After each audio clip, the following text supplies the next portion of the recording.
tilkynna áður en í fyrir útsendingu? Já, ég myndi gera. Ok, þannig að verið öll velkomin.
Þá fundur borgarstjórnar Reykjavíkur 15. febrúar 2022 settur og fyrsta mál á dagskrá umræða samræmingu sorphirðu á höfuðborgarsvæðinu að beiðni borgarfulltrúa Samfylkingarinnar, Viðreisnar, Pírata og Vinstri grænna. Og fyrst tekur til máls borgarfulltrúinn Líf Magnúðardóttir. Gjörðu svo vel.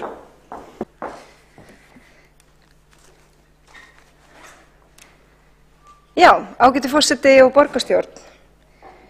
Það sannarlega ánægjulegt og fagnaðarefni að okkur hefur loks tekist að vera sammála að vinna tillögur þess efnis að samræma sorphirðu á höfuðborgarsvæðinu. Og sú vinna liggur fyrir hér og það var ráðist í hana eftir að sóknaráætlun höfuðborgarsvæðisins var samþykkt í mars árið 2020 og þetta hefur áhrif á rúmlega 237.200 íbúa höfuðborgarsvæðisins.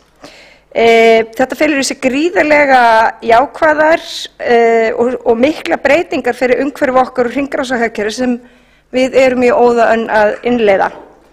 En einnig þá vegur samræming sorphirðunnar, hún vegur þungt í baráttu okkar við loftslagsvána. Og það eru fjölmörg í rauninni verkefni sem að sóknaráætlunin felur í sér sem að beina sjónum að baráttunni að loftslagsbreytingum á mannaveldum sem meðal annars eru til kynningar sameiginleg loftslagsáætlun höfuðborgarsvæðisins og auðvitað borgarlína sem við þekkjum öll hér. Og þessi verkefni eru stærstu verkefnin okkar núna undir hatti umhverfis- og samgöngumála innan þessarar áætlunar. Og ég ætla aðeins hérna að fara yfir þessar tillögur í dag og þarna á skjánum á tjaldinu sjáum við tímalínu verkefnisins. Það þetta þannig að þetta hefur tekið dágóðan tíma en það eru mörg sveitarfélög undir og á mörg að hyggja og ólík skipulagsmál. Við lögðum upp með víðtækt samráð og samtal og verkefnahópurinn kynnti sér meðal annars bestu lausnir í löndunum í kringum okkur og við fengum til liðs við okkur mjög öflugan verkefnahóp og stjórnendur sem skiluðu að loka útfærslu á samræmingartillögunum. Og kann ég þeim öllum bestu þakkir fyrir. Þetta yfirgripsmikil og góð og vinna og þarna í skýrslunni gert ráð fyrir að innleiðing hefjist í völdum hverfum í vor og verði lokið vorið 2023. Og ég ætla að fara yfir þessar tillögur en þarna eru þau sem að hafa staðið með hitann og þungan í fanginu alla þennan tíma. Það sem við höfðum að leiðarljósi eðli málsins samkvæmt var að lágmarka stofn og rekstrarkostnað íbúa og sveitarfélagana, taka mið af fjölbreytileika og aðstæðum til flokkunar og hirðu við íbúðarhúsin í sveitarfélögunum og þið vitið auðvitað öll að þau eru mörg og við erum íbúanir, lágmarka umhverfisleg áhrif af förgun sorpbílata við útskiptinguna, hámarka endurvinnslu og umhverfislegan ávinning, gríðarlega mikilvægt, tryggja ákvæði laga séu uppfyllt og nýta þá reynslu og þekkingu sem skapast hefur hjá öðrum sveitarfélögum og hafa þetta einfalt en engu að síður mjög þjónustulundað. Og hérna eru samantektir á tillögunum, þetta getur orðið afar tæknilegt og ég hef þetta bara 7 mínútur til þess að fara yfir þetta allt saman en þið eru með skýrsluna og ég vonast eftir frekari umræðum hérna. Í nýja sorphirðukerfinu þá er lagt til að 4 úrgangsflokkum verði safnað við öll heimili á höfuðborgarsvæðinu og þetta eru lífrænn eldhúsúrgangur, blanda heimilissorp, pappír og pappi og plastumbúðir. Og nú eins og þið vitið sem fylgist með hefur Alþingi samþykkt breytingar og lögum með söfnun úrgangs við heimilin að norrænni fyrirmynd og þau taka gildi áramótin 2023. Þegar nýja sorphirðukerfi var hannað þá var sérstaklega tekið tillit til þess að breytingarnar yrðu eins þægilegar og einfaldar fyrir íbúann og kostur er. Og það vera tvískiptatunnur í boði við heimilin þar sem pláss er að skornum skammti. Þegar tvískiptatunnur er að ræða, þá verður lífrænum eldhúsúrgangi og blöndum úrgangi safnað hvort í sitt hólfið í sömu tunnunni og plastumbúðum annars vegar og pappír hins vegar í hinn endan, í aðra tvískiptatunnu sem sagt. Og varðandi fjölda íláta við hvert hús, þá gerum við ráð fyrir að ílátafjöldi við sérbýli og minni fjölbýli breytist ekki nema þá þar sem eingöngu er ein tunna og oftast er það bara sóðatunna, þessi svarta. Og til dæmis ef að fyrir eru 2 ílát þá skiptum við þeim báðum upp í 2 hólfa og þá erum við með 2 tvískipt ílát. Ef fyrir eru 3 þá skiptum við upp í gráa ílátanum. Þetta er eins og ég segi þetta aldrei tæknilegt en það farið afar vel yfir þetta í skýrslunni. Og þessi tafla sýnir okkur til dæmis útfærslu atriðin þannig að þið sjáuð að verkefnið er gríðarlega stórt fyrir tæknimenn sveitarfélagana að fara yfir. En það er þannig að íbúar þurfa þá ekkert að eiga við geymsluna sínar að því að við getum reynt að koma þessu fyrir alls staðar. Og varðandi sveigjanleika og hversu fastmótar hugmyndirnar eru fyrirkomulagið og sérstaklega þá tunnum í sérbýli að þá vil ég taka fram að þetta er allt til viðmiðunar og notið til grundvallar á höfuðborgarsvæðinu og það fellur í hlut hvers sveitarfélags að leysa úr undantekningamálum eða einhverjum sérstökum þörfum, til dæmis þeirra sem eiga erfitt með að flokka vegna félagslegra aðstæðna eða slíkt. En stóra myndin tekur hins vegar alltaf mið af viðmiðstillögunum sem að liggja fyrir í skýrslunni og það sem að skiptir okkur náttúrulega mestu máli er að sérflokkun á heimilum sé svipuð og eins og fyrirkomulag grenndargámanna.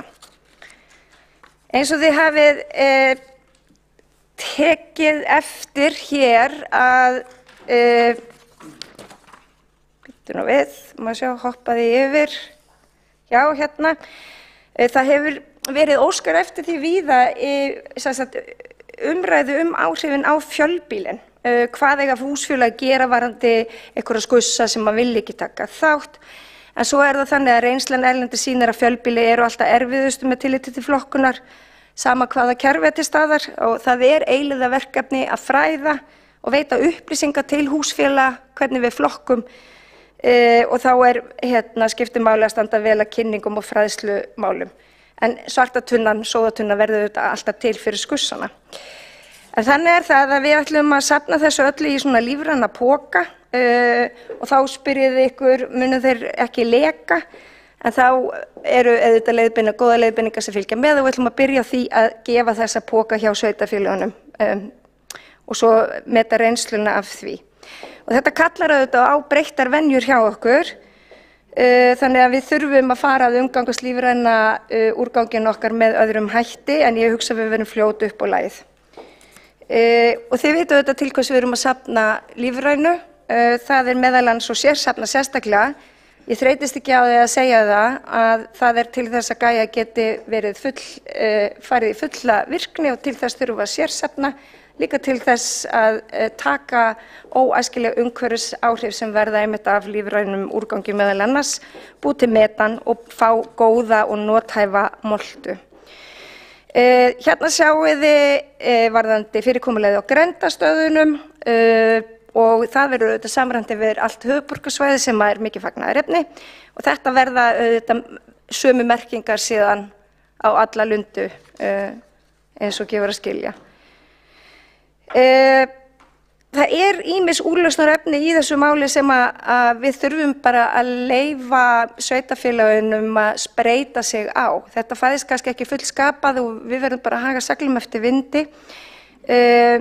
Þarna auðvitað hvernig við ætlum að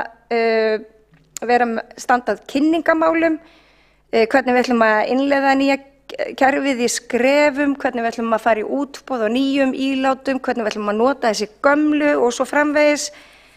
Og það allt saman eftir. Og svo þegar ég að renna hérna út á tíma, þá myndi ég þetta líka gjarnan vilja segja ykkur hvað hugmyndir ég hef á því hvernig við stöndum að sorphirðum málum hérna á höfuðborgarsvæðinu. En það til dæmis að Sorpa taki að sér að vera með spilliefnabílinn, taki að sér aksturinn og að hirðuna og fleira á þessi samræmt allt inn í Sorpu. En það kannski umræða fyrir annan tíma. Hér sjáum við heimilin fyrir samræmingu og eftir samræmingu og þið sjáum að við erum að stíga skrefin í átt að meiri þægindum og einfaldleika. Og það sama gildir grenndarstöðvarnar og svona rétt í lokin að þá sjáum við hér tvískiptar tunnur í Óðinsö og þetta allt bara mjög patent og ekkert vesen með það. Okkar norrænu frændur og frængur hafa bara tilengað sér þetta með afar góðum og effektífum hætti og þannig sjáum við fyrirkomulag sorpgeymslu í Gautaborg í fjölbýli og það meðal annars verið þá að þeir eru í rauninni hafa verið að innleiða svona svipað kerfi í 5 ár eða hafa verið með það í 5 ár eins og til dæmis í Óðinsö og svo eru þeir að færa út kvíarnar þannig að þeir eru að hefja söfnun á fleiri flokkum af auðlindum, við skulum kannski kalla þetta bara auðlindir og þá þannig að við getum í rauninni skila af okkur við híbýli okkar fleiri flokkum. Og þarna sjáum við til dæmis að ástæðan fyrir því að við erum að fara að taka lífræna úrganginn í bréfpokum en ekki þessum mæðispokum að bréfpokarnir eru hentur eða þeir brotna fyrir niður og þeir eru í rauninni eru bara hluti af þessum náttúrulega lífræna massa sem að verður síðan aftur að moldu. En ég kát og glöð í dag með þetta allt saman og ég hlakka til að heyra hvað ykkur finnst. Borgarfulltrúinn hefur lokið máli sínu og hafa 2 borgarfulltrúar óskað eftir að veita andsvar. Fyrst veitir andsvar borgarfulltrúinn Örn Þórðarson. Forseti, ágæta borgarstjórn, þakka fyrir ágæta yfirferð yfir þetta mikilvæga mál. Við rámum eitthvað við höfum rætt þetta svo sem áðum hér í þessum sal en vonandi verður svona meiri og betri stemmingum í þessar umræðu heldur þá var. Það var einhvað sem ekki gekk eftir hvort að það var tillaga frá okkur á minnihlutanum sem þýddi það að það náði ekki að fram að ganga. En ég ætla ekki að ræða það, ég ætla bara að taka undir að við séum að taka skref í rétta áttu, við erum að samræma þessa tilhögun og ég held að það sé mjög mikilvægt því að í mínum huga þarf þetta að vera bæði skýrt og einfalt fyrir notendur. Og ég fegin að heyra það að nú verið að stefna í þá átt að geta komið gæja í notkun, gas- og jarðgerðarstöðinni í Pálsnesi og það er svo sem hefði mátt koma fyrr, en gott að við skulum vera að ræða það hér og nú. En ég er með spurningu, það er þessa tilraunastarfsemi sem að mér skilst að hafi verið í gangi upp á Kjalarnesi og hugsanlega einhverjum fleiri hverfum og ég þætti gaman að vita hvernig það hefði gengið eftir og sérstaklega hvernig íbúar hafa tekið því að fá að taka þátt í þeirri tilraunastarfsemi. Takk fyrir. Nú er borgarfulltrúinn lokið við að veita andsvar, næst veitir andsvar borgarfulltrúinn Marta Guðjónsdóttir.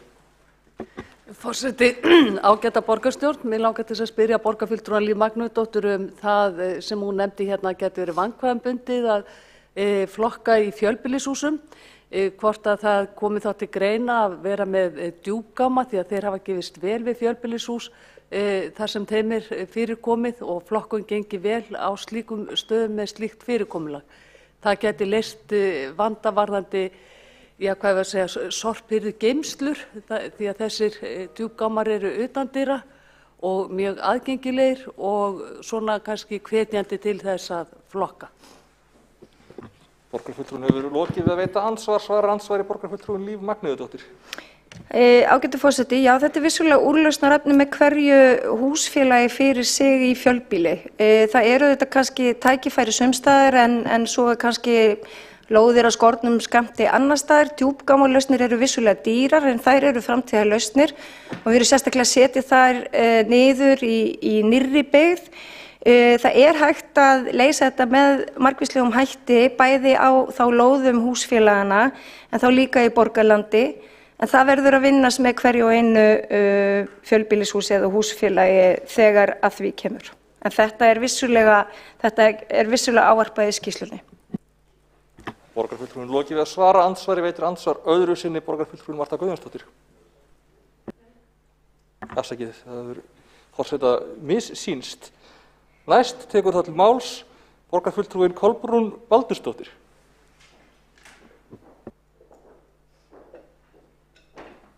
Forseti ætlar reyndar að beina þeim tilmælum til þeirra sem í salnum eru að vera annaðhvort með slökkt á símunum sínum með að taka hljóðið á þeim.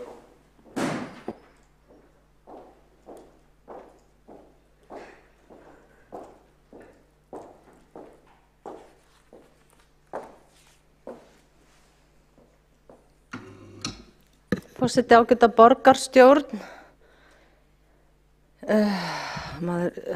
Ég bara verð að dæsa hérna í upphafi en maður veit ekki hvort maður á að óska til hamingju eða hvað, en það sorglega í þessu máli að það hefur dýrmætur tími tapast. Ég vil bara fara aftur til ársins 2019 og rifja þá upp að var tillögu til dæmis flokksfólksins þá að hefja akkurat svona söfnun og að sameinast með sveitarfélögunum, en það var sko aldeilis ekki málið þá. Og þá var það bara Gæja og Gæja átti að leysa öll þessi mál. Og gerði hún það? Nei. Síðan liðu árin og nú loksins. Og hvað þurfti eiginlega til? Þannig að hvernig hægt að fagna þegar að svo mikið fjármagn eigenda þessa BS fyrirtækis og þá þetta sérstaklega Reykjavík sem stærsti eigandinn hefur þurft að horfa upp á slíkan vitleysisgang sem búin að vera í þessu máli frá því 2018-19. Hvernig hægt að fagna?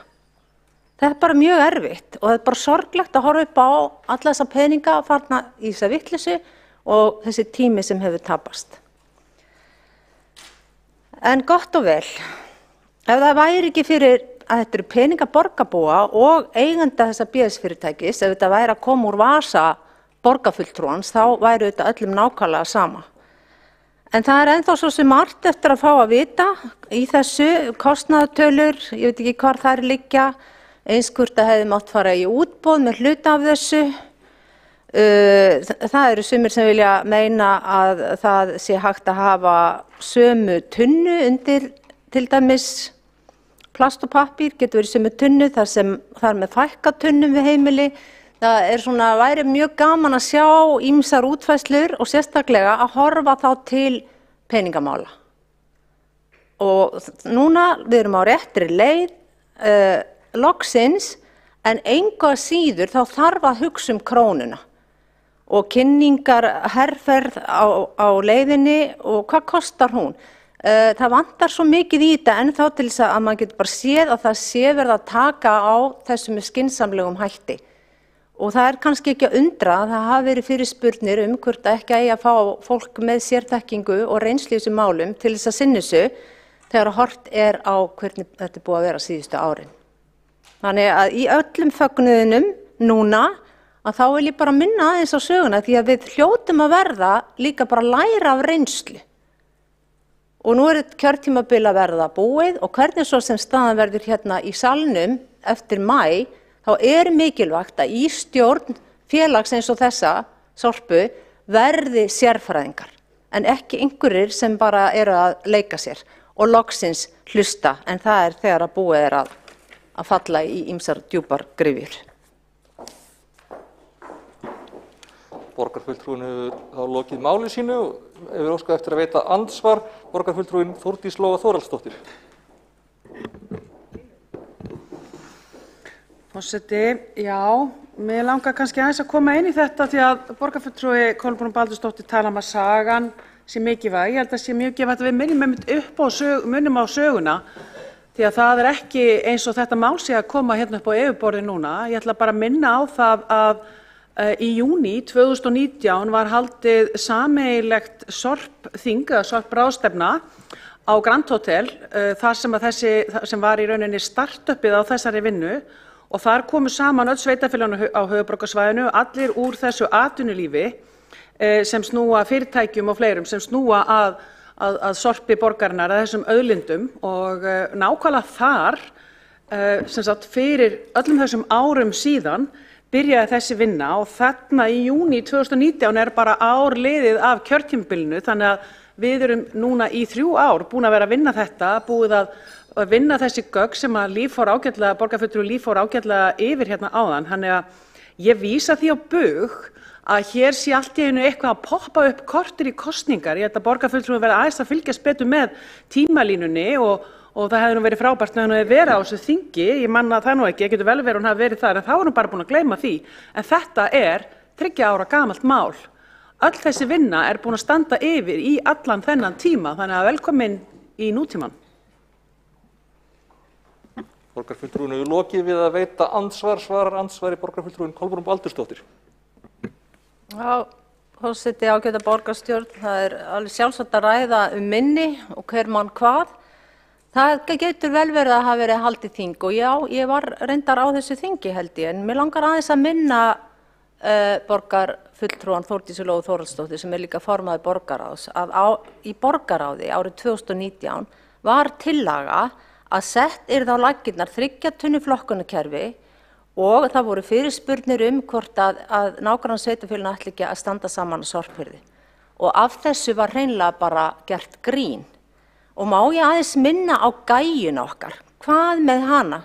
Hún átti að sjá þetta allt, átti að flokka á endastöð frekar en við uppástöð, svo sem með vindvélum, seglum og þess háttar.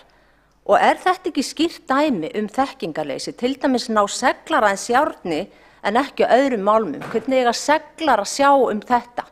Og við fórum og heimsóttum Sorpu og sáum hvernig þetta virkaði þegar var verið að reyna að blása plasti frá og fleira, og þetta var nú, í þessu var verið að dúllast þar til núna. Og ég segi enn aftur, það hefur tapast dýrmætur tími og gríðarlegt fjármagn, gríðarlegt, sem enginn núna er neitt að syrgja af þeim sem sitja í meirihlutanum, heyrist mér. Þá er borgarfulltrúin lokið við að svara andsvari. Veitir borgarfulltrúin andsvar öðru sinni? Nei. Þá tekur næst til máls borgarfulltrúin Sanna Magdalena Mörtudóttir.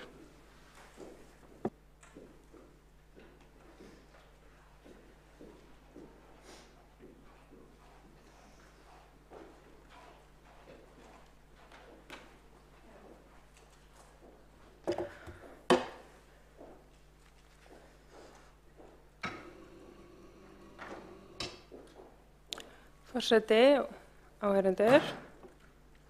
Það mikilvægt að íbúar hafi gott aðgengi að flokkunarkerfum, og að vera að tala samræmingu, og eftir lestur þessar skýrslu að þá fór ég að hugsa að það hefur verið mikil umræða tunnurnar á milli sveitarfélaga, svona lit á tunnum, og það sé ólíkt, bláar tunnur sums staðar og grænar tunnur á öðrum stöðum, sem mismunandi fyrir plast og pappír. Og svona eftir að hafa lesið skýrsluna þá hef ég lært ýmislegt hólfaskiptingar og tunnur með lokum, og það var farið ítarlega í þetta, þessi svona tækniatriði. En ég velti fyrir mér hvernig málunum verði háttað á fyrstu stigum þegar að vera að innleiða þetta, þar sem verður stuðst við límmiða til að merkja tunnurnar, og verða sveitarfélögin þá ekki með eins tunnur fyrir eins úrgang, eins og plast og pappír og svo framvegis. Ég var ekki að átta mig á því. Og svo er það innleiðingarferlið og sjálft. Það er gott að það sé verið að fara í þetta og tala að hafa samband við hagaðila í að miðla upplýsingum mikilvægi verkefnisins, og er það ekki alveg eins mikilvægt að safna upplýsingum á innleiðingartímabilinu frá íbúðum hvað gengur vel og hvað þurfa að bæta. og ég hugsa mitt eins og fyrst sinn þá stóð til boða að fá þessa bréfpoka gefins á Kjalarnesi fyrir lífrænan úrgang þar sem íbúar gátu sótt pokana, en það var í einhvern tíma og hvernig verður þá framhaldi með það, því að talað að gefa íbúum þessa poka, hvort að það verður þá allstaðar og hvernig það verður kynnt og komið áleiðis til allra. Og svo bara í þessu samhengi vil ég nefna einmitt aðgengi að flokkunarstöðum og á Kjalarnesi var endurvinnslustöð en henni var lokað og íbúar þurfa þá núna annarkvort að taka allt með sér í bæinn og keyra með það að fara í sérferð á endurvinnslustöðina í Mosfellsbæ og það er alltaf umhverfisvænt og það eru litli gámar við Esjuskála en þeir eru fljótir að fyllast. Þannig að aðgengið það þarf að vera gott til þess að fólk sé tilbúið að flokka og geti það og svo eins og við skoðum bara aðgengi inn á heimilum að þá er það heimilin sem kaupa inn tunnurnar og það er mismunandi á milli til dæmis fjölbýla hvað flokkunartunnur eru til staðar ef þú býrð á stað þar sem það er ekki allar flokkunartunnur til staðar og þú ert ekki á bíl og ert ekki nálæg við grenndargáma þá ert ekki líklegur til að fara að labba með pappírinn eða plastið til að flokka það. Og þá fer ég að hugsa grenndarstöðvarnar og í skýrslunni sem að fylgir með að þá kemur fram að áhersla verður lögð á staðsetningar sem eru þægilegar og öruggar fyrir gangandi vegfarendur og í alfaraleið fyrir aðra. En hér þarf einnig að tryggja líka jafnara aðgengi að endurvinnslu. Endurvinnslustöðvarnar í dag þær eru ekkert hannaðar fyrir alla með tilliti til aðgengis. Hvernig það verður tryggt þá. Og svo er það gjaldtakan í þessu öllu saman og með leyfi forseta stendur á einum stað sorphirðugjöldin muni hækka með aukinni flokkun og þar er verið að tala allt ferlið á bakvið þetta og lögum samkvæmt að þá ber sveitarfélögum að innheimta gjöld vegna meðhöndlunar úrgangs í samræmi við kostnað. Eins og ég hef sagt hér áður og þá ætti þetta gjald að vera innan þess útsvar sem íbúar greiða til sveitarfélaga og ef útsvarið dugar ekki til þess að þá er það augljóslega að því við erum ekki að rukka auðvast á fólkið. Starfsfólk borgarinnar það er líka að tæma ruslið hjá þeim og fjármagnseigendur ætti að sjálfsögðu að greiða útsvar á sínum tekjum fyrir alla þjónustu borgarinnar. Svo vil ég nefna að þessi samræming hún má ekki leiða til þess að opna á það að Reykjavík bjóði út þjónustuna með neikvæðum afleiðingum á starfsfólk. Eins og við sjáum það er útvistun slæmar afleiðingar líkt og sjá má hjá byggðasamleginu Strætó BS þar sem starfsfólk sem er ráðið inn í gegnum verktaka er á lægri grunnlaunum en þeir sem eru fast ráðnir hjá fyrirtækinu. Þannig að mér finnst þetta vera svona eins og sé gefið í skyn að þetta getur verið leiðin sem er farin en mér finnst mikilvægt að þetta sé ekki eitthvað sem að verði opnað fyrir hér. Svo er ég með bókun sem ég ætla að fá að lesa.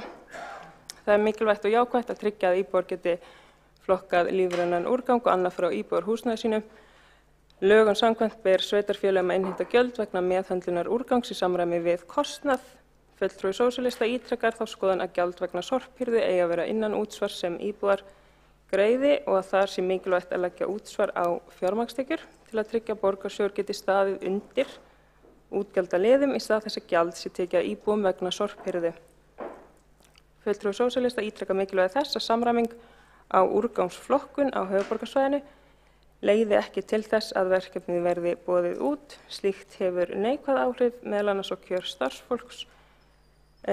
Slíkt má sjá hjá byggðasamleginu Strætó BS þar sem þeir sem eru ekki fastráðnir hjá fyrirtækinu eru á lægri grunnlaunum.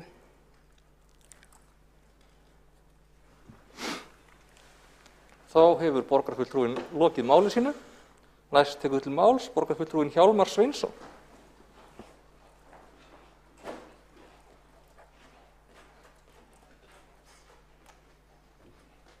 Forseti, ágæta borgarstjórn, mér langar til að fagna þessari skýrslu, ég tel hana mjög mikið framfara skref og þetta hefur verið þannig dálítið á liðinni tíð að eins og við vitum að þá hefur hvert sveitarfélag eiginlega verið með sitt kerfi og það voru til dæmis heilmikill ágreiningur á sínum tíma það hvernig bæri að meðhöndla plast á endastöð og þá voru uppi raddir meðal þeirra sem meðal framkvæmdastjóra Sorpu, ef ég man rétt, að það væri óþarfi að því að það væri hægt að blása plastinu í burtu. Og þetta var einhver svona vantrú sem var lengi í gangi í þessu ágæta fyrirtæki það að sem sagt íbúar nenntu ekki að sortera og þess vegna væri best bara að kaupa tækni til þess að flokka þetta allt á endastöð. Þessu mótmælti Reykjavík að því að Reykjavík hafði trú á því að sem sagt íbúar vildu sortera fengiður tækifæri til þess. Og þetta hefur skapað alls kyns vandræði og óþarfa en núna undir styrkri stjórn Líf Magnúðardóttur eru komin hérna með frábæra skýrslu og auðvitað eiga sveitarfélögin á höfuðborgarsvæðinu að vinna svona saman, hafa sömu kerfi. Þetta jú eitt atvinnusvæði, eitt umhverfi í raun og veru og eitt íbúðasvæði. Þannig að það fullkomlega eðlilegt að sé samræmt kerfi og það mikið framfaraskref. Og ég verð og get ekki alveg orðabundist yfir ræðu borgarfulltrúans Kolbrúnar Baldursdóttur sem mér fannst full af yfirlæti og hroka. Það mátti skilja það á ræðumanni að hún hefði verið búin að finna upp á þessu öllu fyrir 3 árum og það væri bara fólk að leika sér í stjórn Sorpu og þetta með ólíkindum svona tal verð ég að segja. Hafi borgarfulltrúin lesið skýrsluna þá kom nú í fyrsta lagi fram sem að borgarfulltrúin virðist ekki hafa tekið eftir hvað þessi kynningarherferð á að kosta, það stendur í skýrslunni. Og ég vil líka draga það fram að því mér finnst vera gert lítið úr þetta rauninni helstu sérfræðingar allra sveitarfélagana á sviði umhverfismála sem að standa að þessari skýrslu og mér fannst líka málflutningur borgarfulltrúa að einhvern veginn gera lítið úr okkar besta fagfólki í þessu málaflokki að því hún vildi fá einhverja sérfræðinga. Við erum með helstu sérfræðinga landsins í flokkun Sorps og frágangi Sorps. En ég endurteku það að þetta fagnaðarefni og framfaraskref þessi skýrsla.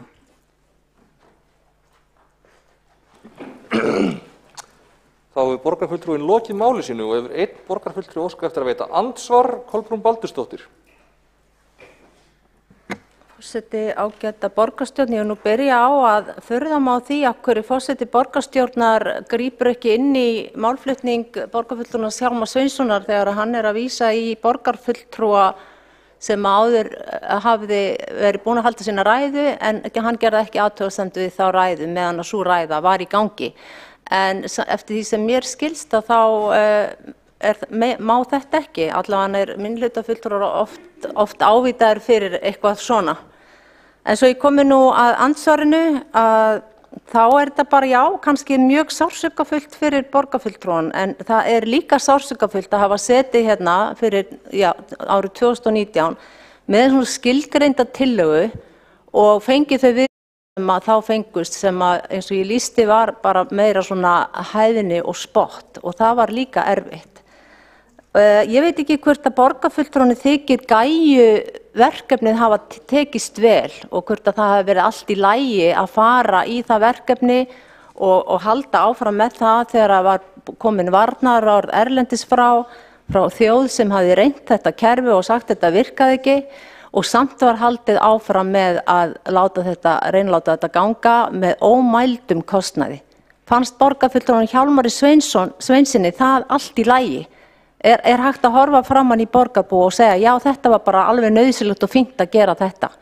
Þannig að með virðingu fyrir honum og tala hroka og yfirlæti þá finnst mér hérna verið að sýna bara mikið ábyrgðarleysi hvernig farið með fjármagn borgarbúa þeirra sem borga hérna útsvarið. Þá borgarfulltrúin lokið við að veita andsvar, forseti ætlar að árétta að borgarfulltrúar ráða sjálfur hvernig þeir nýta sín andsvör sem þeir hafa undir hverju dagskrálið. Þá svarar andsvari borgarfulltrúin Hjálmar Sveinsson. Já, vegna orða borgarfulltrúans sem þetta verið sársökafullt fyrir mig, það þvert á móti, ég fagna þessu, en mér leiða svona sífelldar úrtöluraddir og hælbítar sem að þykjast alltaf vita allt betur. Þá hefur borgarfulltrúin lokið við að svara andsvari. Veitir andsvar öðru sinni borgarfulltrúin Kolbrún Baldursdóttir. Síðustu ár alltaf vitað allt betur.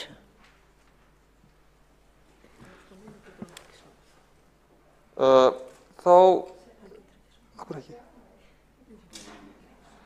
hefur borgarfulltrúin lokið við að veita andsvar öðru sinni. Ekki að fleiri óska eftir andsvörum undir þessari ræðu. Næst tekur til máls borgarfulltrúin Sabine Leskopf.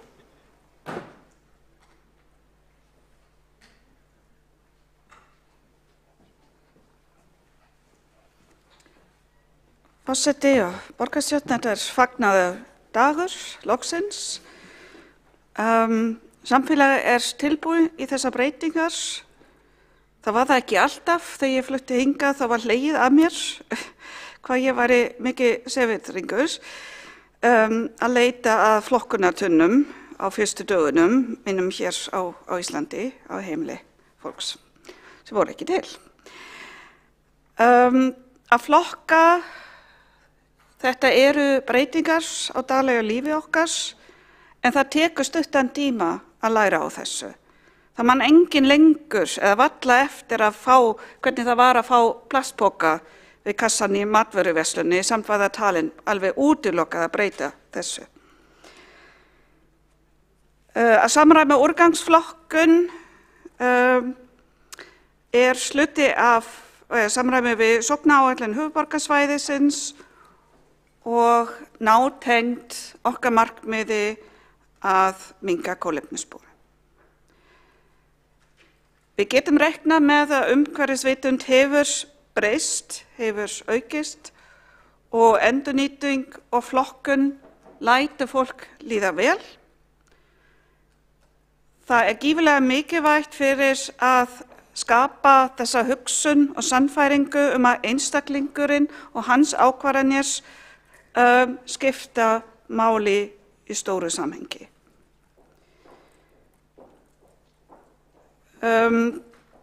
Það samt nauðsynlegt að gera það eins einfalt og hægt og gera það hluti af daglegu lífi og hegðun. Og það gerum við með þessum breytingum. Þetta mjög einfalt að fylgja eftir.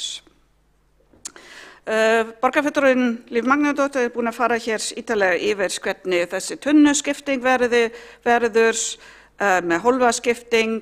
Mjög mikilvægt líka fyrir okkur alltaf að svara spurningum og athugasemdum sem mun að koma.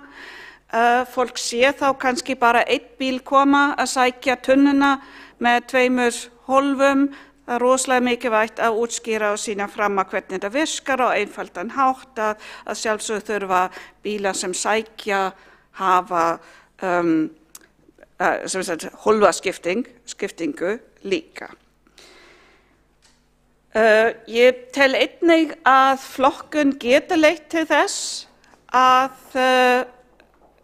úrgangur minnkar því fólk sér með eigin augum hvað það mikið af einhverju efni.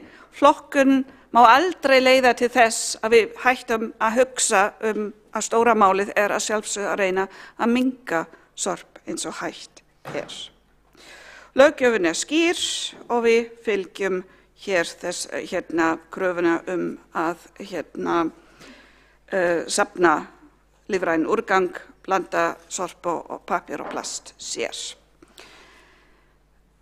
Flokkun innan hús líka ekkert hrikalega erfitt. Ég held að það flestir búin að skoða þetta og það mikið úrval af möguleikum að flokka innan hús, jafnvel þótt maður sér ekki með mikið pláss. Upplýsingagjöf samt mjög mikilvægt. Það þarf að upplýsa hvernig þetta virkar, það þarf að merkinga einfalda og skýras. Hér í skýrslunni hérna rætt þetta norræna kerfi sem notað, sem mjög einfalt og skýr. Við þurfum einnig að huga að hafa þetta á fleiri tungumálum. Ekki bara, nefnilega merkingar eru mjög skýrar, en það er rosalega mikilvægt að allir, líka þeir sem tala ekki íslensku á móðurmál, fylgja þróun í samfélaginu. Það snýst ekki bara það að hafa upplýsingar hvernig á að gera þetta, heldur að fylgja þróun og lærdómsferlum í samfélaginu sem hefur átt sér stað og sem kannski fólk hefur ekki tekið þátt í, sem stendur eða upplifa sig ekki sem hluti af samfélaginu. Þannig verðum að passa mjög vel upp á það. Flestir náttúruauðlindir eru takmarka eins og jarðeldsneyti, jarðolía, og það einungis að einhverju leyti hægt að nota endurnýjanlega auðlindir í stað. Efni sem gert úr jarðolíu polypropylen og það mikið notað til dæmis í jógurt, dollu, allt sem við notum svona dagsdaglega. Þetta mjög spennandi efni til endurvinnslu, en ótrúlega óumhverfisvænt ef við endurvinnum ekki. 1000 kilogramm af þessu efni þarfnast 1900 lítra af jarðolíu, þannig að hér mikið í húfi. Gler og pappir nær oft endurvinnslukvóta af meira en 80%. Pappir getur verið endurunnið allt af 5 sinnum, gler meira að segja 7 til 10 sinnum. Og eins og kemur fram í skýrslunni þá markmið hér að endurnýtingarhlutfall úrgangs frá heimilum verið 95%.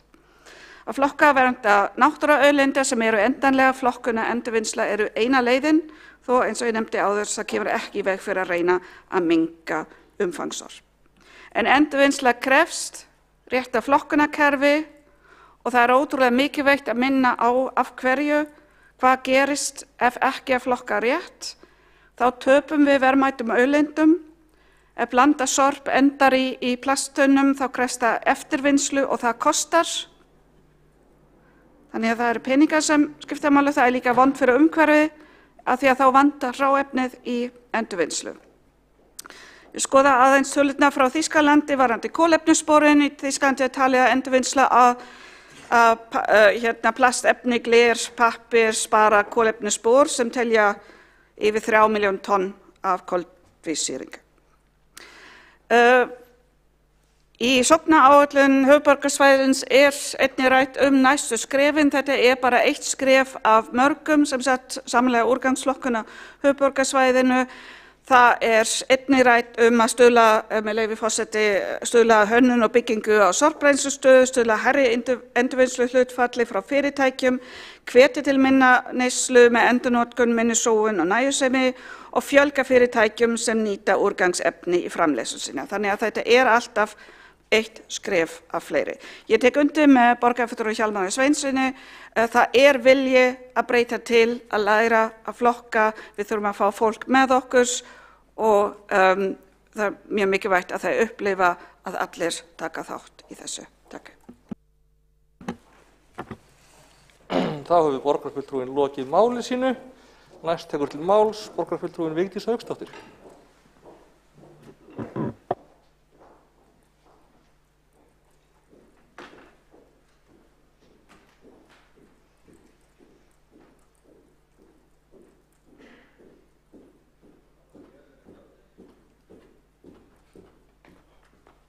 Forseti, ágæta borgarstjórn og tilheyrendur. Ég segi nú bara loksins eins og fleiri hér í dag.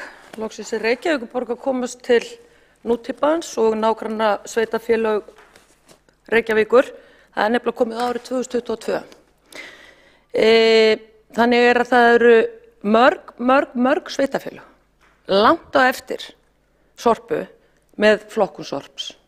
Þetta búið að vera vítavert kæruleysi hvernig búið að halda á sorpmálum hér í Reykjavík í gegnum BS félagið sorpu á þeim grunni að þetta sé komið fyrir til framkvæmda. Hugsa sér að það sé fyrst núna verið að gera tillögur það að það samræma flokkun á höfuðborgarsvæðinu. Höfuðborgarsvæðinu sem notar sama sorp samlagið, sorpu BS. Þetta svo með ólíkindum. Sko ég spyr hvað hafa fyrri stjórnir Sorpu yfir höfuð verið að gera í þessum málum, fyrst að þetta fyrst komin á dagskrá núna. Það ekki einu sinni sama flokkun innan sama Sorp-samlags. Þetta náttúrulega aðhlátursefni. Það ekki hægt að segja annað, raunverulega. Það eru litlir hreppar, lítilsvæði, löngu búin að hefja þessa vinnu. Það hefur stundum verið talað að Stykkishólmur sé til fyrirmyndar, Akureyri til fyrirmyndar. Ég með lítið sveitarfélag út á landi sem heitir Flóahreppur. Það er svo löngu síðan það var farið að flokka sorp þar og sortera lífrænan úrgang. En þá kemur flaggskipið Höfuðborg Íslands árið 2022 og ætlar að fara að gera eitthvað í málunum. Ég ætla aðeins að rifja upp með borgarstjórn og tilheyrendum hvernig þetta kom til þessi tillaga að fara að flokka lífrænan úrgang. Það var hér í þessum borgarstjórnarsal í upphafi kjörtímabilsins að ungmennaráð Kjalarness kom með þá tillögu að hefja söfnun á lífrænum úrgangi. Svo þeirri tillögu var vísað til umhverfisráðs og það var tekin ákvörðun þar að hefja tilraunaverkefni söfnun lífræns úrgangs á Kjalarnessi, sem að heppnaðist afbragðsvel og óbóðslega gaman þegar komu svona framsagnar tillögu frá ungmennunum okkar og að þessi tillaga skyldi hafa fengið hljómgrunn og svo var farið og tekin fleiri hverfi inn í þetta system, en nú búið að þetta skuli verða til framtíðar. Það gott og ég fagna því. En það ekki hægt að ræða sorpmál hér í þessum sal öðruvísi en að minnast á Gaia-verksmiðjuna. Við vitum öll sorgarsöguna með hana. Það var svona heimatilbúið verkefni hjá Sorpu og stjórn Sorpu og sveitarfélögunum á höfuðborgarsvæðinu. Ég minna það að Reykjavíkurborg langstærsti eigandi þar. Og það var bara tekin íslenska leiðin á þetta. Það voru nefnilega svo miklu sérfræðingar sem komu að því og þetta átti að vera svo framúrstefnulegt að það var lítið leitað ráðgjafar erlendis og að lokum var keyptur ykkur úreltu búnaður sem að hefur gert það að verkum að Gaia fór úr áætluðum 2 milljörðum upp í 6 milljarða. Endalegu kostnaði liggur ekki fyrir því þarna á eftir að ganga frá ýmsum málum og það hafa tapast þarna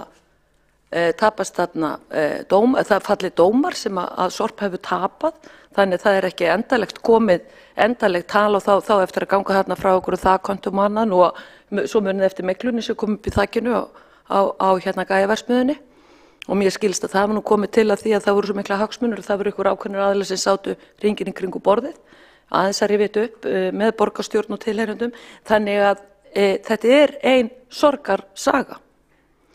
Þá í tilefni þessu, þegar var verið að ræða Gaia-verksmiðjuna hér í þessum sal, þá sagði oddviti Viðreisnar, borgarfulltrúinn Þórdís Lóa Þórhallsdóttir, já það ekki að vona að Gaia-verksmiðjan hafi farið fram úr því að við vorum að byggja sorpvinnslustöð í fyrsta sinn.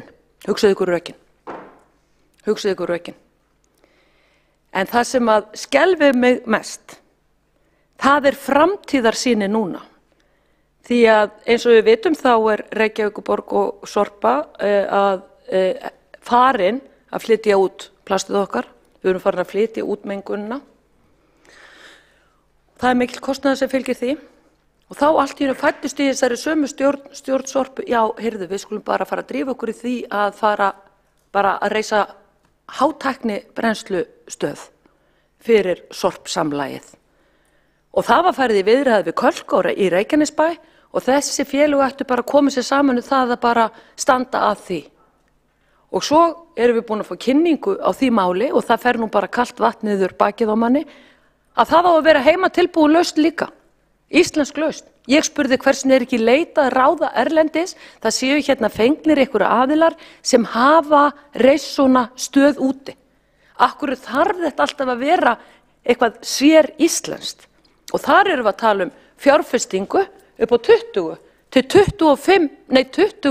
35 milljarða. Og ég sagði, ekki hægt að hafa þetta svið aðeins þrengra? Nei, þannig ekki hægt að áætla þetta á minna bili vegna þess að það er ekkert vitað í hvaða kostnaði þetta lendir. Sko þetta orðið Reykjavíkurborg til sko svo mikillar óþurftar að halda að meirihlutinn og borgarstjóri sé alltaf mestur og bestur í öllum málum og geta allt. Það er styrkleikamerki að sækja sér þekkingu. Það er styrkleikamerki að leita ráðgjafar í þeim löndum sem að sorpbrennslustöðvar hafa tekist mjög vel. Það er til dæmis hátækni sorpbrennslustöð í Danmörku sem enginn veit þegar gengið framhjá henni að sé brennslustöð. Vegna þess í fyrsta lagi hreinsunarbúnaðurinn orðinn svo öflugur og í öðru lagi hún tyrt og lítur út eins og græn skíðabrekka, bara eins og hver önnur lóð. Þannig ég vara mjög við þessum hugmyndum sem verið að fara hér fram með að Sorpa BS og Kalka í Reykjanesbæ fari í eitthvað samstarf á þessu sviði því að fyrir liggur og búið að liggja fyrir í 3 ár þingsályktunartillaga frá þingmönnum Miðflokksins að ríkið sjái ásamt sveitarfélögunum á landinu öllu að reisa hér hátækni brennslustöð. Sveitarfélögin eru varla í færum til þess að sjá sín sorpmál sjálf. Allavega ekki sveitarfélögin á höfuðborgarsvæðinu miðað við hvernig Sorpa hefur verið rekin. En þá á bæta fyrir gæjaklúðrið og bara leysa málið með nýrri hátækni brennslustöð heimatilbúinni. En ég ætla að lesa bókun með leyfi forseta. Ungmennaráð Kjalarness lagði fram tillögu í borgarstjórn söfnun lífræns sorps á sameiginlegum fundi ráðsins og borgarstjórnar. Tillagan var samþykkt í umhverfisráði og var farið á stað með tilraunaverkefni á Kjalarnessi. Nú nokkrum árum seinna verið að innleiða samræmdar reglur í sveitarfélögunum á höfuðborgarsvæðinu. Loksins, velkomin í nútíðina Reykvíkingar, það komið árið 2022. Þeir sem stjórna Sorpu BS á engan hátt treystandi fyrir sorpmálum höfuðborgarinnar. Gæi átti að kosta 2 milljarða og stendur nú í 6 milljörðum. Endanlegu kostnaður liggur ekki fyrir. Þá gefið í, þessi sömu snillingar hafa nú á prjónunum, að reisa hátækni brennslu upp á 20 til 35 milljarða. Jú, það nefnilega gekk svo vel hjá þeim að reisa gæjaverksmiðjuna. Það verið að taka sorpuleiðina á málið að hafa hana sér íslenska í stað þess að sækja sér þekkingu erlendis þar sem hátækni brennslustöðvar hafa þegar verið reistar. Það ekki annað hægt en að fá hroll við tilhugsunina. Borgarfulltrúinn hefur lokið máli sínu. Næst tekur til máls borgarfulltrúinn Ragna Sigurðardóttir.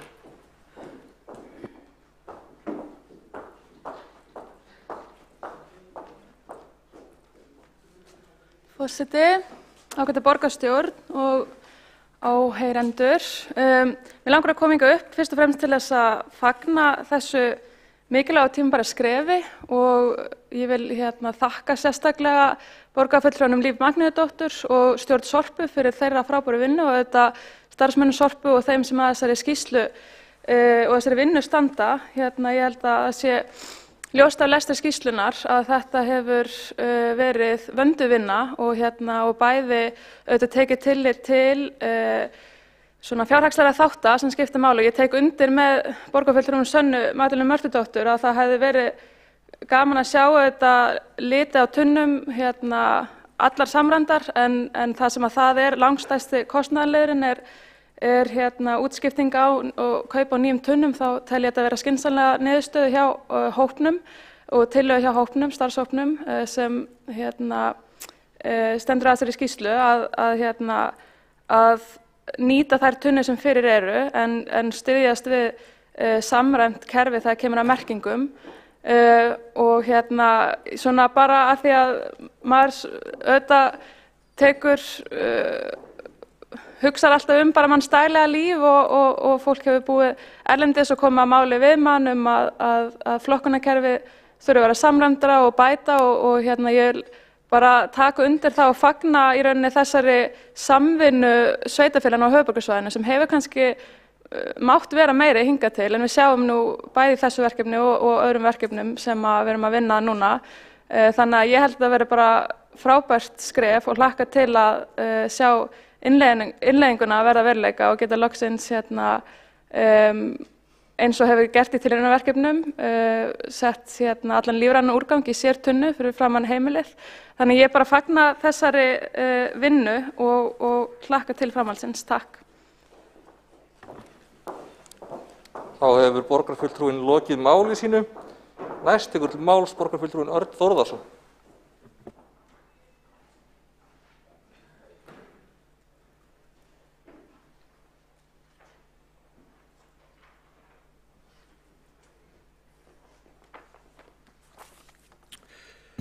Forseti, ágæta borgarstjórn, byrja því að segja, mér líst vel á þetta mál. Þetta er þverpólitískt mál sem enginn á í rauninni rétt á að eigna sér því að þessi umræða hún tilheyrir öllum borgarbúum, öllum íbúum í nágrannasveitarfélögunum og öllum landsmönnum. Hún tilheyrir okkur öllum. Og kannski í þessu sambandi þá var ástæða til að nefna það að það eru auðvitað fulltrúar Sjálfstæðisflokksins í nágrannasveitarfélögunum sem koma til með að tala fyrir þessu máli þar sem þar á við. En eins og ég sagði áðan þá skiptir það auðvitað ekki máli. Við erum öll sem eigum þetta mál aukna flokkun. Skiptir gríðarlega miklu máli og ég vil byrja því að þakka flytjanda fyrir ágæta yfirferð. En í ansvörum við hana þá óska ég eftir að fá upplýsingar ákveðið mál sem að ég sem betur fékk frá borgarfulltrúa Vigdísi Hauksdóttur sem er nú ölluglegri og minnir heldur en ég að það er rétt að það kom fram að það var ungmennaráð Kjalarness sem að lagði fram tillögu þessa tilraunastarfsemi sem fór á stað þarna í þeirra hverfi eða upp á Kjalarnesi og ég óskaði líka þarf að vita hvernig hefði tekist til og enn og aftur kæra þakkir borgarfulltrúa Vigdísi Hauksdóttur fyrir að hafa svarað því. Þetta tókst ljómandi vel til og þakka fyrir það. En ég svo sem beindi þessari fyrirspurn til formanns borgarfulltrúa Lífeyr Magnúsdóttur sem er líka formaður umhverfis og heilbrigðisráðs. Ég ætla að taka undir með þeim sem hafa hér komið upp og tala fyrir því að hversu mikilvægt það er að hafa fyrirkomulagið á þessari sorpflokkun skýrt og einfalt og auðvelt í notkun. Það er auðvitað lykillinn að því að fá notendur með í lið með okkur að þetta gangi vel upp og auðvitað er þessi samræning partur af þessari einföldun og auðveldun. Þannig að það er mjög gott. Ég er hins vegar með tvær spurningar sem að var að geta að fá svar við ef borgarfulltrúi Líf Magnúsdóttir allar að koma upp hér á eftir og lokamálinu sem ég vona því að hefði áhuga að heyra áfram með þetta mál. Það er þetta sem að borgarfulltrúi Marta Guðjónsdóttir nefndi, það er pláss við hús, hvernig er það hugsað það sem er erfitt að koma þessu fyrir og verða þá einhverja kvaðir í því sambandi. Einhverja hugmyndur hvernig er hugsunin að vinna það mál áfram. Og svo hef ég líka auðvitað áhyggjur af því og áhuga að vita kostnaðurinn við þessar breytingar, hvar hann er, í hverju hann felst og hvar hann kemur til með að lenda. Ég reikna með að lendi á borgarbúum og þess vegna skiptir miklu meira máli heldur en svona öllu jöfnu að þetta sé vel heppnað og þessi sé vel tekið. Þannig að það var ágætt að fá að vita, kannski fá einhverja hugmyndum hver staðan í því máli, pláss, hvað er að koma þessu fyrir þessu kerfi og hver kostnaðurinn er og ef formaður Sorpu getur upplýst það hér og nú þá er það í besta mál. Svo var líka gott að vita, bara fyrir okkur öll sem höfum áhuga og eru að fylgjast með það, hvað er framöndan, hver eru næstu skref. Fínt að vita það hvort það er lagi fyrir. En þetta eru alveg klárlega skref í rétt átt og þakka ég fyrir þessa ágætu umræðu þetta ágæta mál sem er okkar allra. Takk. Þá hefur borgarfulltrúinn lokið máli sínu. Ekki hafa fleiri, eða vill borgarfulltrúinn... Nei. Næst hefur all máls borgarfulltrúinn Líf Magnúsdóttir og loka í mælendaskrá undir þessu lið.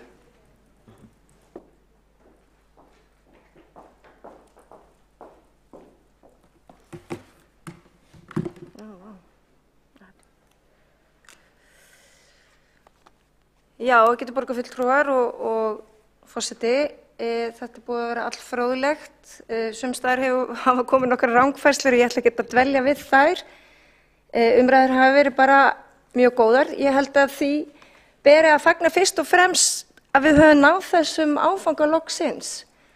Þetta hefur verið rætt í mörg ár. Það hefur ekki náðst samstaða þetta á vettvangi Sorpu fyrir en ég tók þær sæti 2018 og þá fóru hjólin að snúast. En það er líka tilkomið vegna umræðu í samfélaginu og ákalls íbúa að geta flokkað enn meira en þeir gera í dag og þá sérstaklega hvað varðar lífræna söfnun. Það er ábati af þessum samræmingar aðgerðum okkar, umhverfislegur, efnahagslegur og samfélagslegur, en vissulega kemur þetta til með að kosta. Við höfum hins vegar fengið heimildir í lögunum sem að taka gildi núna áramótin, niðurgreiðslu á sem sagt þá fyrir þá sem eru þá umhverfislegir og flokka meira og það er hægt að ná niður kostnaðu þetta með því að minnka það sem fellur til og hægt að stýra því þannig varðandi þá fækka hirðudögum eða slíkt. Og þetta eru útfærsluatriði og það þetta þannig að þetta er ekki meitlað í stein og svona verður þetta bara og breytist aldrei ókomna tíð heldur verður að sníða af vankanta og þið vitið það, kæru borgarfulltrúar, þetta þannig með öll verkefni. Þau eru ekki bara komin til þess að vera eins og við leggjum þau fram í dag. Heldur þetta samtal og samræming og við þurfum að kanna hug íbúa hvernig til tekst. Við fórum vissulega í þetta tilraunaverkefni á Kjalarnesi og út frá því höfum við tekið með í bakpólan til þess að sníða þessa tillögur meðal annars af okkar helstu sérfræðinga eins og farið yfir hér í dag. Varðandi Gæju þá það fjárfesting í loftslagsmálum fyrst og fremst. Hún átti ekki að skila neinum efnahagslegum ábata, þetta átti að vera umhverfislegur ábati. Og hvað má fara mikið fé í það að stemma stigu við loftslagsbreytingum að mannavöldum. Og það verður þá ágætt að fá hérna tölu frá borgarfulltrúum sem að sífellt að rakka niður þetta stóra, mikilvæga, einstaka umhverfisverkefni sem Gæja Og því skal haldið til haga að Gæja að störfum í þessum töluðu orðum. Hún að búa til mjög hreint og fínt og gott metan sem að nýtist í meðal annars iðnaði og á bíla. Einu sannsvottaða orkugjafinn á bíla. Það skiptir miklu máli, ég tek undir það að upplýsingagjöf sé á einni hendi og samræmt á öllu höfuðborgarsvæðinu og ég á með þann draum að þessi samræming leiði af sér að Sorpa verði samnefnarinn fyrir það. Íbúar í Kópavogi og Hafnarfirði hringja í Sorpu til þess að tala tunnuna sínar. Það auðvitað sveitarfélögin sem sjá þær. Og varðandi lóðir og nú ég að reyna að tína eitt og annað sem hefur komið hérna í umræðan til þess að reyna að svara því og hef ég ekki marga mínútur til þess, að þá það þannig að þetta samtal sem verður farið í við Fjöleignarhús og varðandi lóðir og fyrirkomulag. Ég fór yfir það líka hérna áðan í ræðunni minni. Við leitum ráðgjafaresúrs, það búið að leita til alls konar ráðgjaf, það búið að fara í ferðir erlendis, það búið að kynna sér best practice. Við erum með færustu tæknimenn sveitarfélaganna að þessu verkefni. Og það verður ekki til auðvitað og það rétt sem að hér hefur komið fram að verkefni verði ekki bara til í tómarúmi eða borgarfulltrúi flokks fólksins leggi til að þetta sé 3 tunnu kerfi eða eitthvað slíkt. Við þurfum að liggja yfir þessu. Við þurfum að kynna okkur hvað best að gera. Við þurfum að læra mistökum annarra. Og það þessi skýrsla hér. Og ég vona að þessi innlegging heppnist. Þetta góður dagur. Það alltaf leiðilegt að koma úrtöluraddir og sérstaklega finnst mér það ábyrgðarhluti borgarfulltrúa að meta það sem þó sannarlega vel gert og eru stór skref stigin á vettvangi sveitarfélaganna. Vegna þess að ég held að með góðu samstarfi og samtali að þá takist okkur betur til en með úrtölum og níð. Og þetta verða þá mín lokaorð í þessari umræðu. Þá hefur borgarfulltrúinn lokið máli sínu. Það var 2 borgarfulltrúar óskað eftir að veita andsvar. Fyrst veitir andsvar borgarfulltrúi Vigdís Hauksdóttir. Hérna forseti, mælt í tíminn þarna í púltinu? Almennt séð, já. mælt í tími? Hvað? Sé ég fyrir að blikka þegar tíminn verður búin í púltinu? Já. Já, forseti, já, þetta var nú frekar skrýtin ræða. Sko, það er ekkert hægt að skipta rök eða áherslur í miðri á í svo stóru framúrkeyrslu verkefni eins og Gaia er. Það var alltaf og átti alltaf að vera fjárhagslegur ábati af Gaia-verksmiðjunni, borgarfulltrúinn Líf Magnúsdóttir. Ef að vitleysan er sögð nógu oft, þá halda sumir borgarfulltrúar að fólk var að trúa þeim.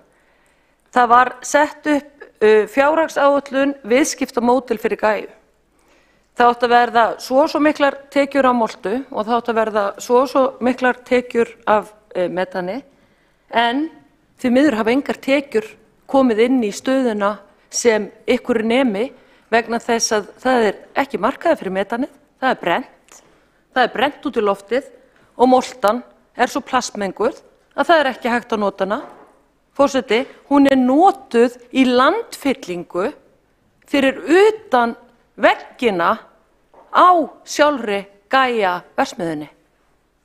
Þannig fór nú afurðirnar sem átt að bera uppi kostnaðinn af byggingu stöðvarinnar. Þess vegna er rangt sem að stjórnarformaður Sorpu, líklega fyrrverandi, ég man ekki, kannski borgarfulltrúi Líf Magnúsdóttir leiðrétti mig hvort sé núverandi eða fyrrverandi formaður stjórnar Sorpu, en þannig var þetta nú sett upp í upphafi og þannig var þetta selt á sínu tíma og Gaia átti að kosta 2 milljarða, ekki 6 milljarða og þetta átti að vera milljandi gangur í tekjuöflun í þessu félagi sem að forsenda þess að það farið í þetta sínu tíma. Þá hefur borgarfulltrúinn lokið við að veita andsvar, svarar andsvari borgarfulltrúinn Líf Magnúsdóttir.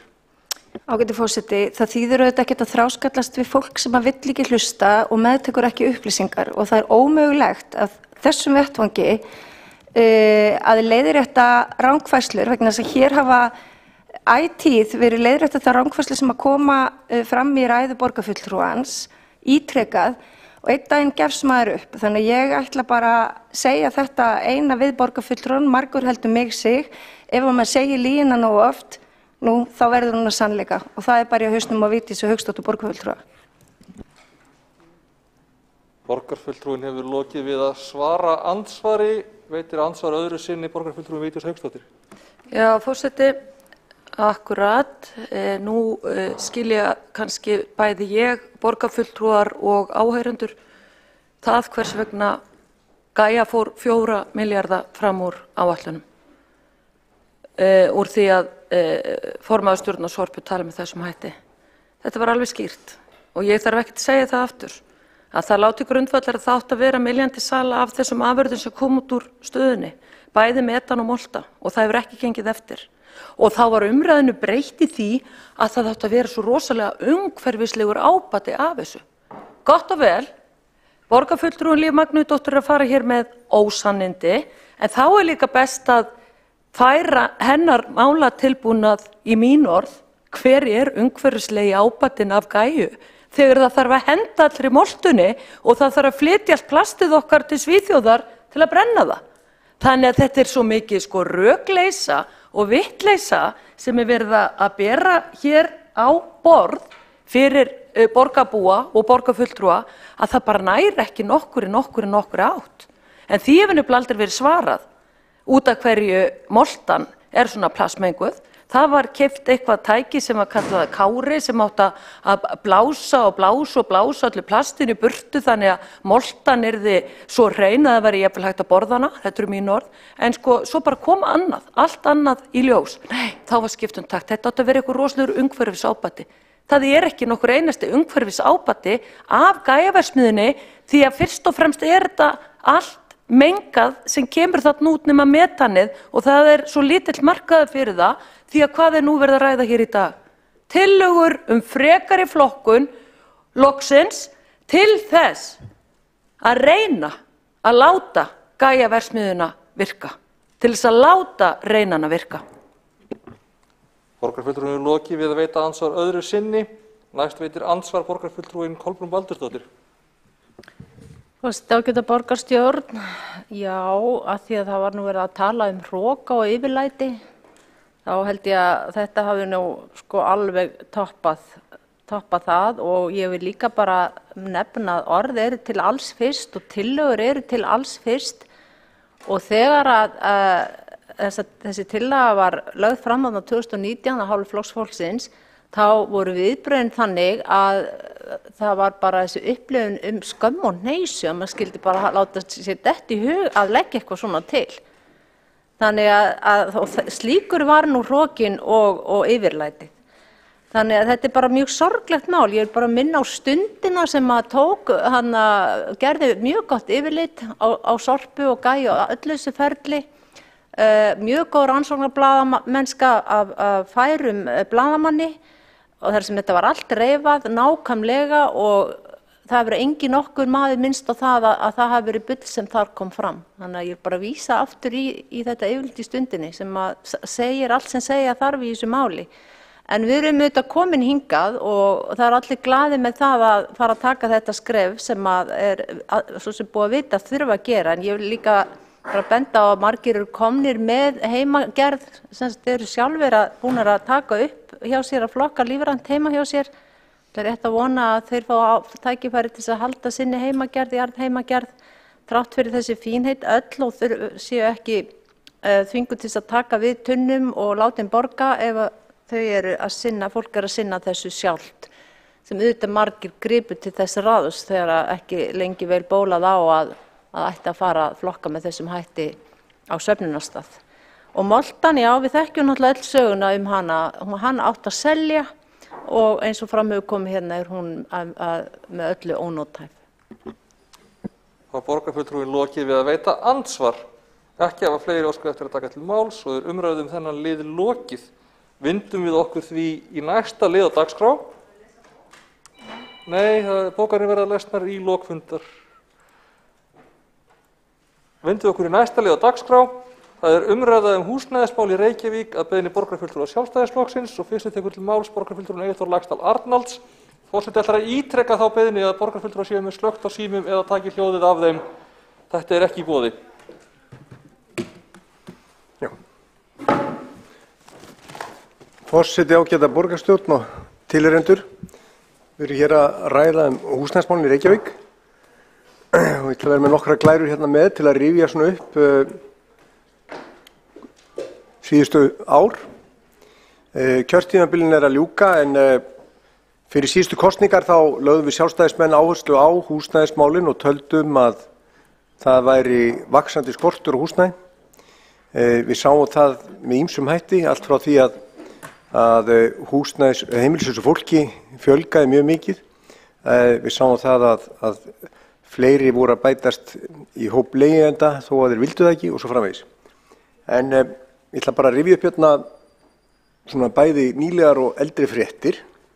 Hérna er Samtök iðnaðarins að fara yfir það að markmið borgarinnar 1000 íbúðir sé ekki nóg, því það þurfi 3500 nýjar íbúðir á ári og eins og við vitum þá er alltaf þungin á höfuðborgarsvæðinu og höfuðborgin hefur sögulega séð síðustu 100 árin verið aðalvaxtarsvæði landsins. Þannig að markmið í aðalskipulaginu til 2040 1000 íbúðir dugar ekki til með við það sem að Samtök iðnaðarins telja. Við skulum aðeins spá í hver fjölgunin væri á þessu aðalskipulagstímabili, þessi 18 ár sem eftir er að því, ef að fjölgunin væri 2% á ári. Þá væru íbúar í lok þessa tímabils orðnir nálægt 200.000, 194.000 manns í Reykjavík. Það er þá fjölgað 46%. Það þýðir 61.000 manns, hátt í 30.000 íbúðir með það rúmlega 2 sé íbúð. Og þetta væri þá til viðbót við þá uppsöfnuðu þörf sem er í borginni og höfuðborgarsvæðinu. Það þyrfti, miðað við þessa mynd, ef það væri 2% fjölgun hér á ári, þá þyrfti 2000 íbúðir á ári, ekki 1000, tvöfalt meira. Og þessi tala, 2%, er bara mjög svipuð þeirri tölu sem við höfum séð á Íslandi síðustu ár. Síðustu 3 árin hefur fjölgunin verið það bil 2%. Við skulum rifja upp líka að aðalskipulagið byggir á mjög svartsýnni spá Hagstofunnar sem að var uppfærð nýlega en þá kom fram að það var gert ráð fyrir fólksflótta eftir bara 4 ár. Það er gert ráð fyrir því að fólk hætti að flytjast til Íslands. Það búa rúmlega 300.000 manns á Íslandi en það eru yfir 400 milljónir sem að mega búa á Íslandi án þess að sækjum það sérstaklega. Við erum aðilar í EES og ef við hugsum þetta eins og osmósu að þá er allt þetta mikla vatn í raun og veru í Evrópu og við erum með ansi mikið salt hér því að hér er kaupmáttur mikill, hér er vöxtur og hagvöxturinn hann kallar á störf og við erum að sjá fleiri og fleiri sem vilja flytja til Íslands. Þannig að það er engin leið að við séum að fara að sjá að fólk hætti að flytjast til Íslands eftir 4 ár. Nú skilaboðin eftir kosningarnar voru skýr. Það var ágætt að rifja það upp að borgarstjóri tilkynnti það að útþenslu borgarinnar væri lokið árið 2019 og borgin taldi að eftirspurnin væri yrði minni heldur en reyndist og með því að taka alveg fyrir útþenslu borgarinnar eins og hún var kölluð, það er að segja að byggja á hagstæðum byggingarreitum eins og í Austurborginni, að þá spáðum við því að það myndi verða aðalega lúxusíbúðir og svo leiguíbúðir. Nú á síðast ári þá kemur hérna fram í frétt RÚV að það voru 450 íbúðeiningar í boði frá Reykjavíkurborg á síðast ári sem er náttúrulega langt frá þessum 1000, hvað þá þessum 2000. Og fjöldi íbúða í byggingu eins og það er skilgreint hefur dregist saman. Og við getum alveg deilt síðan hver skilgreiningin en staðreyndin er svo að trendið er ljóst. Sjáum að samdrátturinn er eins og við sjáum á þessu grafi, það er samdráttur allt kjörtímabilið og þrátt fyrir að það sé aukin eftirspurn þá er framboðið minnkað og þar lendi verður til gjá á milli framboðs og eftirspurnar í Reykjavík. Og þess vegna hefur verðið hækkað þrátt fyrir það að vextir séu hærri hér heldur en í nágrannalöndunum. Hvað segja fasteignasalar? Aldrei færri íbúðir til sölu í borginni, segir félag fasteignasala hérna í Fréttablaðinu. Ekki færri íbúðir í byggingu síðan 2017. Það er önnur staða. Nú síðan þekkjum við þetta, það voru 60, síðan 68% og svo 70% færri íbúðir til sölu milli ára. Það er hrun í framboði á íbúðum og meðalkauparið það hækkaði núna nýlega 5 milljónir á 2 mánuðum. 5 milljónir á 2 mánuðum. Útborgun fyrstu kaupenda er í raun og veru horfin á 2 mánuðum. Á 2 mánuðum. Og hvað segir Húsnæðis- og mannvirkjastofnunin, HMS? Jú, hún lýsir þessu öllu í sinni reglubundnu skýrslu sem kemur út og við þekkjum. Það er líka hrun á auglýstum eignum, alveg eins og fasteignasalarnir lýsa. Þannig að þetta er ekkert úr lausu lofti gripið. Síðan er það annar mælikvarði sem að HMS mælir. Það er hlutfall íbúða sem seljast yfir ásettu verði. Þar er líka toppi náð og kannski verður toppnum náð aftur. Við sjáum á þessu grafi að allt frá 2013 þá er þetta miklu hærra heldur en við séðaður. Þannig að HMS staðfestir það sem markaðsaðilar hafa sagt. En hvað sagði borgin? Rífum það upp. Hvað sagði borgin? Hún kenndi bönkunum og sagði að bankarnir höfðu bæði spáð rangt og ekki lánað. Voru bankarnir sammála því? Nei, bankarnir, þegar það er samantekið, lánuðu yfir 300 milljarðar til íbúðakaupa 2 ári röð. Það er 1 milljarður á dag. Það er ekki að halda sér höndum. Það er 300 milljarðar á ári. Og hvað sögðu fjölmiðlar þeir greindu þetta? Jú, bankar lána nánast einvörðungu í steypu, sagði Kjarninn. Þeir lána bara í steypu. Það er einvörðungu, ekki til reksturs. Og þá getur það ekki staðist að þeir hafa ekki lánað í steypu. Þeir lánuðu nánast eingöngu í steypu. Og bankastjórnir sem tjá sig nú yfirleitt ekki hvað stjórnmálamenn segja, þeir sögðu Landsbankinn, við hættum ekki að lána til íbúðaverkefna, sama sagði Arion, Íslandsbanki, orsakavaldurinn í þessu máli eru ekki bankarnir. Hann er annar og hver skyldi hann vera? Jú, komum aftur að samtökum iðnaðarins, fækkun á íbúum í byggingu vegna skorts á lóðum. Skortur á lóðum veldur því að það tekur lengri tíma að byggja og það er dýrar að byggja og það er minna framboð. Við lögum til lausnir, við lögum til 3000 nýjar íbúðir án tafar sem var til að okkar hér í þessum sal, fengum stuðning bæði verkalýðshreyfingarinnar og samtaka atvinnulífsins, samtök iðnaðarins, sem töldu að það veri lykilatriði að samþykkja þessa tillögur okkar.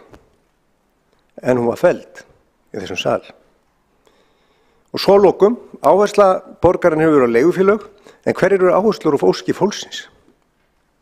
Miklu fleiri vilja eiga og miklu færri vilja leigja. 90% vilja eiga frekar en eiga. En fyrir 20 árum síðan þá voru það 20% sem að vildu leigja, nú er það bara 10%. Og lokum, aldrei hafa fleiri verið leigjendur af nauðsyn. Þessi tala er líka mikilvæg og þetta er frá HMS. Þetta eru skilaboð frá fólkinu sjálfu. Þannig ef við súmum reyndu upp þá sjáum við það að markaðsaðilar, samtök atvinnulífsins og verkalýðshreyfingin, bankarnir og fólki sjálft segir það sama að það vantar íbúðir svo fólk geti eignast heimili sitt og það vantar lóðir til að segja þetta byggja þér. Hér þarf þess að breyta áherslur. Það þarf að opna Reykjavík, það þarf að opna fyrir byggingar, það þarf að opna fyrir lóðir, það þarf að opna fyrir tækifæri og ræsta út úr þessu húsi þannig að fjölskyldur og fyrstu kaupendur geti eignast heimili á eðlilegan hátt. Það gerist ekki með núverandi stefnu og ég held að þurfa að endurskoða bæði aðalskipulagið og gera nýja áætlun fólksfjölgun því að ég held að flestir séu sammála það sem skoða að spá Hagstofunnar er svartsýnisspá og hvernig getum við í Reykjavík byggt okkar íbúða áætlun á svartsýnni íbúðaspá þegar við vitum að Ísland er framtíðarland. Takk. Borgarfulltrúi Eyþór Laxdal Arnalds hefur lokið máli sínu. Einn borgarfulltrúi hefur óskað eftir að koma upp í andsvari. Það er Alexandra Brím.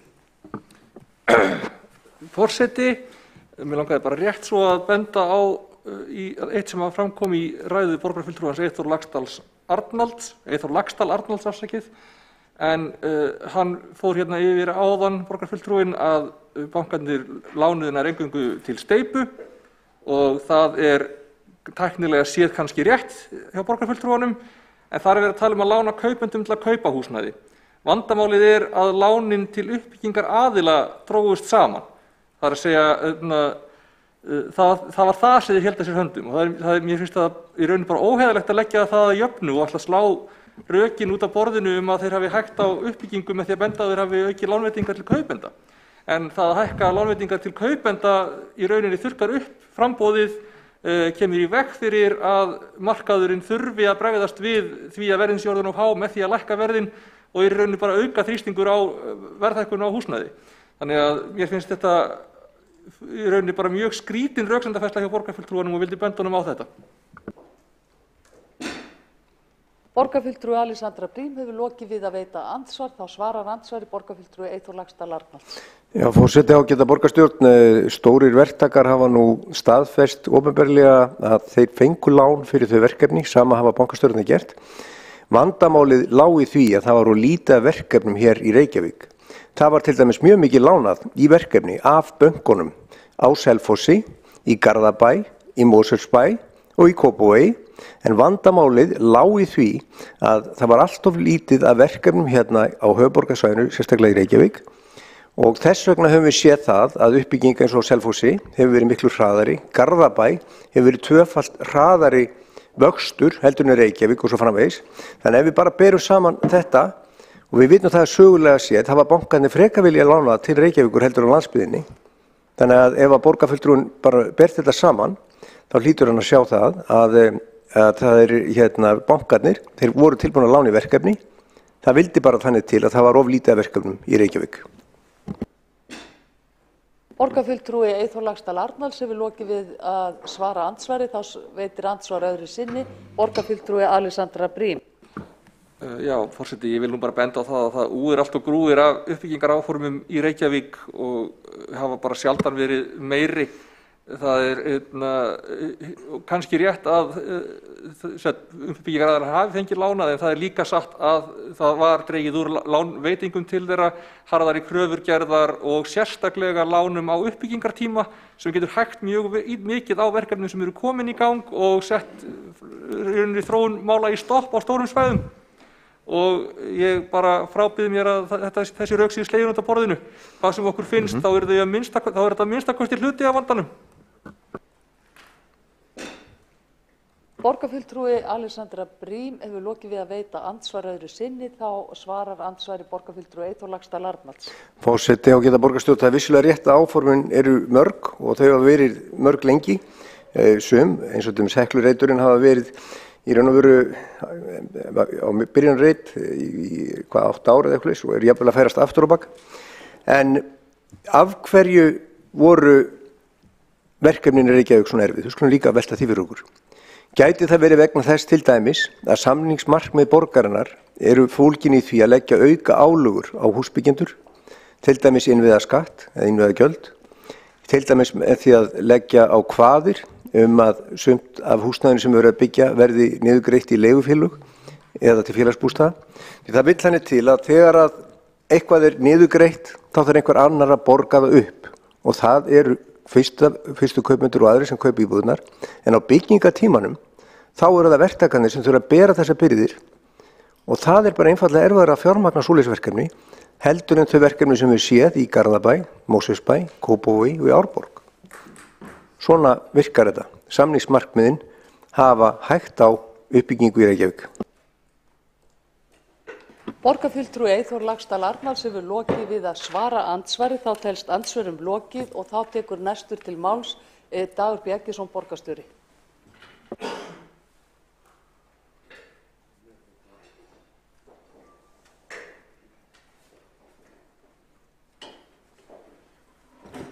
Forseti, ágæta borgarstjórn, þetta var nokkuð merkileg ræða en reyndar ennþá merkilegri greinagerð. Ég held ég hefði fengið eitthvað gallað eintak af henni en hún er 3 síður og greinagerðin segir sem í stuttumáli það að íbúðir hafa aldrei selst jafn vel eins og núna í Reykjavík og það vanti meira. Og það er vel rétt í kjölfar vaxtalækkana Seðlabankans og aukins aðgangs að lánsfé að þá fór eignamarkaður af stað með íbúðir í Reykjavík, íbúðir í Kópavogi, íbúðir í Hafnarfirði, íbúðir í Garðabæ, íbúðir í Mosfellsbæ, sumarbústaðum land allt, listaverk og hlutabréf sem allir eignamarkaðir tóku mjög mikinn kipp. Þegar við horfum yfir síðasta ári í húsnæðismálum í Reykjavík þá verður aldrei komið jafn mikið af nýjum eignum inn á markaðinn og raunar er það svo að greiningardeildir Landsbankans hafa lagt það mat á að hið mikla framboð sem kom út á markaðinn í Reykjavík hafa haft kælandi áhrif á markað sem samt reis svona gríðarlega hátt eins og réttilega kom fram í máli oddvita Sjálfstæðisflokksins. En ofboðslega var undarlegt að láta það algjörlega framhjá sig fara að öll auknu útlán bankana voru alls ekki til verktaka. Þau voru til kaupenda. Þau voru ekki á uppbyggingarhliðinni, þau voru á kaupendahliðinni. Áhættulaus lán með veði í fasteignum sem hleypti markaðnum upp. Það kemur út af fyrir sig ekki á óvart að oddviti Sjálfstæðisflokksins sé sérstakur talsmaður bankana í þessu máli en ekki þeirra sem hafa verið að reyna að afla sér lána og svo framvegis. Þetta er afskaplega pólitísk nálgun. Ef við bara aðeins rifjum upp stöðuna og það voru lagðar fram nýjar tölur bara fyrir 10 dögum í borgarráði, að þá fjölgaði borgarbúum 2500 í fyrra og síðustu 5 árum hefur borgarbúum fjölgað meira en í nokkurn annan tíma sem ég þekki til. Fjöldi eigna kom inn á fasteignamarkaðinn og ég fer hér bara mjög hratt yfir. Það er meira en 1000 íbúðir sem að komu inn á fasteignamarkaðinn í Reykjavík. Það sem meira er að það voru samþykkt byggingarleyfi fyrir annað eins. Það er enn eitt metárið í pípunum í Reykjavík, þannig að minnstakosti 1/3 af uppbyggingu á Íslandi verður í Reykjavík og líklega gott betur. Því við sjáum að þau sveitarfélög sem að oddviti Sjálfstæðisflokksins telur að hafi verið að byggja mjög mikið, að þau eru heldur að gefa eftir. En Reykjavík heldur þessum jafna takti, þessum fyrirsjáanlega takti, vegna þess að við höfum verið útbær á allar okkar upplýsingar og lagt fram okkar plön. En hver eru þau þá til næstu 10 ára? Við höfum samþykkt aðalskipulag til 2040, við höfum lagt fram lóðaúthlutunaráætlun til næstu 10 ára og bara lóðaúthlutanirnar eru 1000 íbúðir á ári, einkaaðilar eru með reiti upp á 3000 íbúðir sem þeir í raun hafa verið að bíða eftir að fara með út á markaðinn. Þannig að í Reykjavík gætu byggst hátt á annað 1000 íbúðir og jafnvel 2000 íbúðir. Þannig að það liggur alveg ljóst fyrir að það mun ekki standa á borginni varðandi uppbyggingu næstu ára. Það verður fjármagnið, þar að segja fjármögnun nýrra verkefna sem mun ráða þeim hraða.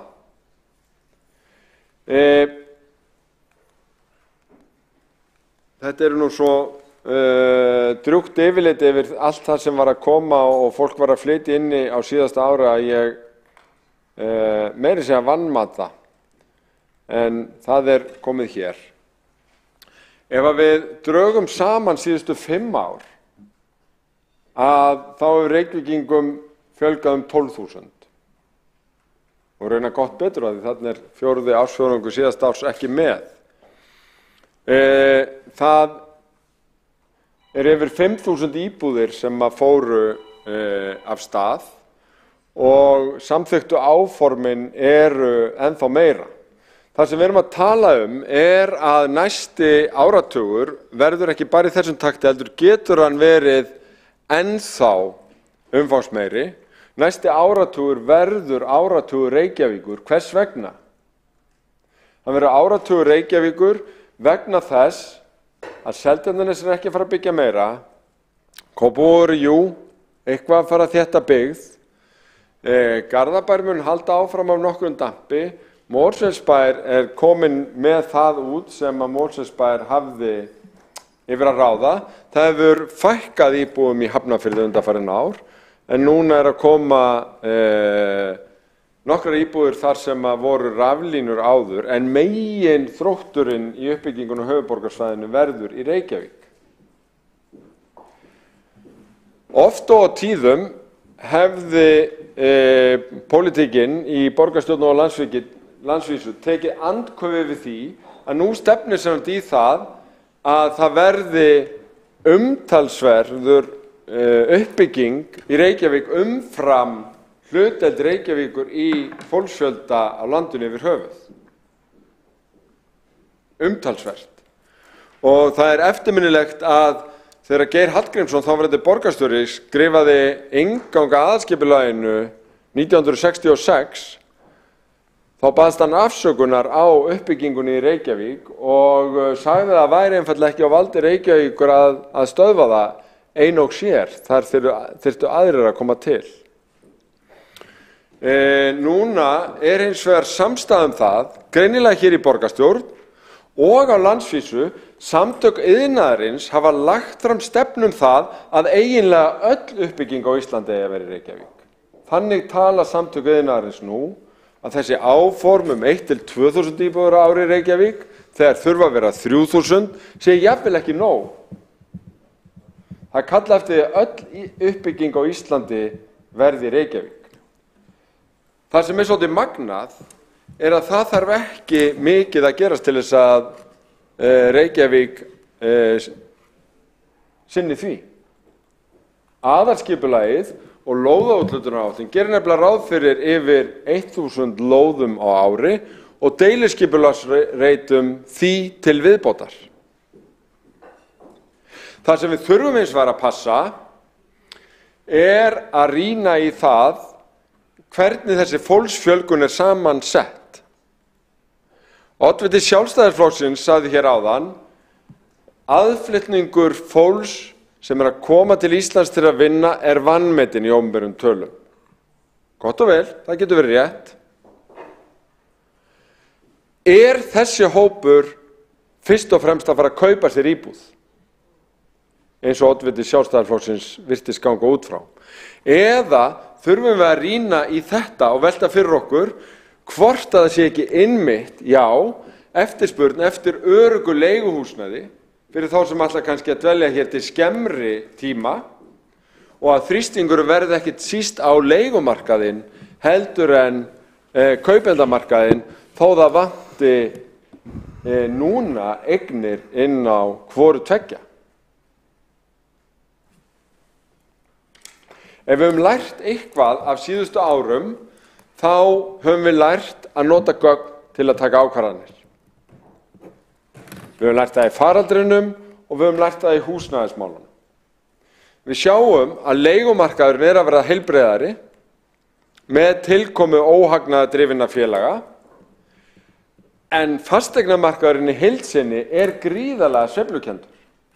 Eins og við sjáum á því að vextir hafa farið niður 2 og upp 2% á ótrúlega skömmum tíma.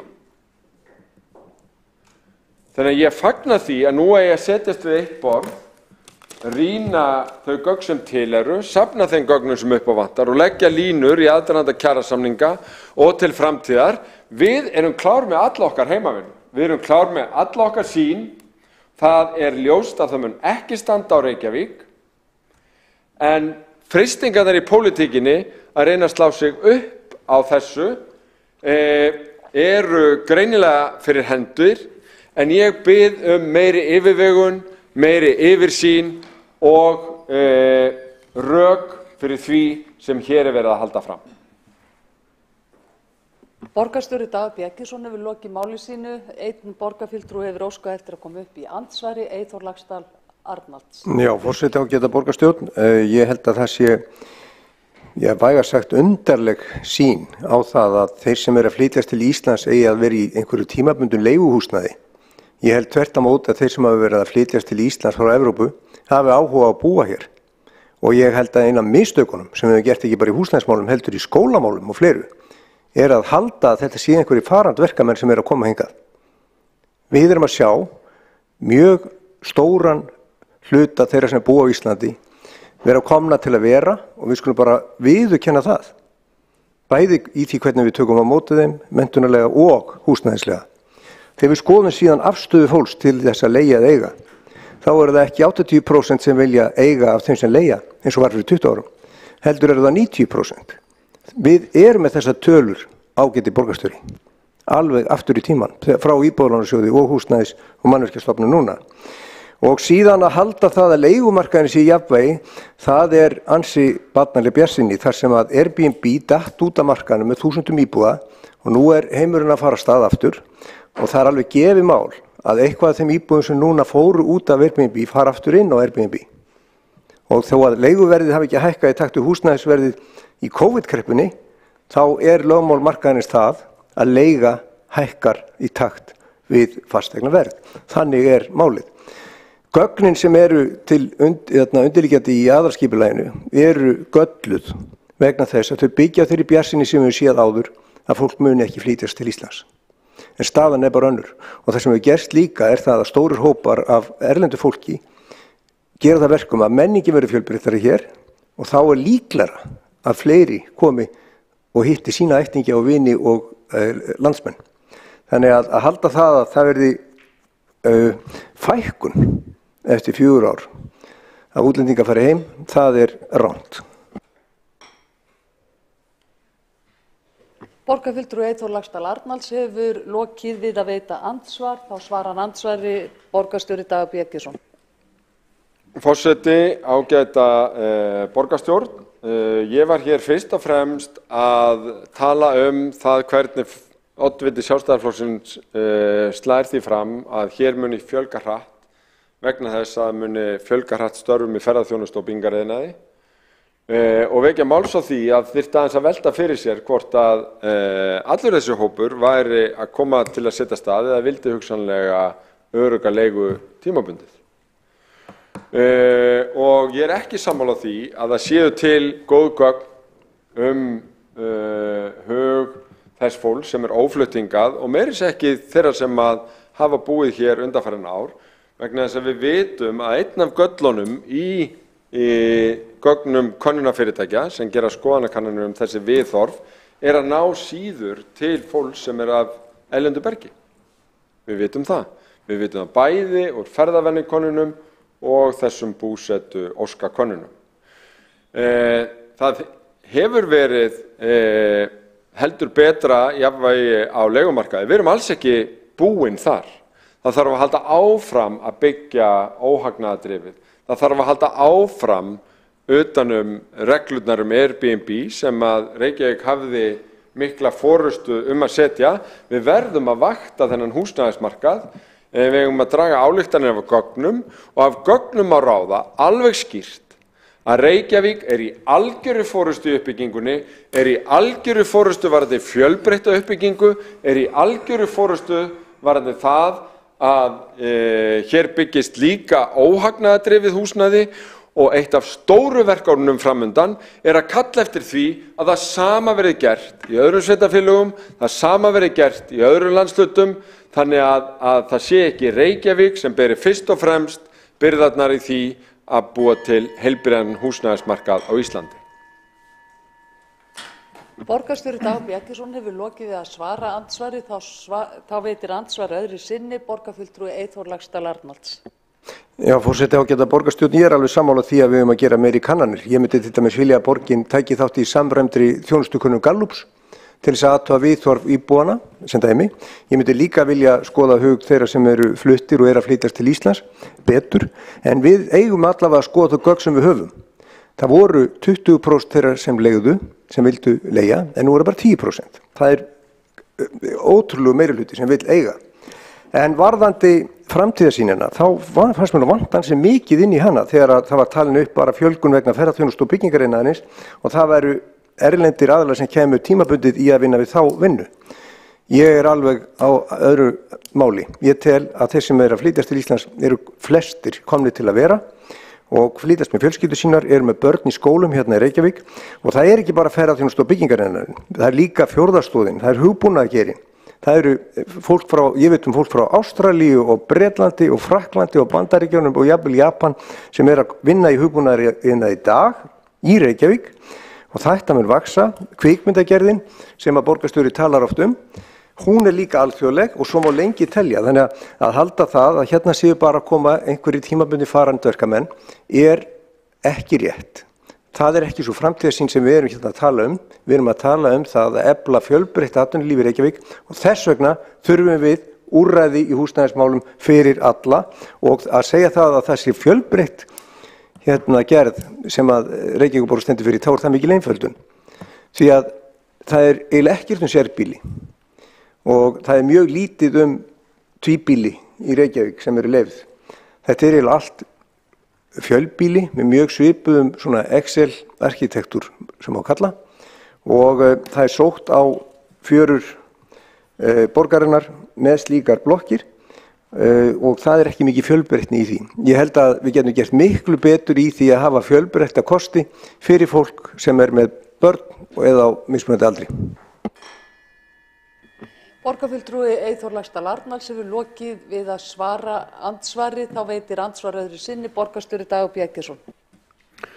Forseti, ágæta borgarstjórn, já, nú erum við að tala saman. Það þarf nefnilega fjölbreytta kosti. Við þurfum öll taka við höfuðið, en við þurfum ekki öll að sama. og borgin hefur skorið sig algjörlega úr í fjölbreytni.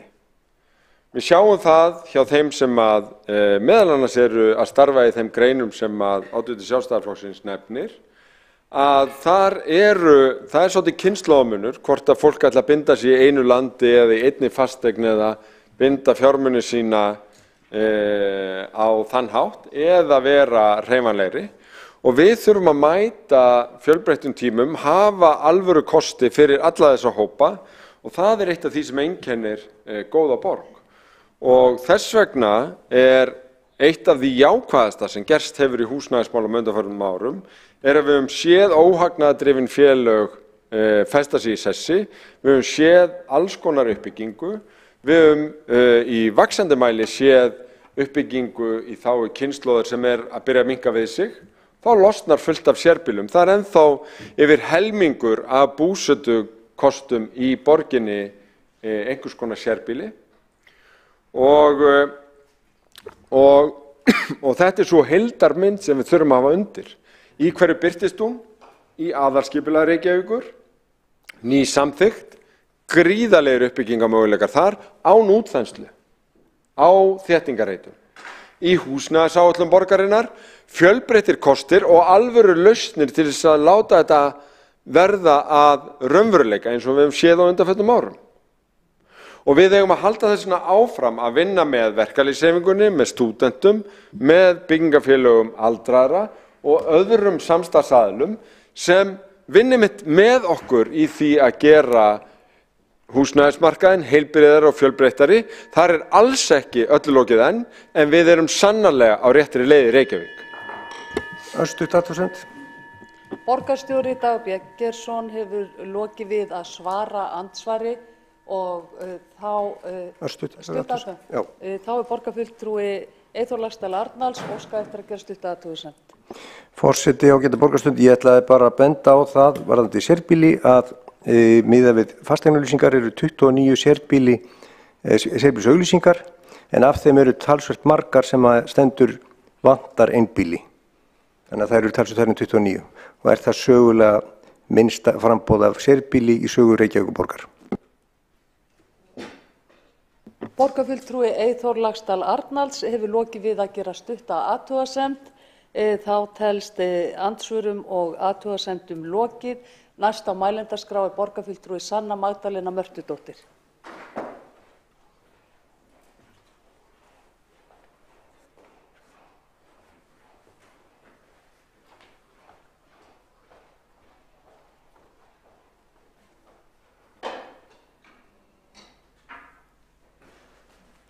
Forseti og tilheyrendur, kannanir sýna að fólk vill frekar eiga, frekar en að leigja, en af hverju er það? Er það ekki að stórum hluta vegna þess að leigumarkaðurinn hér á landi er hræðilegur, það er ekkert leiguþak, það er engin leigubremsa, það er engar reglur það.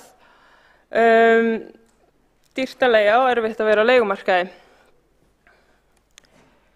552 eru á biðlista eftir almennu félagslegu leiguhúsnæði hjá borginni, þar af 125 barnafjölskyldur. Hér er að ræða 6 einhleypa feður, 94 einhleypar mæður og 25 hjón eða sambýlisfólk sem eru með börn. Fjöldi á biðlista eftir milliflutningi hjá borginni eftir almennu félagslegu leiguhúsnæði eru 233. Það er að segja þau sem eru að bíða eftir íbúð sem að hentar betur þeirra þörfum.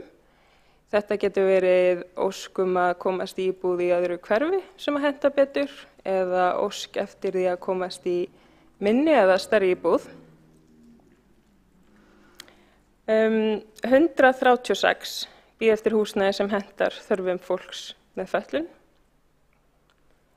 Nýjustu tölur sýna fram á að 72 bíða eftir húsnæði fyrir heimilislausa með miklar og flóknar þjónustuþarfir og 148 bíða eftir þjónustuíbúð aldraðra. Hér er að ræða 908 umsóknir. 908 einstaklingar hér í borginni sem að bíða.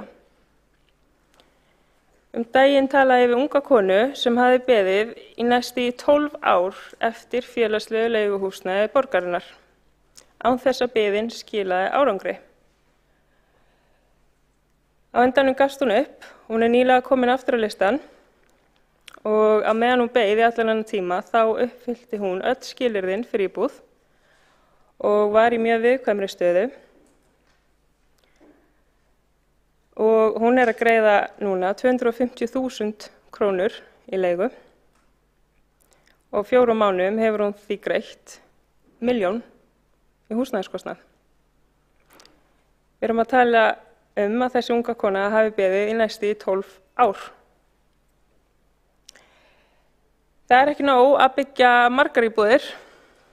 Það þarf að tryggja að íbúðirnar sem eru byggðar hendi þörfum fólks, það þarf að byggja fyrir fólk en ekki fyrir fjármagn.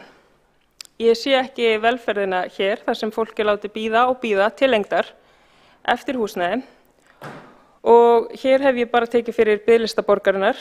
Ég hef ekki fjallað fólki sem að greiðir himinhátt verð í leigu, getur ekki sótt félagslegt leiguhúsnæði því það uppfyllir ekki öll matsviðmiðin.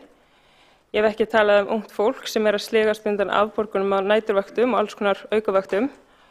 Ég hef ekki talað fólk sem að dvelur í gistiskýli og hefur verið að biðlista eftir leiguhúsnæði. Ég hef ekki talað fólk sem að gistir inni á öðrum og ég ekki búin að tala fólk sem að býr í atvinnuhúsnæði, getur ekki skráð lögheimili sitt þar, né sótt húsnæðisbætur eða í húsnæði sem ekki hannað sem heimili. Það mjög langt í land að hér sé hægt að tala velferðarborgina, Reykjavík. Húsnæði á að vera fyrir okkur öll. Það á ekki að vera eðlilegt að það sé alltaf hundruðir að bíða eftir öruggu húsnæði og búi við ótryggar aðstæður. Við verðum að tryggja fólki örugt húsnæði og við þurfum að koma í veg fyrir að fólk sé látið bíða svona lengi og til lengdar. Að við skoðum stöðuna sem að núna fyrir framan okkur og bregðumst við henni.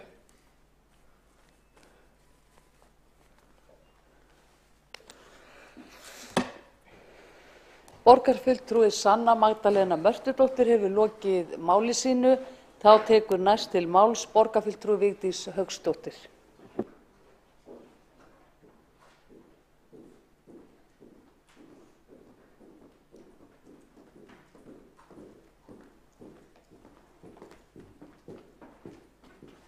Virðulegi forseti, ágæta borgarstjórn og tilheyrendur. Ég þakka kærlega fyrir þessa umræðu og ræðu frummælandans Eyþórs Laxdal Arnalds. Hér tala borgarstjóri að allir þurfa að halda ró sinni, en það einn maður sem hefur farið úr jafnvægi í þessari umræðu og það borgarstjóri. Borgarstjóri hækkaði hér mjög róminn og það aðeins ávísun og eitt, það það að málin ekki nógu góðum farvegi. Ég satt fund í morgun sem var á vegum Vegagerðarinnar. Það sem var verið að fara yfir samgöngusáttmálann. Og það kom fram þar í máli eins ræðumannsins að það væri mikið þrýstingur í Reykjavík. Þrýstingurinn væri frá fjármagnseigandum og verktökum sem að ætluðu sér að byggja upp á þeim reitum þar sem borgarlína á að koma, meðfram borgarlínunni. Þannig að nú það orðið opinbert. Og þá verðum við í sama orði að tala það að það búið að skapa svo mikla væntingar varðandi hina svokölluðu borgarlínu og hlustiði nú á tölunar sem áætlað að kosti 3,5 milljarð hver kílómetr, sem ég skil ekki hvernig hægt að koma og klína á verkefni borgarlínu per kílómetr. Á meðan samanburðurinn við Vaðlaheiðargöngin sem allir sem hafa skoðað þá framkvæmd og hafa skrifað og reiknað út og ríkisábyrgðasjóður vildi ekki taka ábyrgð á. Kílómetrin í Vaðlaheiðargöngunum kostaði einungis 2,5 milljarð. Þrátt fyrir það að verktakar þar hefðu lent í miklu vandræðum því að þetta var ekki berg sem var verið að fara í gegnum, heldur var þetta heiði. Og verkið tafðist úr hófi, en kílómetrin í Vaðlaheiðargöngunum endaði samt í 2,5 milljörðum, en kílómetri borgarlínu á að endi í 3,5 milljarði, 3.500 milljónum. Já, það hægt að gera margt fyrir kílómetraverðið í borgarlínunni annað en að fara á stað með hana.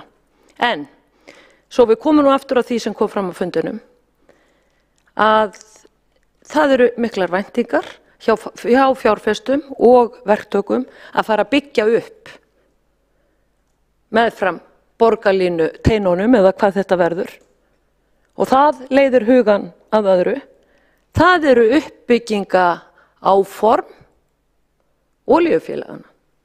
Því það eru fjölmargar bensínstöðvar sem liggja akkurat í línu, borgarlínu. Og það eru framtíðarsamningarnir sem ég var að tala hér áður í þessu mánuði. Það er ekki bara þessar 14 lóðir sem við erum búin að sjá framan í, sem að borgarstjóri er búin að gera afsalsamninga, afsala borginni verðmætum. Við erum að tala um Ægisíðuna, við erum að tala um Egilsgötuna, við erum að tala um Hringbrautina, allar þessar þéttingalóðir sem má heita þessu heitar lóðir hér í borginni, út af því að stefnan sem er keyrð núna, það er þrenging, þétting, þrenging og byggja bara á þéttingareitum. Það er bara fyrsti dýllinn. En svo eru allir framtíðarsamningarnir sem felast í þessum samningum. Það eru allar bensínstöðvarnar sem liggja á brautarteinum borgarlínu. Og það eru framtíðarsamningarnir sem ég verið að tala um. Og það eru framtíðarsamningarnir sem fjársterkir aðilar og verktakar að tala um við vegagerðin og betri samgöngur. Það bíða allir í ofenni. Það ætla sér allir að græða á lóðaskorti borgarinnar, eins og við vitum. Reykjavíkurborg er nefnilega haldið í heima tilbúnum lóðaskorti. Og það er ekkert eitthvað sem er bara svona óvart. Auðvitað er það mannanna verk. Það er stefna borgarstjóra. Það er stefna meirihlutans. Því er hægt að breyta á einni nóttu. Reykjavíkurborg á gnótt af landi, því að borgarstjóri talaði hér sveitarfélög í nágrenni Reykjavíkur sem væri orðin landlaus. Reykjavíkurborg á gnótt af landi. Það væri hægt að fara með Reykjavíkurborg eins og farið var með Vestmannaeyjagosið. Það var þjóðarátak. Fleiri þúsund Vestmannaeyingar urðu heimilislausir á einni nóttu. Það var farið í þjóðarátak, það var farið að byggja, það var farið að flytja inn einingarhús, það var hugsað í lausnum. Koma fólki undir þak. Undir þak. Þá var ekki verið að hugsa þessa steipu, drifnu, stefnu Reykjavíkurborgar eins og hún er búin að vera keyrð undanfarin áratug, 1,5, 2. Steipu drifin uppbygging á þrengingarreitum í Reykjavík. Þetta er framtíðarplanið og fortíðin hjá þessum meirihluta. Það er staðreyndin. Grámiklulega byggingar hvoran ofan í annari. Svo varla sést sólarljós, hvað þá heldur grænn blettur. Jú, það var víst í Vogahverfinu pláss fyrir og skylda fyrir einum berjarunna og einum fermetri af grænum bletti til þess að væri hægt að uppfylla þessi grænu viðmið sem að borgin setur sér, og það var náttúrulega hlegið að því og þetta var farið á stað með þetta í fjölmiðla sjálfsögðu. En þegar verið er að tala hér að það vanti íbúðir í Reykjavík, þá segir borgarstjóri að það sé alls ekki. Það er það bara víst. Það viðurkenna það allir og tala það, fagaðilar, samtök iðnaðarins, samtök atvinnulífsins, allir sem að vita á, tala það að það er það sem er að í Reykjavík núna. Frummælandi hér í þessu máli fór vel yfir það, borgarfulltrúinn Eyþór Laxdal Arnalds, að innborgun á íbúð sem að myndi henta ungu fólki, hún gufaði upp á 2 mánuðum. Á 2 mánuðum. 5 milljónir út gluggan. Vegna þess að það er bæði lóða og íbúðaskortur í Reykjavík. Þetta eru alveg hrikalegar staðreyndir. En borgarstjóri vill hafa borgina í lóðaskorti vegna þess að þá er hægt að leggja á hærri fasteignagjöld og þá koma meiri tekjur inn í borgarsjóð til þess að setja í gæluverkefni. Hækkun upp á ykkur 16% síðastliðið 1 eða 1,5 ár. Það er bein ávísun á það að ráðstöfunartekjur heimilina minnka og minnka og minnka. Og það er því ekki nema von að í öllum plönum borgarinnar sem okkur hefur verið sýnd alltaf gert meira og meira ráð fyrir félagslegu húsnæði. Það er vegna þess að borgin haldið í þessu miklum lóðaskorti og framtíðarsýn ungmenna í Reykjavík þannig að þeir þurfa helst að komast inn í þannig húsnæði. Þetta er hrikaleg framtíðarsýn. Hrikaleg. Sérstaklega þegar við búum í landi þar sem í gegnum áratugina þá hefur steinsteypan reynst besti lífeyrissjóðurinn. Langbesti lífeyrissjóður og einkastefnan við lýði hér á Íslandi. Þannig það. En virðulegi forseti, ég þakka þessa umræðu. Þetta verður augljóslega kosningamál hér í vor. Hvert borgin á að stefna, hvert á að þróa hann í byggð, hvernig við eigum að leysa þennan bráðavanda. Það neyðarástand. Það var neyðarástand fyrir 4 árum þegar ég var að taka þátt hér í minni fyrstu kosningabaráttu. Ástandið hefur versnað. Við þurfum ekki annað en að horfa á tölunar. Horfum á tölunar. Horfum á hækkunina. Horfum á hækkun fasteignavers. Þetta alveg rosalegt ástand. En þetta heimatilbúinn vandi. Hann skrifast eingöngu á borgarstjóra og meirihlutann sem vill halda höfuðborg Íslands í lóða- og húsnæðiskreppu.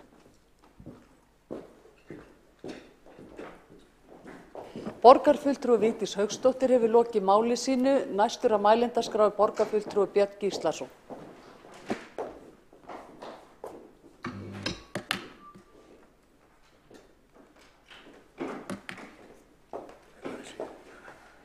Áfram hægra megin.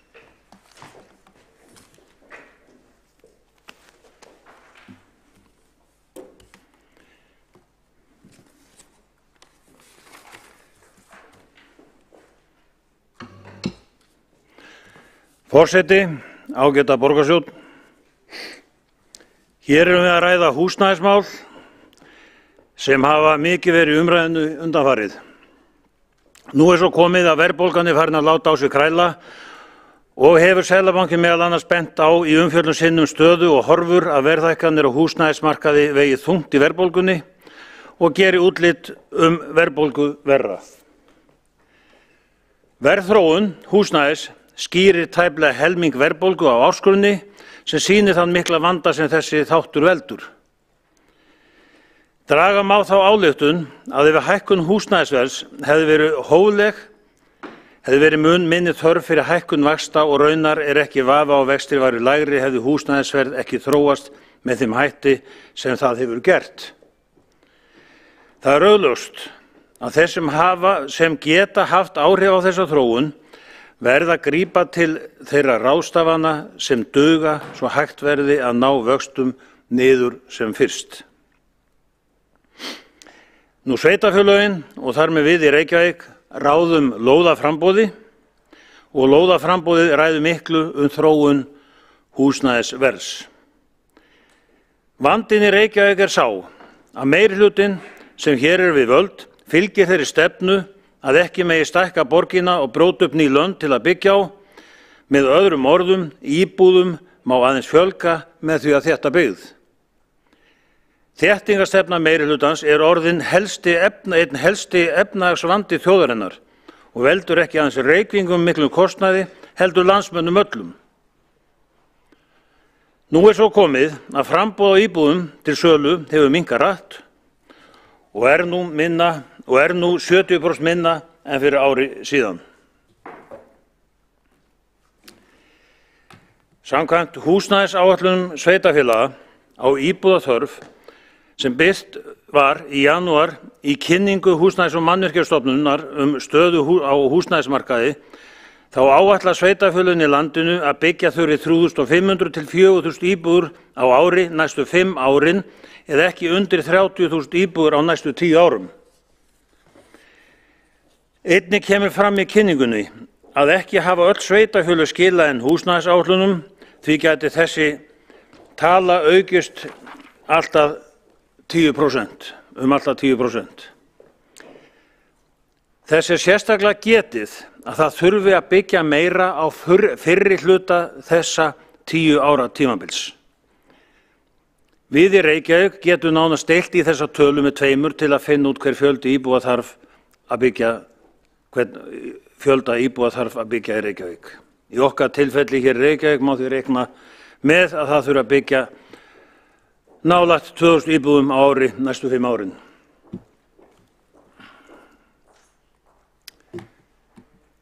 Mannfjöldaspá Hagstofunnar sýnir fjölgun íbúa í landinu frá 2021 og þar er gert ráð fyrir fjölgun alltaf 50.000 manns til ársins 2030 samkvæmt miðspá sem Hagstofan gerir.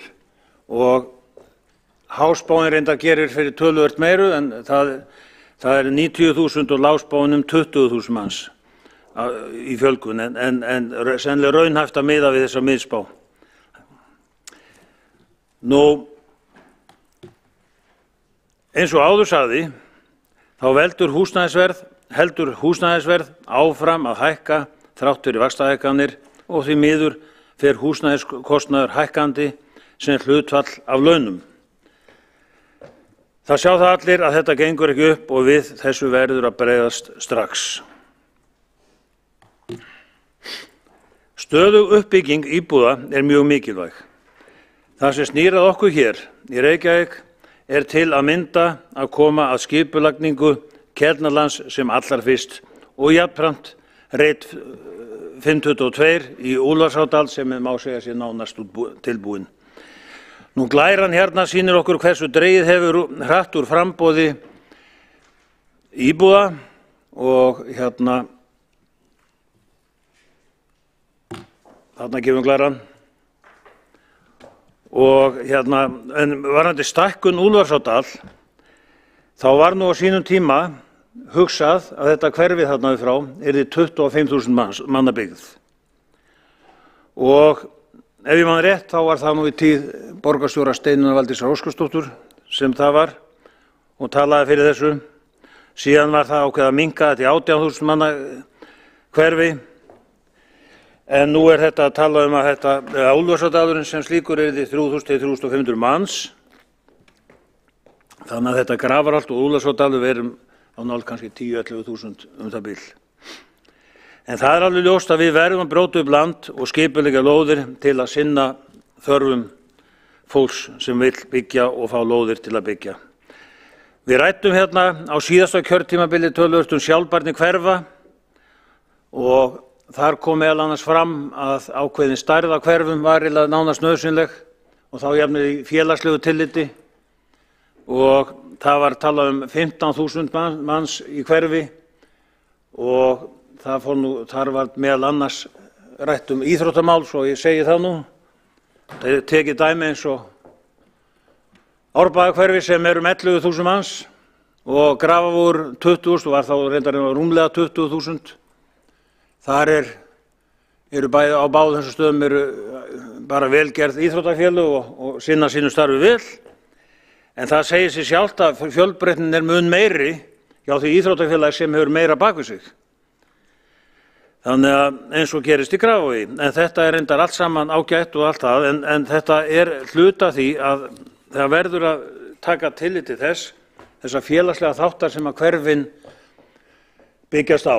Og það var talað 15.000 manns að lágmarki og ég held að það hafi ekkert breyst. Ég hef ekki heyrt það og þannig að það er svona ýmislegt að spá í þegar þetta er svona verið að ræða þessi húsnæðismál, hverfismál og fleira.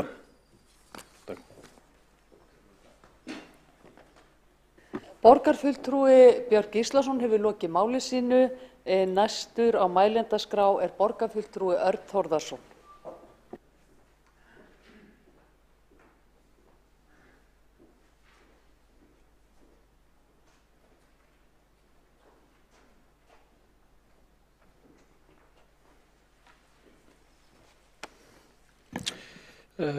Forseti, ágæta borgarstjórn, já, við erum að ræða hérna húsnæðismál í borginni og hérna ekki sýnist, ekki allir á sömu hérna niðurstöðum hvert ástandi er. Og ég var að viðurkenna það að hérna það getur stundum verið svolítið erfitt að átta sig á nákvæmlega hver staðan er. Nú hérna við fáum alltaf reglulega upplýsingar frá kynningardeild borgarinnar og borgarstjóra og formanni skipulagsráðs og fleirum einhvers konar stórkostulega uppbyggingu í húsnæðismálum hér í borginni. Já, það er verið að bera út í hús ekki bara Reykjavík heldur í nágrannasveitarfélögunum líka. Tonnin öll af umhverfis fjandsamlegum pappír. Þannig að ástæða til þess að þakka borgarstjóra fyrir þessa yfirferð áðan að hún skildi ekki hafa verið í formi pappírsdreifingar hér til okkar borgarfulltrúa eða annars þar við fengum sem betur fer enn eina glæru kynninguna.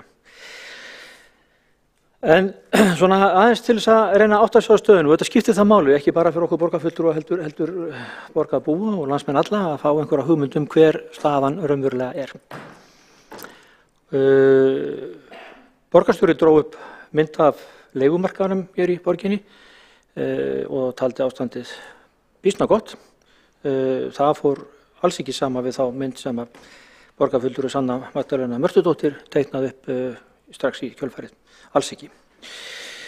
Nú, við erum búin að fá hérna tvær teikningar af stöðumála. Borgarfulltrúi Eyþór Laxdal Arnars hefur teiknað upp stöðu sem langt frá því að vera góð. Við sjáum það reglulega í fjölmiðlum og fréttum að ýmsir sérfræðingar koma og teikna upp stöðuna og segja ástandið grafalvarlegt, benda á að þetta grafalvarlega mál hafi áhrif á okkur öll, ekki bara borgarbúa heldur landsmenn alla, í gegnum vexti og verðbólgu. Þeir segja í byggingu fækki, íbúum til sölu séu í sögulegu lágmarki og uppbyggingar áform séu ekki í takti við þarfir, það sé skortur á lóðum, skipulagsmál sé í ólestri og hagkvæmar íbúðir ekki í boði. Þetta ein myndin sem dregin upp. Og síðan hinn myndin, það þessi þéttingastefna sem öll í gangi og ég ætla að taka það fram að ég hef gagnrýnt það bæði hér og annars staðar að þessi þéttingastefna sem pólitísk ákvörðun, að hún nánast aldrei í jafnvægi. Innviðir fylgja ekki með. Ég þekki það ágætlega úr stýrihópum og vinnuhópum sem að vinna að til dæmis uppbyggingu á leikskólamálum og fjölgun leikskóla að þarna fer ekki þetta nauðsynlega jafnvægi sem þarf að vera. Nú svo annað sem kannski líka maður tekur eftir þegar maður fer út fyrir bæinn eða borgarmörkin, þá sér maður hvernig bílaumferðin stöðu fram og tilbaka yfir heiðina og upp á Akranes og víðar, að þar ungt fólk sem vill fá önnur húsnæðisúrræði heldur en hér í boði. En það svolítið erfitt átt að sjá hver raunveruleg staða borgarstjóri og borgarfulltrúi Alexandra Briem talar að hlutirnir séu í þokkalegu standi og meira þess að gott betur en það. Og þá þetta auðvelt að átt að sjá því að það eru ákveðnar freistingar eða freistni vandi í þessu máli að halla réttu máli. Ég ætla aðeins að ræða áætlanir eða áform. Alexandra Briem borgarfulltrúi talaði það að það úði og grúði alltaf uppbyggingar áformum í borginni. Að það úði og grúði af uppbyggingar áformum í borginni. Og það akkúrat nákvæmlega það sem ég ætla að nefna. Og aðeins að færa mig yfir í kannski hvað aðrir segja stöðumál og þessi áform. Og þá ætla ég að fá að vitna í skýrslu fjármála og áhættustýringarsviðs Reykjavíkurborgar sem var lögð fram við framlagningu ársreiknings bæði 2019 og 2020 og með leyfi forseta þá ætla ég að fletta hérna upp á blaðsíðu 13 og tala athugasemdir eða ábendingar fjármála- og áhættustýringarsviðs, þar sem segir tekjur að fyrir árið 2019 orðrétt sala byggingaréttar nam 26 milljónum króna og var 3.753 milljónum króna undir áætlun. Sem sagt, áformin voru sem þessu munar 3.753 milljónum undir áætlun og sala byggingaréttum var 26 milljónum króna. Það eru áformin annars vegar 3.700, niðurstaðan 26. Þetta svolítið mikill munur. Og síðan ef við vitnum í nákvæmlega samskonar skýrslu frá fjármála- og áhættustýringarsviði frá framlagningu ársreiknings fyrir árið 2020. Að þar segir með leyfi forseta orðrétt, sala byggingaréttar nam 1,2 milljarði, þokkalega upp að þar, en var 3.200 milljónum undir áætlun. Og það eru þessi áform sem að ég með þetta að velta fyrir mér, hvort það sé nóg, að vera með mikil áform, stór plön, stórar áætlanir, hvort að það sé nægilegt eitt og sér. Margir halda það fram að svo sé ekki. Og jafnvel þó við höfum séð einhvers konar stórkostleg uppbyggingar áform þarna á þessum árum, 2019 og 2020, sem að þessi ábending frá fjármála- og áhættustýringarsviði Reykjavíkurborgar athugasemdin á við, að erum við þá ekki að sjá nákvæmlega sömu aðvörunarorðin eða athugasemdirnar eða ábendingarnar fyrir árið 2021. Ég svo sem veit ekki því að það er ekki komin skýrsla frá fjármála- og áhættustýringarsviði hvað það varar. En eins og ég segi þá er ansi mikill munur á því að setja fram stór áform og síðan að láta þau framganga. En það breytir því ekki að stóra áhyggjuefnið er þessi grafalvarlega staða sem er uppi á íbúðamarkaði og það er kannski þess vegna sem við erum nákvæmlega að ræða þessi mál hér í þessum sal. Og ég vona að við förum að færa svolítið nær og finna einhverjar lausnir á þetta mál í staðan fyrir að setjast í einhverjar skotgrafir, borgarbúar og sérstaklega ungt fólk þarf ekki á því að halda. Að við förum að tala þetta mál með útúrsnúningum og einhverjum þættingi. Við þurfum að tala okkur niður á einhverja skynsamlega lausn. Takk.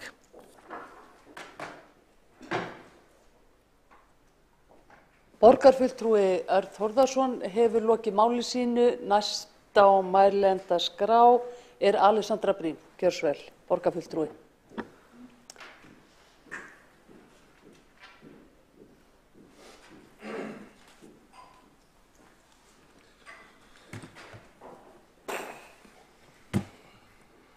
Forseti, ágæta borgarstjórn, aðrir áheyrendur. Húsnæðismálin er okkur öllum hugleikin og það meina ég ekki bara okkur öllum hér inni, heldur eru tvö mál sem eiga hug flest allra borgarstjórna í Evrópu og þó við að væri leitað. Þetta var þetta sem mér var sagt þegar ég fór í mitt eina skipti sem fulltrúi Reykjavíkurborgar erlendis og Júrósættisráðstefnu. Allir sem ég talaði við voru sammála það að húsnæðismálin og umferðarmál væru tvö stærstu vandamál nokkurn veginn allra borga í Evrópu akkurat núna. Þetta var eitthvað sem við verðum öll að hugsa Þetta eru mjög nátengd vandamál. Það er nokkuð sem vill gleymast, en það má alls ekki gleymast. Því að það mun aldrei takast að leysa þessi mál, eða þó að minnstakosti draga úr áhrifum þeirra, nema með því að hugsa lausnirnar á þeim saman. Það er skiljanlegt að vissum hóp hugnist best að byggja ný og dreifð úthverfi. Annars vegar þeim sem vilja helst bara kaupa stórt einbýli en finna ekki slíkt til sölu sem þeim hugnast á verðlagi sem að þau ráða við. Hins vegar þau sem að hafa þegar komið sér vel fyrir í húsnæði sem þeim líkar og hugnast illa breytingar í sínu nærumhverfi og vilja ekki upplifa að þrengt sé að sér, upplifa missi á útsýni eða ásýnd á hverfinu. Það er líka skiljanlegt að vissum markaðsaðilum hugnist það best. Til dæmis þeim sem vilja fá lóðir sem ódýrast til uppbyggingar, þannig hámarka þann hagnað sem mest á þeim verðmun sem er milli lóðar og uppbyggingarkostnaðar annars vegar og markaðsvirði tilbúinnar eignar hins vegar. Fyrir þá aðila er mestur gróði í því. Það er líka hlutfallslega ódýrara miðað við endanlegt söluverð að byggja á stórar eignir. Dýrasti hlutin af hverri íbúð, hverri nýrri íbúð þar að segja, eru til dæmis þeir fermetrar sem fara í eldhús og baðherbergi, enda eru þær miklar lagnir. Og fjölbýlishús með mörgum minni íbúðum þurfa fleiri slík herbergi á hvern byggðan fermetra heldur en til dæmis stór einbýlishús. Það eru hins vegar hagsmunir heildarinnar að það sé byggt þéttar. Þannig nýtum við innviði betur, leik- og grunnskóla, stíga, lagnir, nauðsynlega nærþjónustu. Þannig búum við til umhverfi þar sem verslun og þjónusta stendur undir sér í nærumhverfi og fækkar þannig bílferðum milli borgarhluta. Einnig búum við til grundvöll fyrir borgarlínu, hröðum og góðum almenningssamgöngum milli borgarhluta sem dregur úr mengun og minnkar umferð, sem er mikilvægt loftslagsmál í deiliskipulagi borgarinnar. Dreifð byggð hins vegar, austar og austar, kallar á meiri og meiri umferð í gegnum umferðarása borgarinnar, gegnum Grafarvog, Ártúnsbrekku og Miklubraut. Kallar á innviðauppbyggingu sem er dýrari á hvern íbúa sem nýtur þeirra og almennt er það verri landnotkun. Þegar fólk neyðist til að búa í mjög strjalli byggð, langt frá þéttingakjörnum, þjónustu, námi og störfum, þá fjölgar líka þeim bílum sem á þarf að halda á hverju heimili og það eykst sá tími sem fólk eyðir við að bíða í umferð. Það gefur líka auga leið að dreifð byggð krefst meira inngrips í ósnortna náttúru, brýtur meira land undir nýtt húsnæði á hvern íbúa en þéttbyggð. Það má alveg takast á smáatriðin á einhverju tilteknu svæði eða einhverja tiltekna framkvæmd, en þetta er staðreyndin fyrir uppi staðið. Þéttari byggð, minni landnotkun, minna uppbrot. Svo má nefna að það eru til gildir hagsmunir fyrir því að einhverjir gætu viljað að húsnæðisverð haldist hátt og hækki umfram verðbólgu. Þar má nefna fólk sem skuldsetti sig mjög mikill að kaupa húsnæði og hefur hagsmuni af því að það verði ekki skyndilega verðminna en lántakan. Það eru vissuleyti eðlilegir hagsmunir og við þurfum að meta þá hagsmuni á móti þeim hagsmunum fólks að geta keypt húsnæði á viðráðanlegu verði. Þetta getur þá orðið mjög óeðlilegt þegar stóra aðila á markaði er að ræða. Þau eru til dæmis þeir aðilar sem eiga stór eignasöfn, segi ég, sérstaklega ef þessi eignasöfn eru skuldsett upp á móti. Stærstu hagsmunaaðilar í því samhengi eru annars vegar stór leigufélög og hins vegar bankarnir. Til margra áratuga voru lána- og húsnæðismarkaðir í svo slæmum skorðum á Íslandi að kaupa fasteign sem hélt verðgildi sínu meðan verðbólga át upp raunkostnaðar lántöku var ein helsta leiðin til eignamyndunar. Á þeim árum var bönkunum pólitískt stjórnað, útlán voru næstum aldrei góð fjárfesting fyrir banka og mun meiri eftirspurn eftir þeim en framboð, svo fólk fekk helst lán til húsnæðiskaupa gegnum pólitísk sambönd eða gegn loforðum atkvæði eða greiða á móti með einhverjum hætti. Bara klassísk íslensk spilling. Sem betur fer er nú öldin önnur, að minnsta kosti að mestu leyti. En við erum samt í þeirri stöðu í dag að verktakar og aðrir aðilar sem vilja byggja eru yfirleitt upp á banka komnir með fjármögnun, bæði í upphafi sem og með lán- og uppbyggingartíma. Allar takmarkanir og tafir á slíkum lánveitingum geta hægt mjög á uppbyggingu húsnæðis sem á sama tíma hægir á því að nýtt húsnæði komin á markað sem heldur húsnæðisverði háu og viðheldur þannig verðgildi stórra eignasafna. Þess vegna er ekki skrítið að þegar húsnæðisuppbygginga gekk sem hraðast árin 2018 og 2019 hafi farið í gang mikil umræða og greinaskrif það að það stefndi í offramboð og verðhjöðnun. Fjölmiðlar sumir með vafasama eigendastefnu birtu greinar að húsnæði safnaðist upp og seldist ekki og handvaldar greinarskrifaðar húsnæði seldist illa sem voru þá oft mjög dýrar lúxusíbúðir til að viðhalda þeirri orðræðu að borginni fari fram úr sér í skipulagningu nýs húsnæðis og það þyrfti að hægja á með einhverjum ráðum. Hver sem nennir að lesa blaðasöfn frá 2018-19 getur séð þetta. Í kjölfarið fór verktökum að ganga verr og verr að fá lán, sérstaklega lán á uppbyggingartíma sem hefur tafið mjög fyrir uppbyggingu í kjölfarið og þau lán og uppbyggingartíma sem voru veitt voru á undarlega háum vöxtum. Við þetta bætist svo heimsfaraldur sem hægði á uppbyggingu bæði með beinum áhrifum á fyrirtæki og starfsfólk en líka með áhrifum sínum á birgðakeðjur í heiminum. Það voru líka önnur áhrif. Þau voru þannig að þau sem héldu tekjum sínum í faraldrinum höfðu skyndilega mun færri hluti til að eyða peningum í, gátu ekki farið út að borða eða í ferðalög eða gert margt af því sem fólk notar að staðaldri peningarnir sinna í sem ekki grunnþarfir. Á sama tíma var vaxtastig Seðlabankans þannig að lántökuumhverfið var mjög hagstætt. Þeir lánuðu sem sagt til kaupa á íbúðum sem gerir fólki kleift að greiða hærra verð en eykur í raun bara þrýsting á verðhækkun húsnæðis og kemur í veg fyrir að markaðurinn þurfa að bregðast við því að enginn geti borgað hátt verð með því að gera fólki kleift að borga hærra verð og býr þannig upp á við þrýsting á verðið og heldu á sama tíma að sér höndum við að lána fé til uppbyggingar og sérstaklega téðum lánum uppbyggingartíma. Þetta gerði það verkum að framboð á húsnæði þurrkaðist hratt upp og hvað sem var orðið uppsafnað á markaði hvarf. Eina leiðin út úr þessu að byggja meira og hraðar og við megum ekki hlusta á úrtölur að framboðið sé aukast og hratt og ótta þeirra sem óttast að verðhjöðnun eða verðið á húsnæðinu haldi ekki í við lánin þeirra eða verðbólguna. Við þurfum að vera skynsöm með það hvernig við skipuleggjum. Þétt byggð sem styðst við þjónustu í hjóla- og göngufæri, 15 mínútna hverfi eins og við höfum talað og býður upp á borgarlínu milli hverfa og þéttingarkjarna skynsamlegasta leiðin áfram. Þannig tryggjum við valfrelsi með því að byggja hverfi þar sem fólk getur valið að ganga, hjóla, keyra eða taka almenningsvagn og þannig nýtum við land, fjármuni og innviði betur. Það vond hugmynd að keyra í gegn ný hverfi áður en innviðir fyrir samgöngur geta tekið við þeim. Það vond hugmynd að hlaða meiri umferð á Ártúnsbrautina og það leysir ekki vandann að fjölga akreinum eða mislægum gatnamótum. Vandinn að það þurfa of margir að keyra borgarenda á milli. Vandinn að það ekki jafnvægi milli húsnæðis og náms og atvinnu milli borgarhluta. Vandinn að úthverfin eru á strjálbíl og standa ekki undir nærþjónustu og verslunum. Við erum með skýrar áætlanir að byggja upp, að þétta byggð, skipuleggja betur og byggja upp borgarlínu. Rétta leiðin að hraða uppbyggingu, skipuleggja fleiri íbúðir og gera skýra kröfu að minnstakosti 25% hlutfall húsnæðis á viðráðanlegu verði. Við getum hins vegar ekki stofnað byggingafyrirtæki í samkeppni við aðila á markaði eða farið í útlánaþjónustu í samkeppni við bankana. En við skipuleggjum lóðirnar. Við bjóðum á skýra sýn, fjölbreytt úrval og gott samfélag til að búa í. Við búum til aðstæðurnar til þess að það sé eftirsóknarvert að búa hérna og byggja hérna. Þetta eina leiðin til að raunverulega sporta gegn hækkun húsnæðisverð og hækkun leiguverðs og sjá öllum fyrir húsnæði. Takk. Borgarfulltrúi Alexandra Brím hefur lokið máli sínu. Næsti tekur til máls borgarfulltrúi Jórunn Pála Jónasdóttir.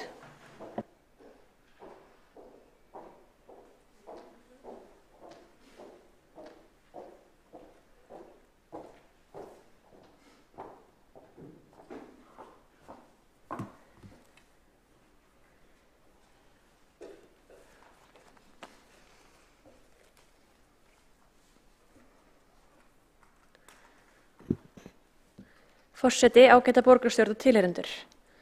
Hér ræðum við húsnæðismálin í Reykjavík og gríðarlegar hækkanir á raunvirði fasteigna á höfuðborgarsvæðinu.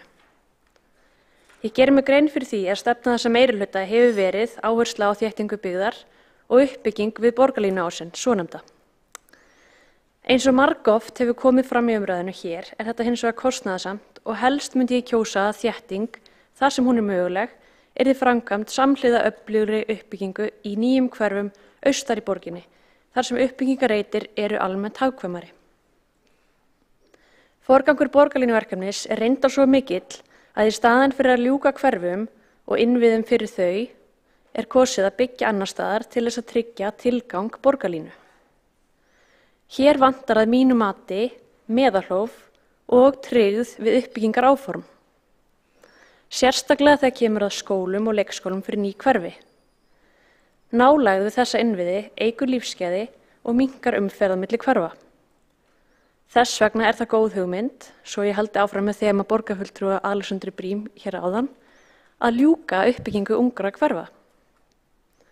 Ég vil síðan velta aðeins upp óskum íbúa. Eftir niðurstöður ferðavenjukönnun Maskínu haustið 2021 sagði meirihluti þessarar borgarstjórnar: Við verðum að hlusta á þessa bílstjóra sem vilja frekar hjóla eða taka strætó. Hvað með húsnæðismálin? 90% leigjenda vilja kaupa sér íbúðir. Miklu stærra hlutfall en hlutfall þeirra bílstjóra sem myndi frekar vilja fara með öðrum hætti til vinnu en að keyra. Eru óskir leigjenda rétt lægri en óskir bílstjóra? Veit þessi borgarstjórn betur að það sé sniðugra fyrir þau að leigja áfram? Hér rætt að fjöldi íbúða sé að koma inn á markaðinn. Af tölunni 1000 ári eru þó ekki allar að koma inn á eiginlegan íbúðamarkað, heldur fer hluti þeirra í húsnæðissamvinnufélög og í félagslega kerfið.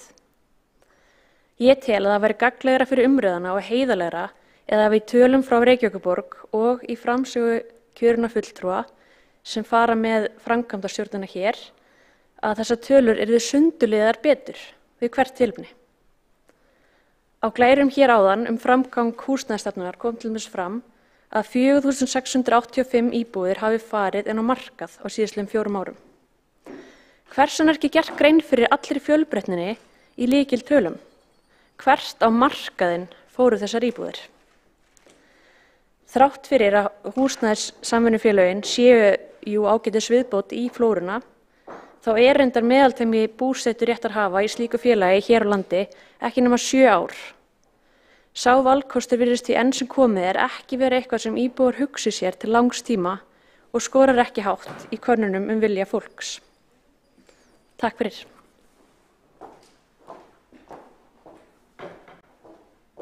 Borgarfulltrúi Jórunn Pála Jónasdóttir hefur lokið máli sínu.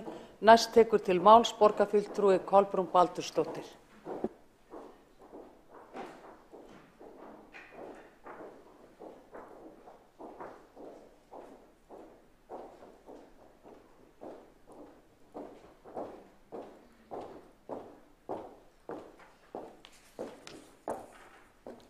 Forseti, ágæta borgarstjórn, það mjög margt búið að koma fram hér í dag og ætla ég nú ekki að fara að endurtaka það allt saman. Þetta húsnæðismálin, þetta mál að verða stærsta málið í borginni þessa mundir. Og það vegna þess að það áþreifanlegur og sársaukafullur húsnæðisskortur í borginni. Það bara staðreynd málsins og það kemur mér aðeins og óvart hvað borgarstjóri fer í mikla vörn þegar að við ræðum þessi mál. Það enginn að segja að það hafi ekki verið byggt þetta kjörtímabil. Það búið að gera alveg góða grein fyrir því en það hefur bara ekki verið byggt nóg og það það sem við erum að tala Þannig að við getum náttúrulega alltaf sagt, jú, eftir á, það átt að gera betur og gera meira, en ég held kannski fyrsta skrefið bara taka þessa umræðu með opnum hug og segja kannski já, við hefum átt að gera meira, en við munum þá sannarlega spýta í lóana núna og í framtíðinni, hvort sem að það verður þessi meirihluti eða samsetning af einhverju öðru meirihluta, þá þar hvort sem þarf að byggja meira. Það vantar sárlega húsnæði fyrir þá sem eru að kaupa í fyrsta sinn, fyrir nemendur, félagslega húsnæðiskerfið, það hefur lagast, biðlistin hefur minnkað, en það vantar mjög mikið en þá upp á til þess að við getum boðið öllum þak yfir höfuðið og heimili, þar sem stað sem fólk getur kallað heimili sitt.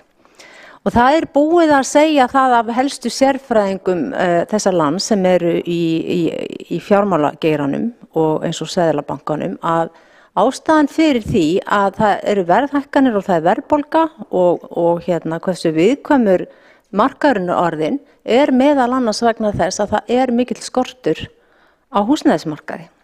Og þetta vandamál og hverjum einasta degi verið að tala þessi mál. Þannig á þetta þarf að hlusta. Hátt verð þýðir að framboð ekki nægjanlegt. Það þarf að auka framboð og við getum ekki þétt endalaust. Flokkur fólksins hefur verið tilbúin í að skoða og vera með í þessari þéttingastefnu. Sannarlega víða mátti þétta, en það verður að fara út fyrir þessa þéttingareiti og byrja að auka annar staðar möguleika á að byggja. Og eins og í Úlfarsárdal oft verið talað það, þar má bæta við miklu, þar eru innviðir allavega svona að koma til, það nýlega búið að opna þar glæsilega sundlaug og fleira, en þó að sé nú engin maturverslun þar í hverfun ennþá, þá það annað mál, en það hlýtur að fara eitthvað að gerast í þeim efnum og þarna má vissulega færa út kvíarnar. Síðan með þessi þéttingasvæði, þá íbúðirnar svo dýrar. Það líka vandamál að þessar litlu skonsur, inn á milli húsa núna, sem búið að sparsla í einasta bletti rándýrar eignir. Svo dýrar að það ekki einu sinni, ekki nokkuð leið fyrir ungt fólk að kaupa íbúð á þéttingareiti. Ég var nú í íbúð, fekk að koma inn í íbúð á Sólvallagötu núna, ekki alls fyrir löngu. átti þar erindi við það sem fólk sem þar bjó og í þessu gamla fallega húsi, fallegi íbúð, en ég ætla ekki að segja ykkur hvað hún kostaði þessi íbúð. Fólk nýlega búið að kaupa þessa íbúð og það er alveg óheyrileg upphæð. Þetta er Vesturbærinn, gamla hverfið, þetta er ekki fyrir hvern sem er að eignast svona fasteignir. Síðan hafa gengið á víxlina alls konar ásakanir á hverju þetta er. Einhver var nú í fjölmiðlum daginn að segja að við skulum ekki fara að leita sökudólgi, en auðvitað er verið að reyna að greina og rýna í ástæðurnar, af hverju svona er komið fyrir Reykjavíkurborg. Og það hefur komið hér fram, meðal annars hjá borgarstjóra, að þetta séu bönkunum að kenna og verktökum að kenna og fleiri. Sumir hafa nefnt flækjustig byggingaferlis í Reykjavík, hversu svakalega flókið það er fyrir umsækjendur sem ætla að byggja, að fara í gegnum það kerfi. Það er nú engin stafræn lausn komin ennþá sem getur hjálpað til. Þannig að verktakar hafa jafnvel flúið borgina, nenni ekki að standa í samskiptum við kerfið hérna. Þetta er svolítan kraðak. Ég veit ekki hvort að þetta er allt saman satt og rétt. Nú síðan er það leigan og hún auðvitað fylgir því hærri sem fasteignaverðið er, því hærri er leigan. En hvað hefur borgin gert til þess að reyna að beita sér fyrir að setja þak á leigu? Okkur er ekki verið að reyna að skoða það. Borgin, meirihlutin í borginni, borgarstjórn, getur gert mikið í svona málum bara með því að vera með hvatningu, tilmæli og gera sitt til þess að til dæmis að halda leiguverði í einhvers konar svona, skynsamlegu samhengi við það sem við laun fólks. Þetta finnst mér að vel mætti skoða og þetta húsnæðismáli eiga að snúast öryggi fólks en ekki gróða og þar þarf borgin að stíga sterkar inn með einhverjum hætti. Auðvitað er maður mjög þakklátur fyrir þessu óhagnaðardrifnu félög, þau eru bara allt of fá. Þannig að það má gera þeim hærra undir höfði, nefna bjarg oftar og hrósa því sem oftast sem vel er gert á þessu markaði. Þannig að það sé alveg skýrt hvaða er sem að borgarstjórn er að segja og hver eru skilaboðin.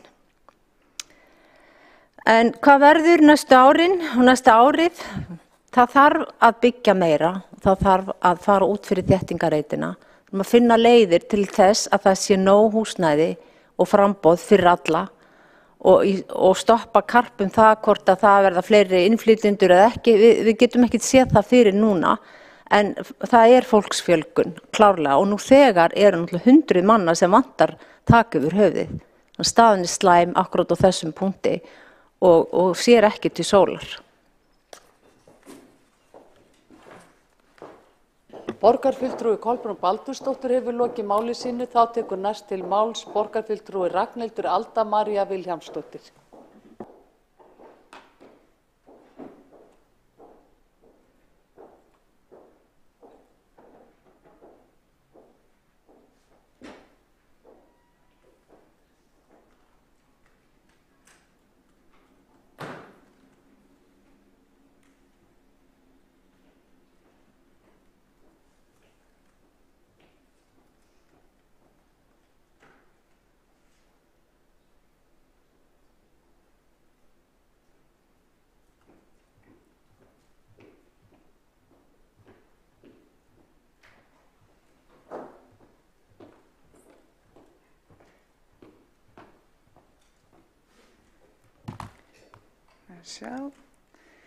Já, ágæta borgarstjórn og forseti.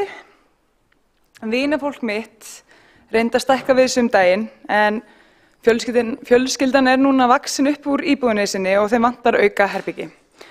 Og þau voru sem sagt uppaldir vesturbæingar en eru nú harðlínu grafvóksbor eftir að hafa flúið fasteignamarkaðinn í Vesturbænum til efri byggða vegna fæðingar fyrsta barnsins. Þau dreymir að komast í lítið sætt raðhús, helst með palli og garði fyrir krakkana, en Vesturbæjarverðin eru bara því miður byrjuð að leiða út í úthverfin. En þrátt fyrir 2 innkomur er bara ekkert grín fyrir par á meðalaunum að stækka við sig á núverandi fasteignamarkaði. Það er eins og hefur margoft komið hér fram, margfaldaður uppsafnaður húsnæðisskortur og verðið er orðið það uppsprengt að venjuleg laun eru farin að duga skammt í afborgarinnar á láninu samhliða gjaldhækkunum og rekstri fjölskyldunar. Svo er það verðbólgan sem þessi fasteignamarkaður hefur getið af sér. Hún er bara að éta upp kaupmátt launanna í ofanálag. En skorturinn er bara ein hlið vandans. Hin hliðin er einsleitnin í húsnæðinu sem er þó byggt.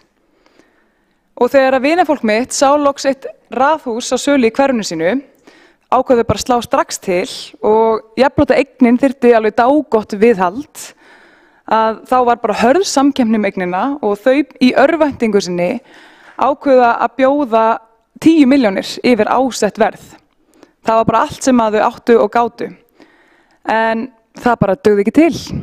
Það var eitthvað sem bauð hærra. Og það fáránlegasta við þetta er að það kostar svona 10 milljónir að koma þessu húsi í stand, sögðu þau mér, sem sagt, við eldhúsborðið. En núna hefur stefnan sem sagt verið tekin á Mosfellsbæ hjá þeim og jú, það er mikið lengri akstur í vinnuna en að minnstakosti þurfa þau ekki að skrimta mánaðamótunum milli til þess að hafa fyrir afborgunum og upphaldi. Einn verktaki sem ég þekki orðaði þetta alveg rosalega vel þegar hann sagði: í þéttingunni er bara pláss fyrir sovjíska steypuklumpa og lúxusíbúðir. Annað borgar sig ekki að byggja og borgin vill ekki byggja neitt annað. En ég vil bara minna á að mörg eftirsóttustu hverfi borgarinnar, þau voru kannski skipulögð að borginni en þau voru byggð af fólkinu sjálfu. Og þá var passað að innviðirnir væru til staðar eða það væri verið að byggja þau upp samhliða. Ólíkt því sem að nú er gert, þar sem að helst hefur verið byggt, þar sem innviðir eru þegar á þolmörkum komnir, sem hefur leitt til þess að fólk hefur neyðst til að sækja grunnþjónustu eins og leikskólapláss í hinn enda borgarinnar. En í áratug hefur þessi húsnæðisstefna ríkt og hingað erum við komin. Ég segi að þéttingin, hún á ekki að stýra því hvar eða hvernig við byggjum, heldur uppbyggingar tækifærin sjálf, þar sem að fjölbreytnin fær að vera í fyrirrúmi. Takk. Borgarfulltrúi Ragnhildur Alda María Vilhjálmsdóttir hefur lokið máli sínu, einn hefur óskað eftir að koma upp í andsvörum, borgarstjóri Dagur B. Eggertsson. Forseti, ágæta borgarstjórn, ekki það að þessi umræða snúast sagnfræði, ég vildi bara koma því tryggilega á framfæri að það er að sjálfsögðu alls ekki þannig að áður hafi það verið svo að innviðir hafi fylgt uppbyggingu hverfa. Þvert á móti, og þetta vita allir eins og ég sem er alin upp í úthverfi í Reykjavík. Það voru ekki konar gangstéttar í Árbænum 20 árum eftir að hverfi byggðist. Við sóttum íþróttahúsinu upp í Breiðholti, að það var ekki hægt að æfa í neinu íþróttahúsi í Árbænum. Börnin í Grafavogi og börnin í Ártúnsholti saminuðust í Laugalækjarskóla vegna þess að var ekki skóli í Grafavoginum þegar hann var að byggjast í upphafi. Og raunar voru krakkarnir í Árbænum fyrstu árin líka niður í Laugardalsskólunum í skóla. Þannig var þetta einfallega.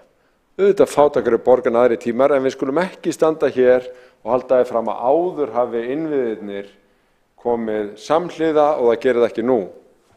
Það gleymdist meira sig að gera ráð fyrir Grafarvogslaug, sundlaug í Grafarvogi, í heilu hverfi.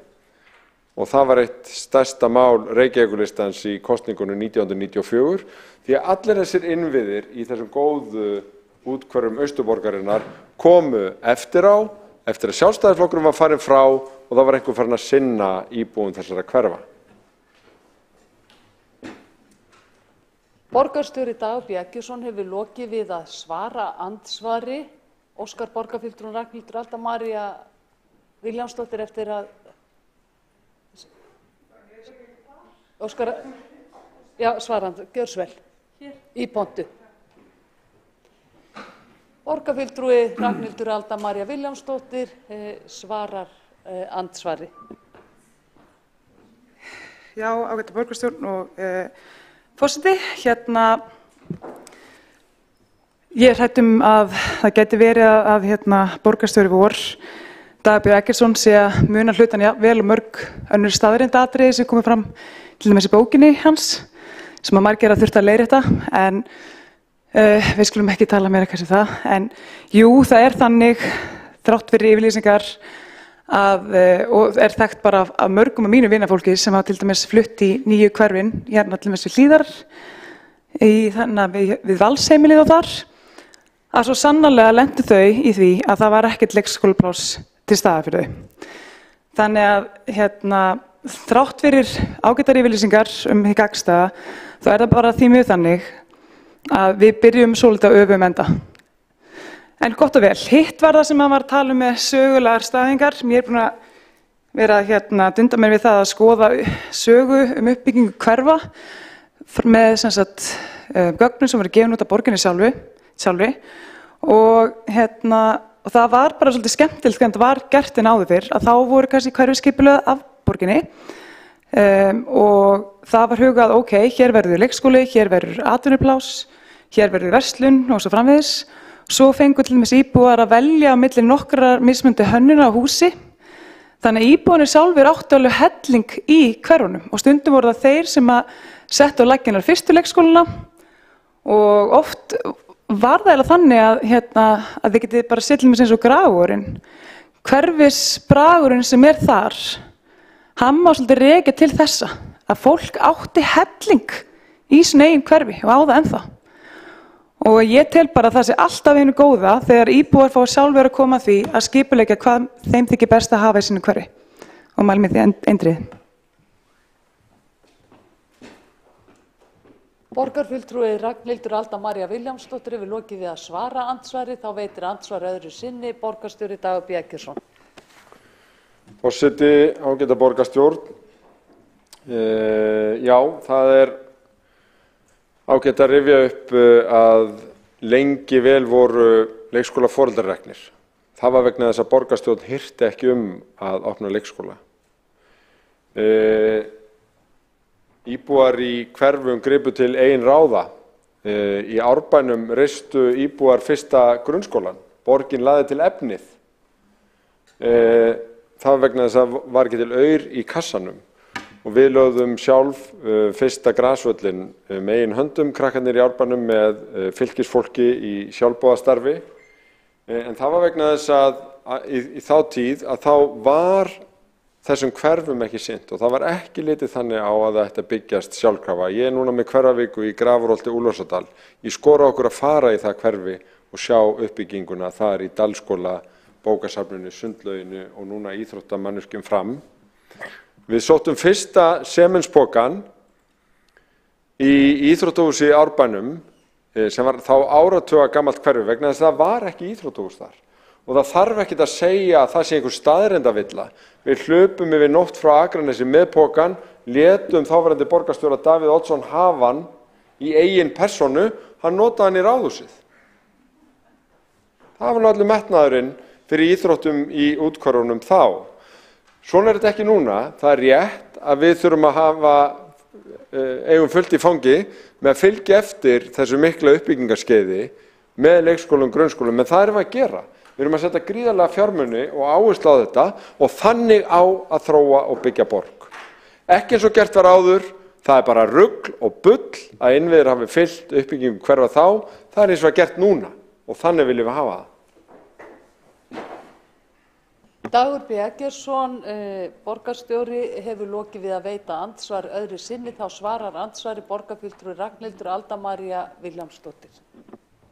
Já, það er kannski eitt sem að byrja að nefna fyrst að við erum að tala fortíðina og það er á þeim tíma var Reykjavíkurborg ekki með nærri mikið af innstreymi af peningum eins og við erum með núna. Það voru ekki nærri margir skattgreiðendur, það voru ekki nærri mörg fyrirtæki að borga mikinn arð. Þannig að það verður að segjast að með hversu mikil uppbyggingatími þetta var sem að hann er að vísa í og með hversu borgin hafði lítið milli handana með hvað hún hefur mikið núna, að þá vill ég bara hrósa þeim sem komu undan okkur og byggðu þessu fallegu hverfi sem við erum svo ógeðslega stolt af í dag. Og vonandi Getur kannski borgin lært eitthvað aðeins meira af þessu með því að hugsa, já, það er alltaf lagi að leyfa nýjum hverjum að byggja og draga úr skortstefnunni sem hefur núna ríkt til þess að leyfa íbúunum að koma undir sig fjölbreyttu húsnæði og sínum eigin hverjum. Takk.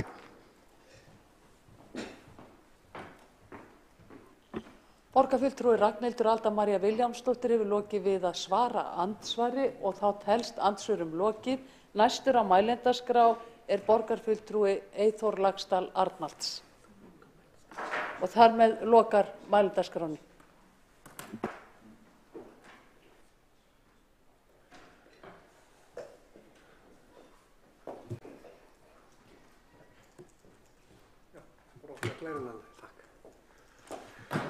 Já, forseti, ágæta borgarstjórn og tilærendur, þetta er búið að vera fín umræða mikilvægt mál sem að stundum gleymist þegar við erum með önnur mál eins og COVID og svo auðvitað hefur við verið að ræða ýmis önnur borgarmál, en ábyrgð borgarinnar á skipulagsmálum er mjög mikil og það er mikilvægt að við ræðum stöðuna og horfurnar, og það er eitt sem að sagan hefur kennt okkur, að áætlanirnar hafa vanmetið kraftinn í íslensku samfélagi, vanmetið hvað margir vilja búa hérna, og áætlanirnar hafa gert frekar ráð fyrir því að ungt fólk muni flytjast burt. Nú hefur það snúist við undanfarið og ég er alveg sannfærður það að Íslendingum mun fjölga verulega á næstunni.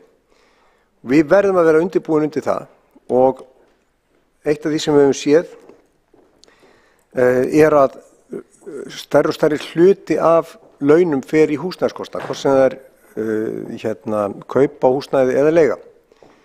Og eitt af því sem að hefur margsannast er það að leiguverð, það tekur alltaf mið af eignaverði, og við vitum það líka að þegar það er reynt að koma í veg fyrir markaðsöflin og reynt að setja þak á leiguverð, að þá brýst það út með einhverjum öðrum hætti, til dæmis að það verður bara ekki byggt nægilega mikið og verður biðlisti eða annað. Þannig að þetta endar alltaf með einum öðrum hætti á fjölskyldunum. Það er að segja annarkvort í formi hærra verðs eða skorts. Nú ég ætla bara að lokum að því að við erum búin að fjalla með þetta frá mörgum hliðum, en þetta verðandi búsetu hættina, það er að segja sérbílinn, að þá er afskaplega lítið skipulagt af sérbílum í Reykjavík, næstum því ekki neitt. Og verð á sérbíli í Reykjavík hækkaði í miðbænum, sem sagt þetta er frétt af RÚV hérna, að milli ára, þar að segja mitt síðast ár og ári áður, að þá hækkaði sérbíli í Grafarholti 34%, það er tvisvar meira heldur en fjölbílið, og í miðbænum, þar sem að borgarstjóri býr, hækkaði verð á sérbíli 36%. Það er vegna þess að það er enn meiri skortur á sérbíli miðað við eftirspurn heldur en á fjölbíli. Það hlýtur að vera þannig. Nú síðan ætla ég bara að varpa þessari myndu upp að því að það er ágætt að sjá hvað er að gerast á markaðnum. Ég bara flett upp fjölda auglýsinga þegar ég var í andsvörum við borgarstjóra áðan, og það voru 29 auglýsingar fyrir sérbíli á fasteignavefnum mbl.is. En ef við skoðum þessar auglýsingar, þá sjáum við það að það eru 2 auglýsingar þarna sem stendur einmitt Árbær og Grafarvogur, vantar einbýli, og síðan eru þarna 1, 2, bara í þessari klippu 3 sem að íbúðin er seld, sem eru auglýsað.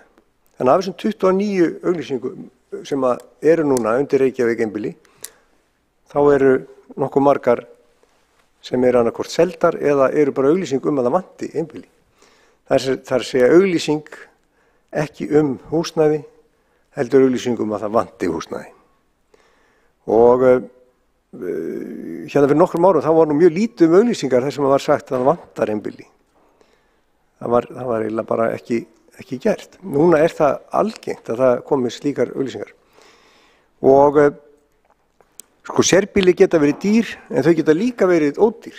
Og við erum að sjá það að þeir sem að vilja selbýli þeir hafa þurft að fara annað eins og í Mósesbæ, Garðabæ, en þeir hafa líka farið í Árborg og nú eru að sjá Voga Vatnsleysuströnd. Og ég spyr bara meirihlutann í þessum sal, er það þéttingin sem að menn sáu fyrir sér? Vogar Vatnsleysuströnd? Það sem að byggð er að dreifast, bæði mikilli fjarlægð frá miðborg Reykjavíkur, en líka ekki bara á höfuðborgarsvæði heldur út fyrir það og í fleiri og fleiri byggðakjarna. Þannig að þessi þróun, hún er eingöngu vegna þess að það er skortur í Reykjavík. Vegna þess að ef það væri ekki skortur í Reykjavík, þá værum við í öðrum málum. Og lokum kannski þetta, Reykjavík er mjög landríkt, bæði sveitarfélagið sjálft á mikið land og líka einkaaðilar, hvort sem það eru aðilar hérna miðsvæðis eða á Kjalarnesi eða annars staðar. Borgin sjálfa mjög mikið. Hún hefur vissulega alla burði, alveg eins og borgarstjóri rakti, en hérna ég vil bara undirstrika það, borgin hefur alla burði til þess að auka framboð. Og ég held að við þurfum bara að vera betur undir sveifluna búin. Fyrsta lagi að reyna að láta það ekki koma okkur óvart, en þegar það koma óvart að bregðast við að festu og auka framboð eða minnka, ef að það skyldi nú gerast. En ég held að það sé fyrst og fremst það að tryggja að það sé nægt framboð af hagstæðu byggingarlandi fyrir þá sem vilja byggja, fyrir þá sem vilja eiga og fyrir þá sem vilja leigja.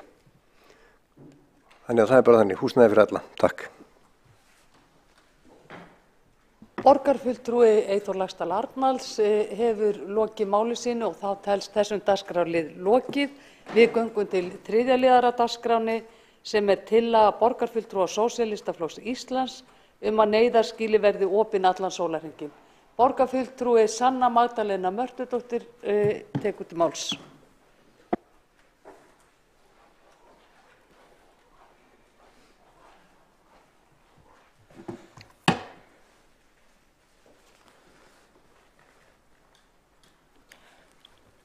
Forseti, borgarbúar, við erum með neyðarskýli til að mæta neyð af því að fólk á ekki að þurfa að dvelja úti.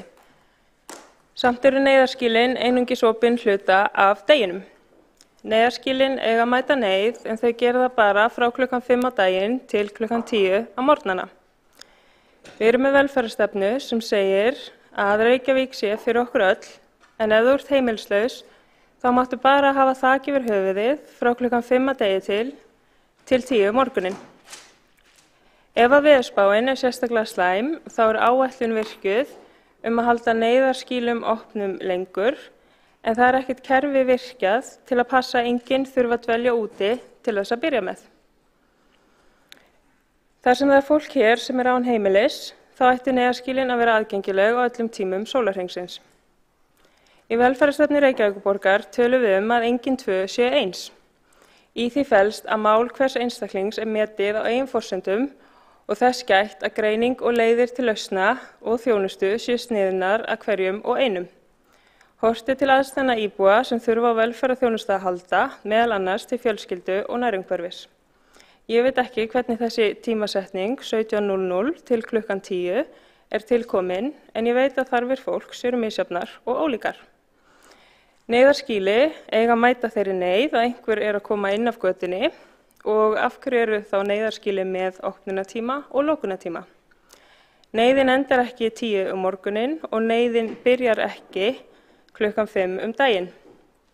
Það minnsta sem við getum gert er að tryggja að þetta skjól, neyðarskýlin, sé ávallt opin, óháð tíma sólarhringsins, að það sé alltaf hægt að leita eitthvert. Tillagan er svohljóðandi. Borgarstjórn Reykjavíkur samþykkir að neyðarskýli borgarinnar verði opin allan sólarhringinn í stað núverandi fyrirkomulags frá 17 til 10. Í Reykjavík eru 3 neyðarskýli fyrir heimilislaust fólk. Einstaklingum sem glíma við heilsufarsvanda stendur til boða að fá skjól lengur og gistiskýlin eru opin lengur þegar óveðri eða kuldakasti er spáð. Mikilvægt er að fólk hafi þak yfir höfuðið alla daga ársins á öllum tímum. Það minnsta sem hægt er að gera er að tryggja að neyðarskýli séu opin allan sólarhringinn. Tryggt verði ávallt sé starfsfólk sem geti mætt ólíkum þörfum þeirra sem dvelja í neyðarskýlum. Velferðarsviði verði falið að útfæra efni tillögunnar. Í greinargerð með tillögunni þá fjallaði ég kostnaðarmat en í október 2020 kom fram að það myndi kosta 33 milljónir á ári að hafa gistiskýlin opin allan sólarhringinn. Gera þyrfti breytingar á samningi við Rótina rekstur konukots og huga breytingu á húsnæði þar sem þrengsli eru töluverð. Til að mæta sólarhringsopnun þyrfti að bæta 1,8 stöðugildi í konukot og 1 stöðugildi í neyðarskýlið á Grandagarði. Þetta var áður en viðbóta fjármagn vegna samnings rekstur konukots var samþykkt og á fundi velferðarráðs í lok árs 2021 voru samþykktar breytingar á samningi við Rótina, félagskvenna áföll og vímugjafa, rekstur neyðarskýlis fyrir konukot og þá var samþykkt að hætta að reiða sig á framlag sjálfboðaliða og breytingar gerðar á vaktaáætlunum því fylgjandi. Bætt var við stöðu teymistýru og breytingar gerðar á launaröðun forstöðu konu vegna þeirrar þjónustu sem starfsmenn munu veita þeim konum sem dvelja í smáhúsum í nágrenni konukots. Laun forstöðu konu voru hækkuð til samræmis við laun forstöðu konu í gistiskýlinu Grandagarði og það fjalla ítarlega þessar breytingar sem voru gerðar í greinargerð sviðsstjóra velferðarsviðs og þar kemur fram að kostnaður við þessar breytingar sé alls 29 milljónir króna á ári en ekki allir þessi kostnaður beint vegna neyðarskýlisins og kostnaðurinn við sólarhringsopnun neyðarskýla ekki verulegur. Neyðarskýlin í borginni eru 3. Gistiskýli Lindargötu fyrir heimilislausa karlmenn, neyðarskýlið Grandagarði fyrir yngri heimilislausa karlmenn og konukot fyrir heimilislausar konur. Boðið upp á kvöldverð og morgumat auk stuðnings og þjónustu frá vorteymi sem vettvangs- og ráðgjafateymi og starfsfólki neyðarskýlina. Í greinargerð þá fer ég yfir vorteymið og hægt að lesa það nánar, tíminn hleypur hérna frá manni. Rótin sér rekstur konukots og vinnur eftir skaðminnkandi hugmyndafræði þar sem áhersla er lögð á konurnar sem að nýta úrræðið og skipulag og verkferlar beinast að því að mæta þörfum kvennanna fyrir þjónustuna. Þar sem starfsfólk reynir að mæta hverjum og einum gesti á þeim stað sem hann staddur og veitir þannig einstaklingsmiða og valdeflandi þjónustu. Í konukoti boðið upp á þvott af fötum og hreinlætisaðstöðu. Svo skjólið, það dagsettur fyrir konur, það ekki að hjálparstarfi kirkjunnar og konur í konukoti hafa aðgang að skjólinu á milli 10 til 15 alla virka daga. Og í neyðarskýli fyrir unga heimilislausa karlmenn boðið upp á kvöldmáltíð og léttan morgunverð, þvott af fötum og hreinlætisaðstöðu. Í gistiskýlinu, neyðarskýli fyrir langtíma heimilislausa karlmenn, boðið upp á þvott af fötum og hreinlætisaðstöðu og einstaklingar geta fengið undanþágu á að dvelja innandyra utan hefðbundins opnunartíma ef heilsubrest að ræða og ekki þörf á bráða þjónustu. 301 einstaklingar heimilislausir í borginni samkvæmt nýjustu úttekt velferðarsviðs sem við fengum kynningu á fundi velferðarráðs þann 8. desember 2021 og þá var lögð fram úttekt velferðarsviðs á stöðu heimilislausra með miklar og flóknar þjónustuþarfir í október 2021 og samkvæmt skilgreiningum sem eru notaðar þá stuðst við ethos skilgreiningu, svo kallaða með leyfi forseta, sem skilgreinir margvíslegar aðstæður sem flokkast undir heimilisleysi. Að ræða mjög breiða skilgreiningu sem tekur tillit til þátta sem falla jafnt undir heimilisleysi sem húsnæðisútilokun á ensku housing exclusion og undir ethos skilgreininguna falla 13 þættir sem skiptast í 4 yfirflokka og 13 aðgerðaflokka. Yfirflokkarnir eru 1 á götunni, 2 húsnæðislaus, 3 ótryggar húsnæðisaðstæður og 4 ófullnægjandi húsnæði. Þegar við skoðum aðstæður fólksins, þar segja hjá þeim 301 sem eru heimilislaus, þá skiptist það þannig að 1% bjó við ofbeldisógn, 7% bjó í ótryggum húsnæðisaðstæðum, 14% byggu í húsnæði og með langtíma stuðning, 4% voru að útskrifast af stofnunum, 40% voru í húsnæði fyrir heimilislausa og af þessum 301 þá voru 3% á víðavangi við slæmar aðstæður, þar að segja 8 einstaklingar, og 31% í neyðargistingu sem eru þá 93 einstaklingar. Stefna Reykjavíkurborgar í málefnum heimilislausra með miklar og flóknar þjónustuþarfir sem gildir til ársins 2025 hefur sett fram leiðarljós og yfirmarkmið með mælikvörðum. Eitt af þeim snýr að því að enginn neyðist til að sofa úti. Þar stendur meðal annars að sveitarfélögum beri skylda til að veita íbúum sínum aðstoð þegar þeir geta ekki leyst úr húsnæðisvanda sínu sjálfir og því ber að stefna því að enginn neyðist til að sofa úti og í því skyni þurfa að tryggja nægan fjölda neyðarrýma og meta þörf á bráðabirgðahúsnæði fyrir fólk á meðan unnið er að varanlegri lausnum fyrir hvern og einn einstakling. Ég tek undir mikilvægi þess að sé nægilegt húsnæði að það þurfi alltaf að vera til staðar og í þessu samhengi þá er ekki nóg að huga fjölda gistirými í neyðarskýlum, heldur þarf að gæta þess að skýlin séu ávallt opin. Mikilvægt er að huga að fjölbreyttum þörfum fólks og því er áríðandi að neyðarskýlin séu opin allan sólarhringinn og standi fólki til boða óháð tímadags og fólki sé ekki vísað út á morgnana. Og hér síðan vil ég nefna mikilvægi þess að starfa með fólkinu sem þekkir best til og það verði litið til þess sem stendur í stefnunni málefni heimilislauss fólks með miklar og flóknar þjónustuþarfir með leyfi forseta við starfsmannaráðningar í sértæku húsnæði og neyðarskýlum sé starfsmaður með eigin reynslu af málaflokknum.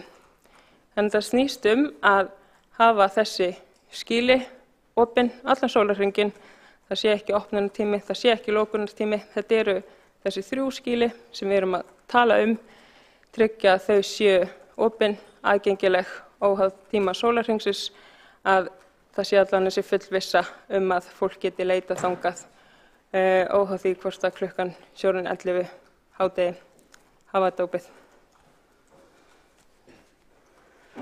Þá hefur Sanna Magdalena Mörtudóttir lokið við máli sínu og hefur einn borgarfulltrúi óskað eftir að veita ansvar. Forseti minni á að það samkomulag að taka bæði andsvör og svör úr sæti. En það Vigdís Hauksdóttir, skjöru svo vel. Já, forseti ágætu borgarstjórn og tilheyrendur. Ég þakka fyrir þessa tillögu sem að hér borin upp neyðarskýli fyrir heimilislausa verði opið allan sólarhringinn. Ég vil minna á að í ágústmánuði 2018 stuttu eftir borgarstjórnarkosningar þá funduðum við í minnihlutanum og báðum fund varðandi þessi mál og þar var lofað öllu fagra það yrði komið betur til móts við þá sem að eigum sárt að binda í borginni. Það hefur eitthvað verið gert en alls ekki nóg og hér lögð fram þessi tillaga. Ég vil því spurja borgarfulltrúa Sönnu Maðurlaugu Mörtudóttur að því að nú veit ég til þess og veit það að hún situr í velferðarráði.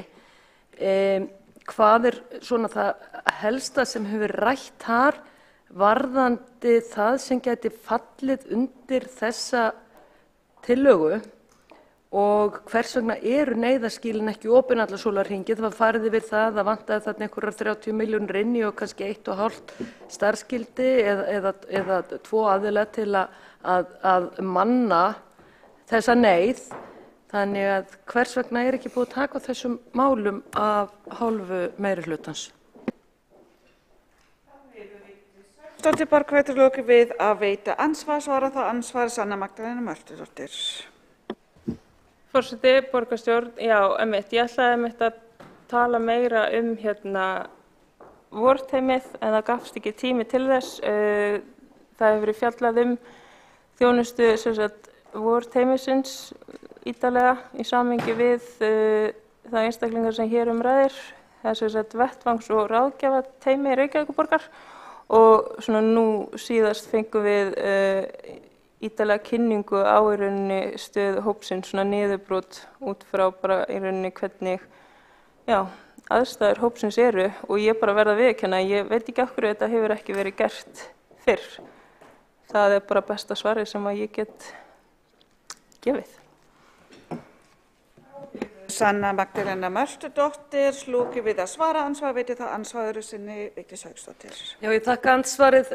Ég kannski tek það fram að forma velferðarráðs borgarfulltrúinn Heiða Björk Hilmisdóttur á nú líklega eftir að tala hér í þessari umræðu, þannig að hún hefði nú frekar kannski geta þá svara þessum spurningum sem að ég að spyrja tillögu flytjenda að, en ég ætla bara að lýsa því hér yfir því að ég ætla ekki að fara í sérstakar ræðu undir þessu dagskrárlið, en ég styð þessa tillögu af heilum hug. Þá hefur Vigdís Hauksdóttir borgarfulltrúi lokið við að veita ansvar öðru sinni, eða þá ansvarum lokið. Hérna forseti minni á að beina ansvörum sínum að ræðumanni, ekki öðrum borgarfulltrúum. En næst á mælendaskrá er þá Heiða Björk Hilmisdóttir borgarfulltrúi.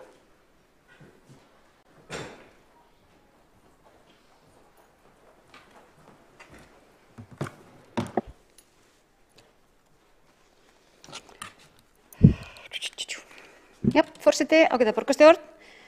Ég á að þakka fyrir alveg ágætis tillögu og vel unna og greinar góða. Hún er efni sem við þekkjum vel og höfum margoft rætt, hvort að neyðarskýli eigi að vera opið allan sólarhringinn og hvort að neyðarskýli eigi líka að vera virkni úrræði eða hvort þau eigi að vera neyðarskýli þar sem fólk kemur og sefur. Það eru auðvitað skiptar skoðanir á því og við ræddum þetta meðal annars fram og tilbaka þegar við vorum að samþykkja stefnuna og vorum að vinna stefnuna hér í upphafi þessa kjörtímabils og reyndar höfum við líka rætt þetta á fyrra kjörtímabili. Stefnan sem við erum með núna gildir til 2025 og við settum hana, hún byggir á sem 4 stoðum eins og þið þekkið skaðaminnkandi nálgun. Við erum að reyna að færa okkur í það að við séum ekki að setja ströng skilyrði fyrir þjónustu eða húsnæði.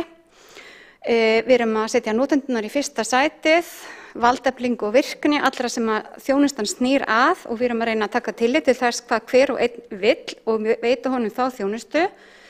Við höfum líka sett meiri fókus á starfsfólkið og þetta oft erfitt starf að veita heimilislausu fólki með miklar og flóknar þjónustuþarfir stuðning og ráðgjöf og til þess að geta náð fram sínum markmiðum og erum að skoða það sérstaklega og svo þetta samfélagið og þessi vöktun á aðgerðum fólks og við settum með þessari stefnu 34 aðgerðir, sérstaka aðgerðaáætlun og ég get sagt ykkur frá því að af þeim eru 12 aðgerðum lokið, viðvarandi,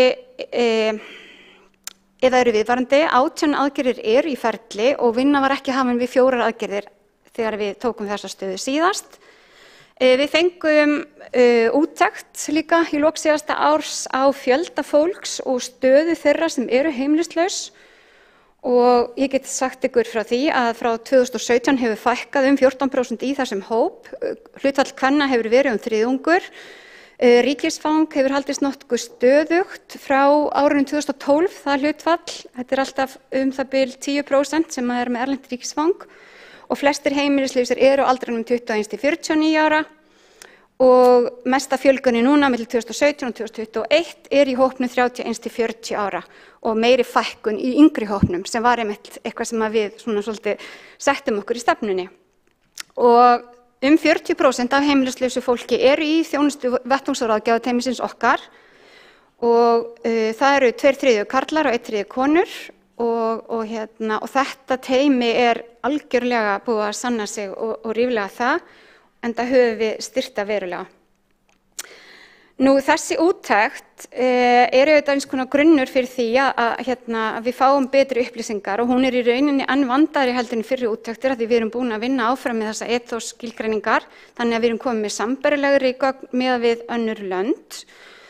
Það er líka starfshópur framtíðarþróun vettvangs- og ráðgjafarteymisins sem er að ljúka störfum og hann er að koma með til okkar betri upplýsingar hvað hefur tekist vel til hjá þeim og hvað hefur tekist verð til og hvernig við getum styrkt þeirra starf enn frekar. Við fengum úttekt á því hvernig bara þessi innleiðing hefur gengið, skipuðum hóp sem er að fara yfir núna aðgerðaáætlunina og finnst eðlilegt núna að við leggjum fram nýja aðgerðaáætlun þar sem þessi mál hafa reyndar verið í ákveðinni gjörgæslu á þessu kjörtímabili. Og við munum líka nýta okkur gögn sem við erum að fá erlendis frá það hvernig gengur best að minnka heimilisleysi og stuðla því að það fólk sem heimilislaust komist út úr þeim skaðlegu aðstæðum.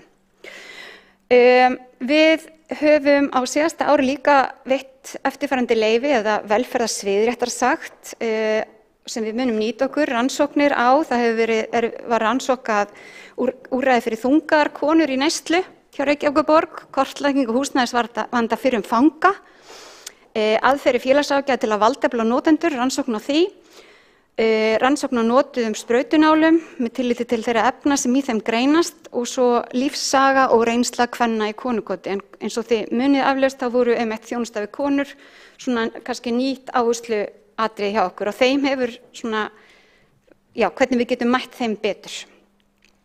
Þannig að við munum nýta allar þessar upplýsingar til þess að fara yfir aðgerðaáætlunina og athuga hvað við getum gert betur.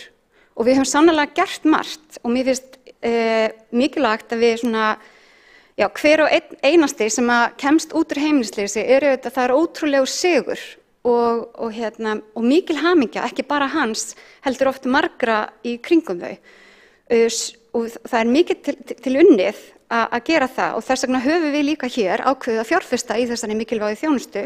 Þetta auðvitað ekki stór hópur fólk sem betur fer, en 2019 voru við með í þennan málaflokk 732 milljónir króna, 2020 var það 1 milljarður og 2021 það 1,4 milljarður. Þannig að við getum alveg séð það að það er ekki það að okkur finnist ekki fjármagnið eiga að fara í það að hafa opin neyðarskilin á daginn. Það er bara ákveðin stefna sem hefur verið svo að í rauninni setja allan fókus á það að veita fólki stuðning þar sem það er á hverjum degi, þar sem það er út í samfélaginu ef það vill það og að veita fólki heimili. Og okkur hefur faktist gengið nokkuð vel í því og við höfum eins og úttektin sýndi að núna búa 8 einstaklingar að 3% af hópnum á víðavangi við slæmar aðstöður. Það er auðvitað hræðilegt og alvarlegt, en 2017 voru þetta 76 einstaklingar eða 21% af hópnum, þannig að við sjáum það að við höfum þó náð utan hópinn og við erum búin að koma flestum í tryggari aðstæður. Það hefur fækkað í neyðarskilunum sem er gott og það er okkar stefna og var algjörlega ávarpað í stefninu okkar að það á enginn að þurfa að dvelja lengi í neyðarhúsnæði. Neyðarhúsnæði er neyðarhúsnæði. Núna höfum við tryggt það að það er engum vísa frá neyðarhúsnæði vegna plássleysis. Það getur komið fyrir vegna einhverja átaka sem kunna að verða en ekki vegna plássleysis.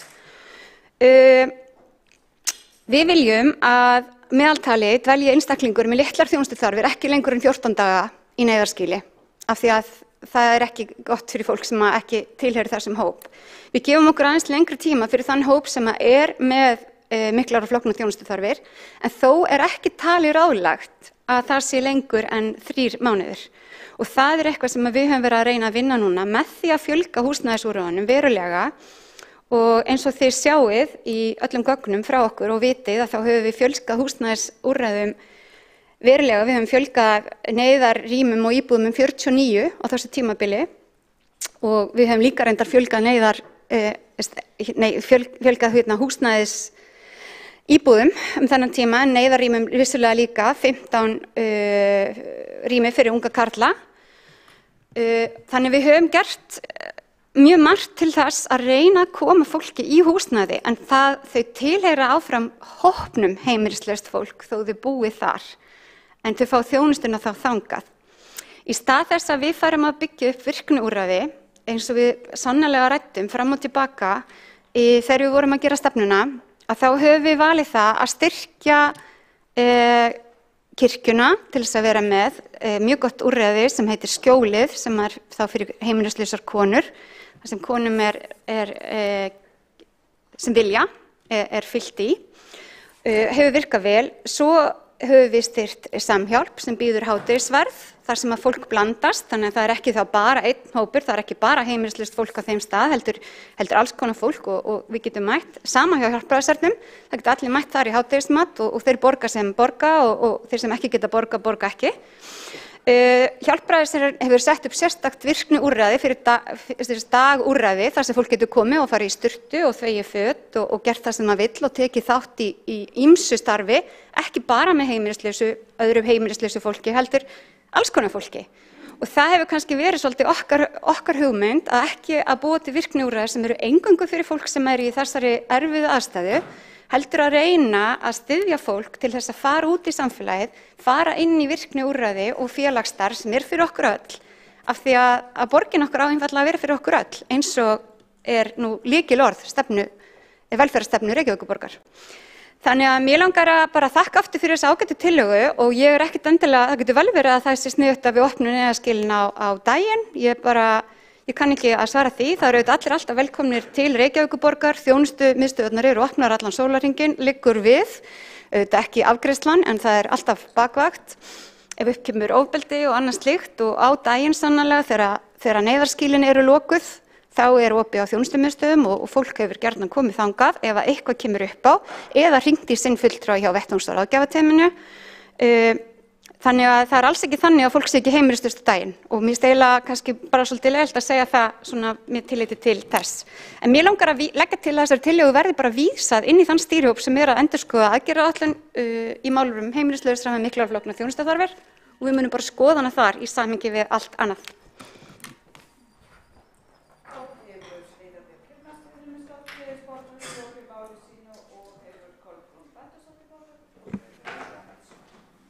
Fórstu ágæta borgarstjórn, já, mér er samt svolítið sérkennlegt sem svona viðbragðið þessari tillögu að tíunda upp allt sem hefur verið gert fyrir heimilislausa og það er enginn með þessari tillögu að segja að það hafi ekkert verið gert og það hefur alveg vissulega margt verið gert, við vitum það öll.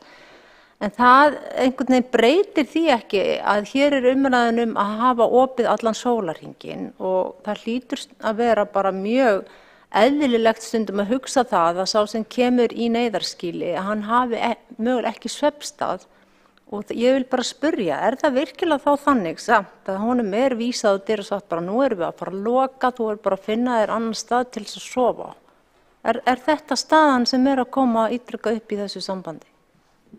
Þá hefur Kolbrún Baldursdóttir borgarfulltrúi lokið við að veita ansvar og svara þá ansvari Heiða Björk Hilmarsdóttir.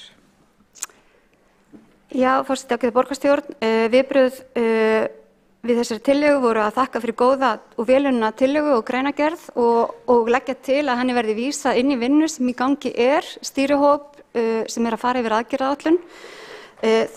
Ég sagði einnig að það kæmi vel til greina að neyðarskýlin væri opin á daginn en þó hefur það verið stefnan okkar að fólk fari inn í virkni og félagsstarf þar sem að ekki er bara fólk sem er heimilislaust. Þannig að við séum þá frekar að styrkja fólk út í samfélagið, inn í samfélagshúsin okkar, bókasöfnin okkar eða þá það fjölbreytta virkni úrræði sem eru. Kannski má gera betur þar. Við bara skoðum það, við erum að skoða þetta inn í þessum hóp og bara fögnum þessari tillögu. Það er engum vísa frá neyðarskýlum sem að koma þangað til þess að sofa á næturnar en það er ekki sofið þar á daginn. Þá hefur Heiða Björk Hilmarsdóttir borgarfulltrúi lokið við að svara ansvar, veitir það ansvaru sinni Kolbrún Baldursdóttir borgarfulltrúi.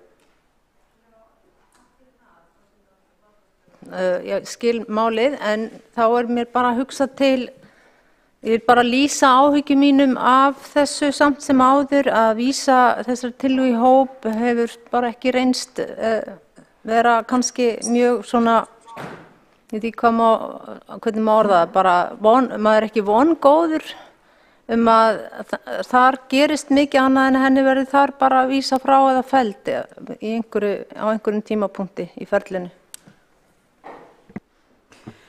Þá hefur Kolbrún Baldursdóttir borgarfulltrúi lokið við að veita ansvar sinni og er þá næstur á mælendaskrá Örn Þórðarson borgarfulltrúi.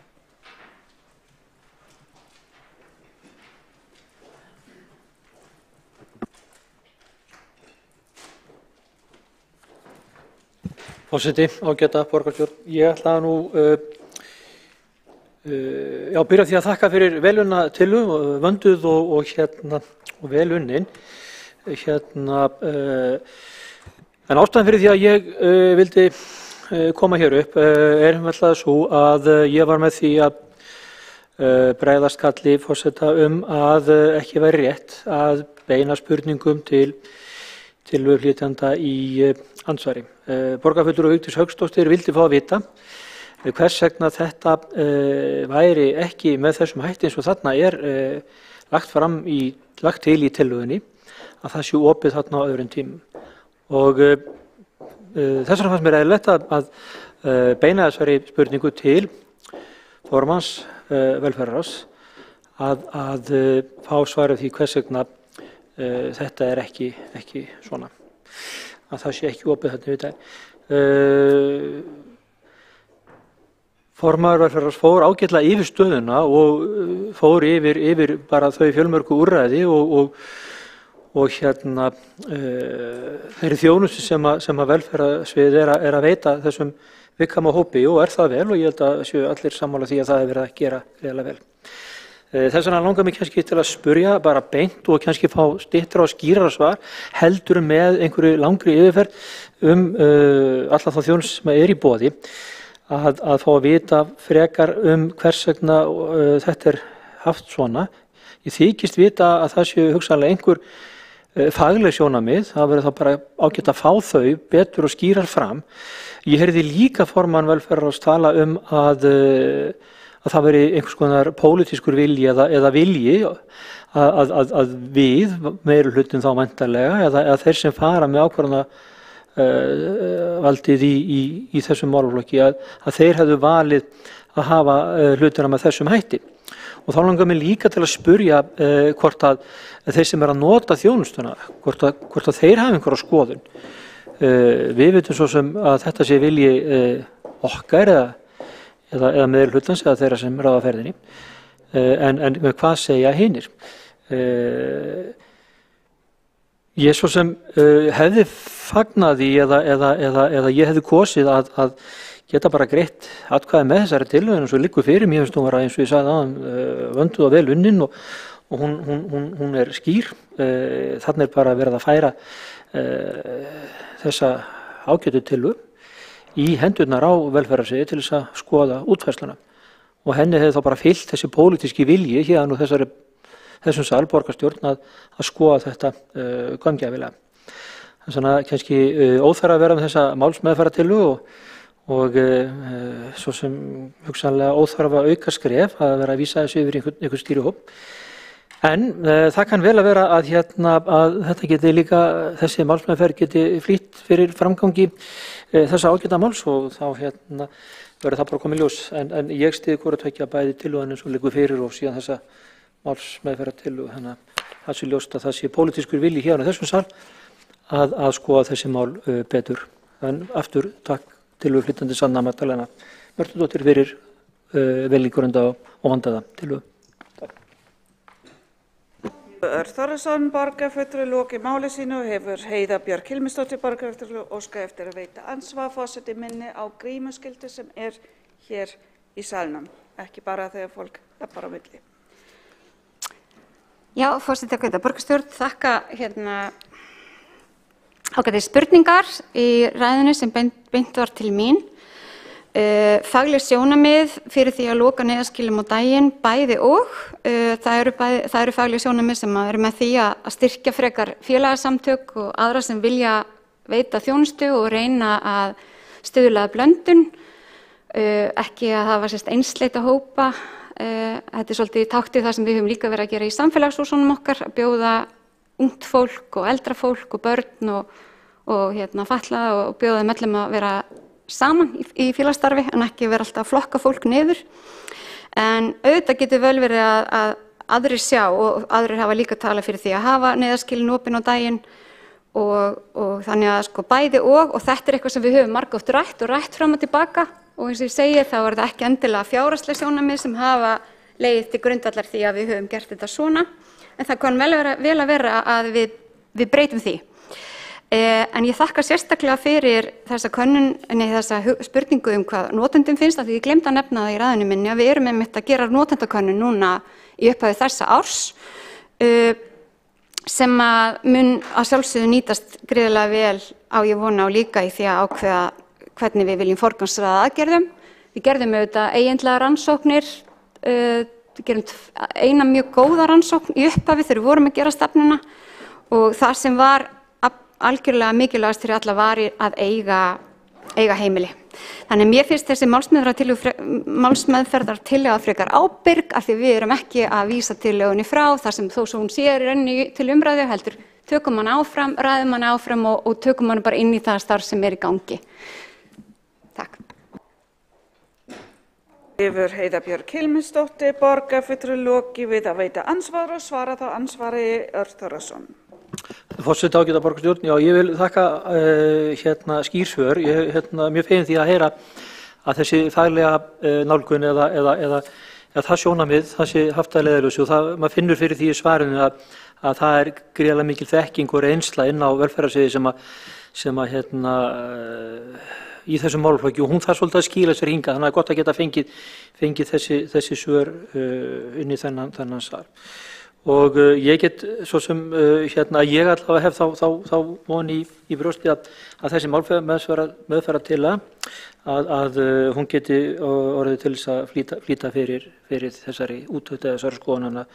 Ég held að þetta sé bara ágætis allavega hvað mér varðar ágætis málferð og eins og ég segi styð hana og þakka bara kærlega fyrir góða umræðu. Takk. Þá ansvörum lokið og ef ekki fleiri, þá væri Sanna Magdalena Mörstudóttirs tillögu flytjandi síðust. Já, gjörðu svo.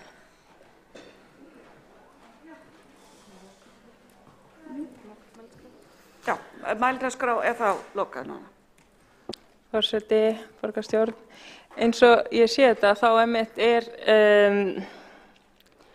í fullkomnum heimi þá neyðarskýli ekkert eitthvað lausnin sem við viljum hafa hérna bara að eilífu en þannig alltaf þarf að vera til staðar út að aðstæður fólks eru misjafnar og meðan við höfum neyðarskýli að þá finnst mér mikilvægt að þetta sé opið á öllum tímum sólarhringsins og líka upp á hvíldina því það er hægt að leita á ýmsa staði innan borgarinnar þar sem það er hægt að koma inn og það er svona ýmis þjónusta en að því að aðstæður fólks eru misjafnar yfir daginn að þá henta þessir staðir sem eru opnir ekki endilega til hvíldar þannig að meðan neyðarskýlin eru til og fólk dvelur þar þá tel ég mikilvægt að þau séu opin yfir daginn.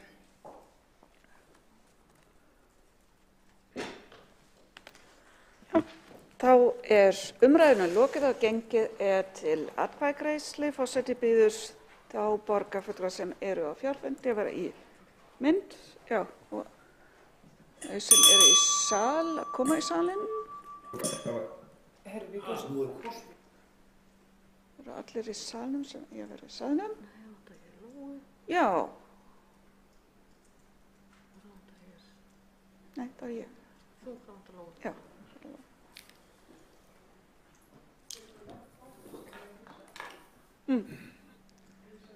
Já, ég skal endurtaka það. Forseti skal endurtaka. Getur eitthvað svona Lóa? Engin? Getur engin svona Lóa? Getur eitthvað svona Lóa já.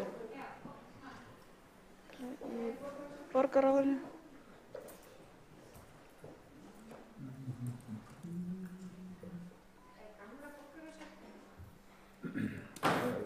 Það má þetta maður.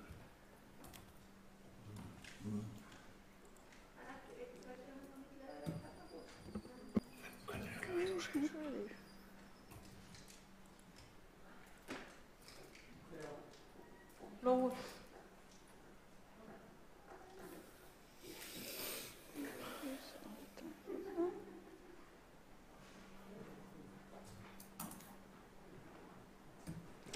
Já, þá greitt atkvæði málsmeðferðartillögu sem að vísa tillögunni í stýrihóp endurskoðun á aðgerðum með stefnu í málefnum heimilislausra með miklar og flóknar þjónustuþarfir.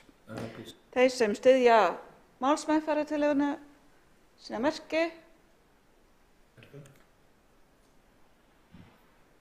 Þeir sem á móti kunna vera, enginn, þá málsmeðferðartillögum samþykkt með öllum greiddum atkvæðum. Eru bókanir sem eru tilbúnar? Já, gjörðu svo vel.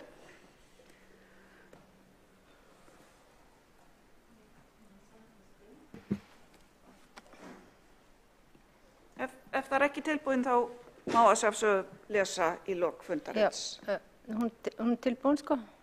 Viltu ég lesa hana? Já, ef bókun tilbúin. Fulltrúi Flokks fólksins styður að borgarstjórn Reykjavíkur samþykkir að neyðarskýli borgarna og opið allan sólarhringinn í stað núverandi fyrirkomulags frá 17 til 10. Sumir sem leiti í skýlin hafa engan samastað að degi til annað en götuna. Meiri hlutin leggur til að vísa til stýrihóp. Fulltrúi af Flokks fólksins finnst það ekki lofa góðum framvindum málsins ef horft til reynslunar með málsmeðferðartillögur meirihlutans af þessu tagi. Takk.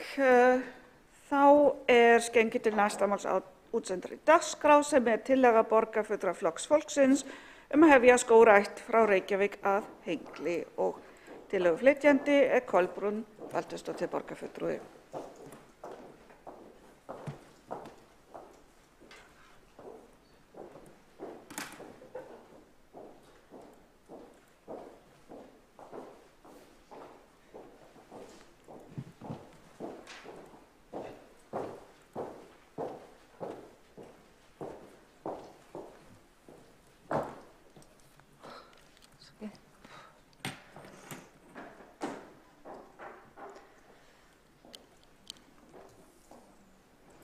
Forseti ágæta borgarstjórn tillaga borgarfulltrúa Flokks fólksins að þessu sinni að borgarstjórn samþykki að hefja skógrækt frá Reykjavík að Hengli. Fulltrúi Flokks fólksins leggur til að hefja skógrækt til kolefnisjöfnunar allt frá græna treflinum við Rauðavatn, skógræktaráætlun höfuðborgarsvæðisins að Hengli.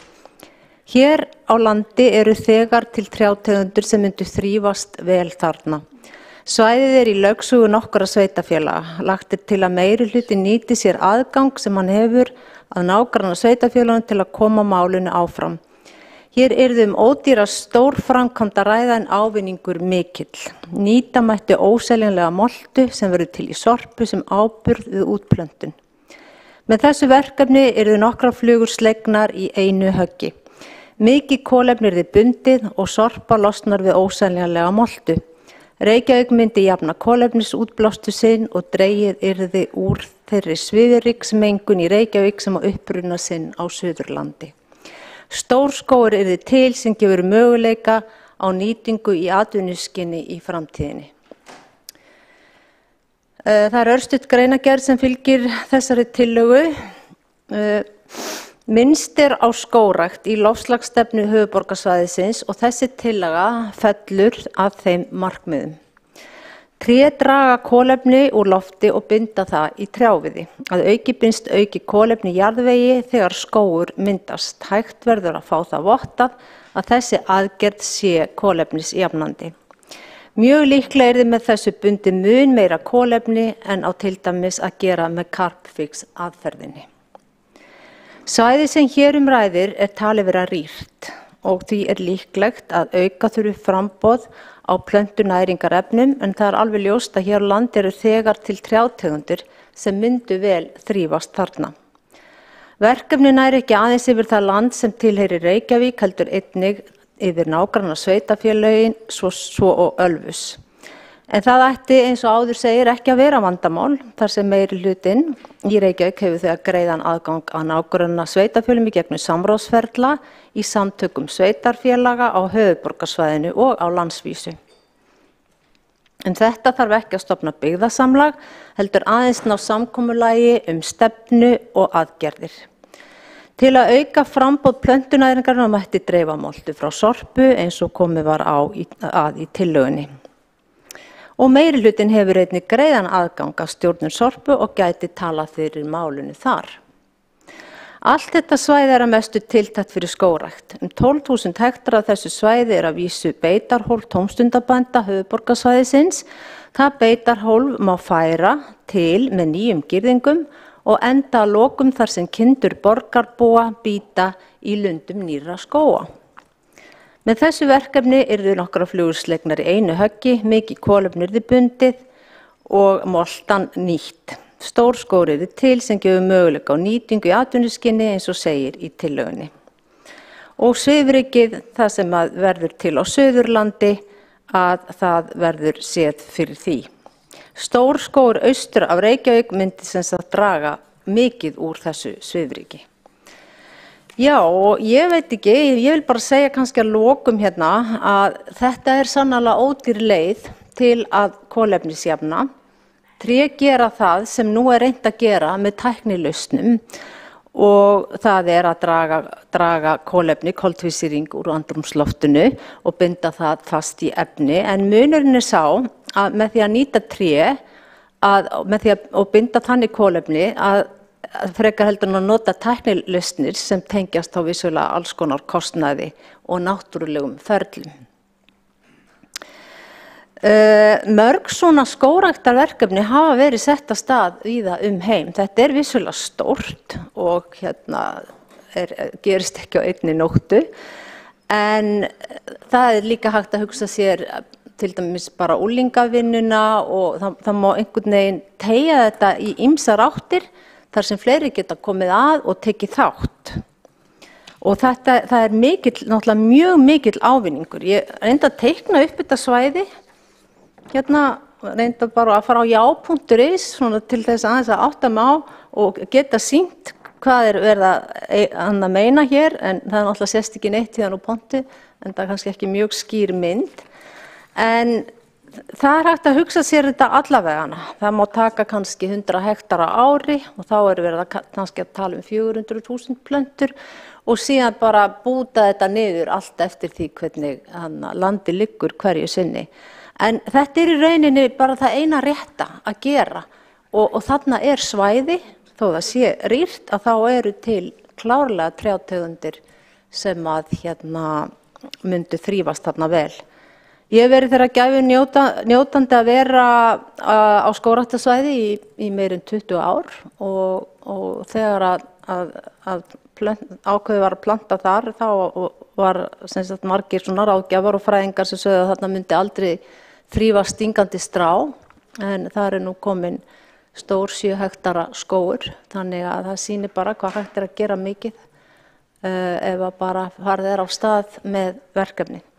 Nú, þetta hér með lagt fram og bara hver og einn hugsa fyrir sig hvað hægt mögulega að gera með tillögu af þessu tagi. En Flokkur fólksins lætur sér annt loftslagsmál og bæði á þingi og hér í borg og þetta svona hugmynd sem fellur þar vel inn og ekki síst fellur vel að loftslagsstefnu höfuðborgarsvæðisins sem hefur nú verið til umræðu hér í borgarstjórn. Takk fyrir. Þá hefur borgarfulltrúinn Kolbrún Baldursdóttir lokið máli sínu og borgarfulltrúinn Örn Þórðarson hefur óskað eftir þetta andsvar. Forseti ágæta borgarstjórn, já, þetta svolítið skemmtileg hugmynd og hún mörguleyti nokkuð stór huga. En mér langar samt að benda á í því sambandi að þetta nú ansi langt frá því að vera stórhuga tillaga eða hugmynd fyrir þá sem að þekkja til í Rangárvallasýslunni, því að Hekluskógaverkefnið nær til 90.000 hektara og ég get alveg fullyrt það að land þar miklu rýrara heldur en þarna á þessu svæði hér innan borgarmarka og annað. En mér langar samt að vita og fá að spyrja, þannig að við höfum bara mjög góða fyrirmynd að verkefni sem að unnið annars staðar. Aðeins því að stór hluti að þessu svæði í landi Ölfuss, sveitarfélagsins Ölfuss, að hvort að það sé hugmyndin að fá þá í samstarf og kynna þessa hugmyndir þar og þá vil ég í því sambandi benda á að Sveitarfélag Ölfuss á í mjög góðu samstarfi við Landgræðsluna og þetta verkefni tilheyri miklu frekar undir Skógræktina. Þá Landgræðslan í gríðarlega stórum samstarfsverkefnum með Ölfussi innan þeirra sveitarfélagamarka. Þannig að spurningin stendur það til að vinna þetta með Ölfussingum. Takk. Þá hefur borgarfulltrúi Örn Þórðarson lokið við að veita andsvar. Svara það andsvari borgarfulltrúi Kolbrún Baldursdóttir? Já, forseti ágæta borgarstjórn, algjörlega og bara okkar helstu nágrannar sveitarfélög sem þarna koma að einnig. En ég held einmitt að svona tillaga, ef að borgarstjórn vill taka vel í hana, geti opnað fyrir samtal akkurat bara mikilvægi þessa verkefnis og allavega það mun ekki skaða að prófa að heyra ofan í sveitarfélögin, nágrannar og Ölfuss sérstaklega með einmitt allt sem að þetta Örn að segja, Landgræðsluna og Rangárvelli, við þekkjum þetta. Þetta það allt í boði og ávinningurinn bara ekkert nema mikill. Þá hefur borgarfulltrúi Kolbrún Baldursdóttir lokið við að svara andsvari og næst hefur óskað eftir að taka til máls borgarfulltrúi Ólafur Kár Guðmundsson.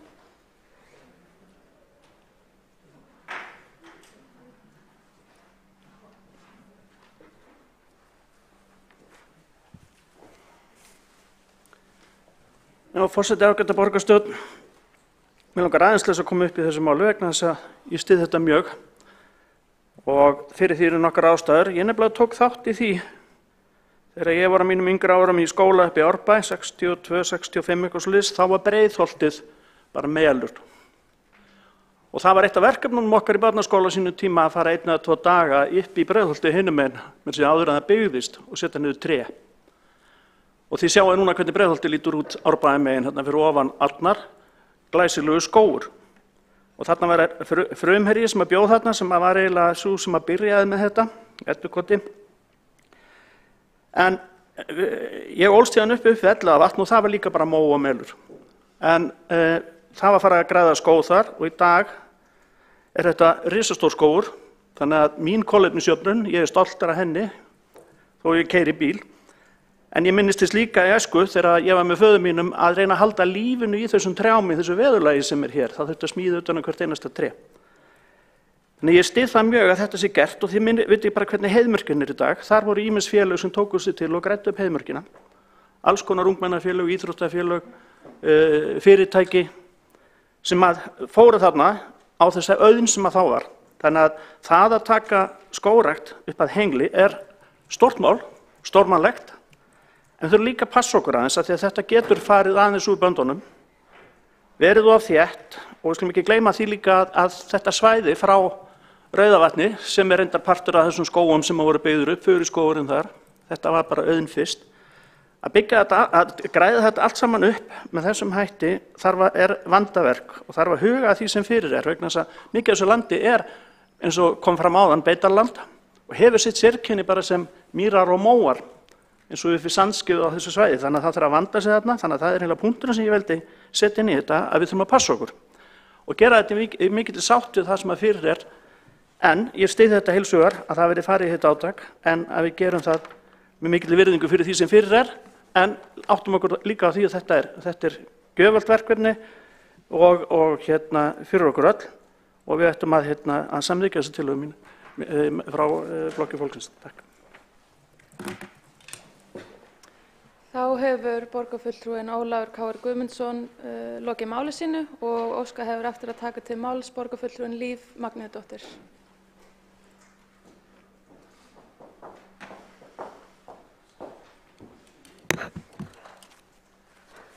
Ágæti forseti og borgarstjórn. Jú, það vissulega góð pæling að rækta skóg þar sem að það á við og endurheimta náttúrugæði og ýmislegt annað í tengdu. Og svona gera verölduna aðeins meira grænni. Og það líka bara í sjálfu sér mjög góð hugmynd að fara og rækta skóg á Mosfellsheiði og jafnvel annars staðar og í öðrum sveitarfélögum.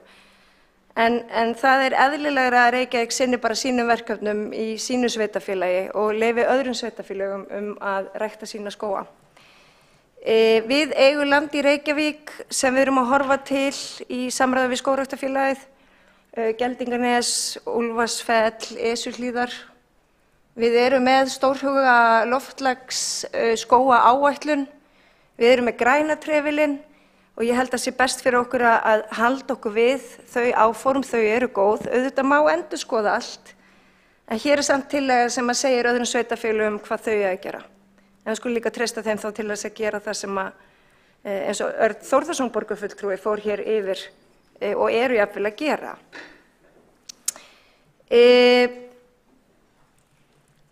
Auðvitað hefði verið hægt að skoða að fara í eitthvað samtal við önnur sveitarfélög og hafa stórtækt samráð svæði þar sem gott að rækta land. En hér að mestu lögð til skógrækt í Mosfellsbæ og svo ef við förum lengra þá það í landi Ölfuss og Grímsness og Grafningshrepps. Og í Ölfussi stærsti hlutinn hraun og þar verður ekki gróðursett. Það líka alltaf, og lengur halda því til haga hér, að það alltaf mikil viðkvæmni fyrir yfirgangi Reykjavíkurborgar í öllum málum. Og að geta sem bókfært þessar kolefniseiningar, það bara mjög hæpið og það verður ekki gert. Það gerum við bara innan okkar sveitarfélagsmarka.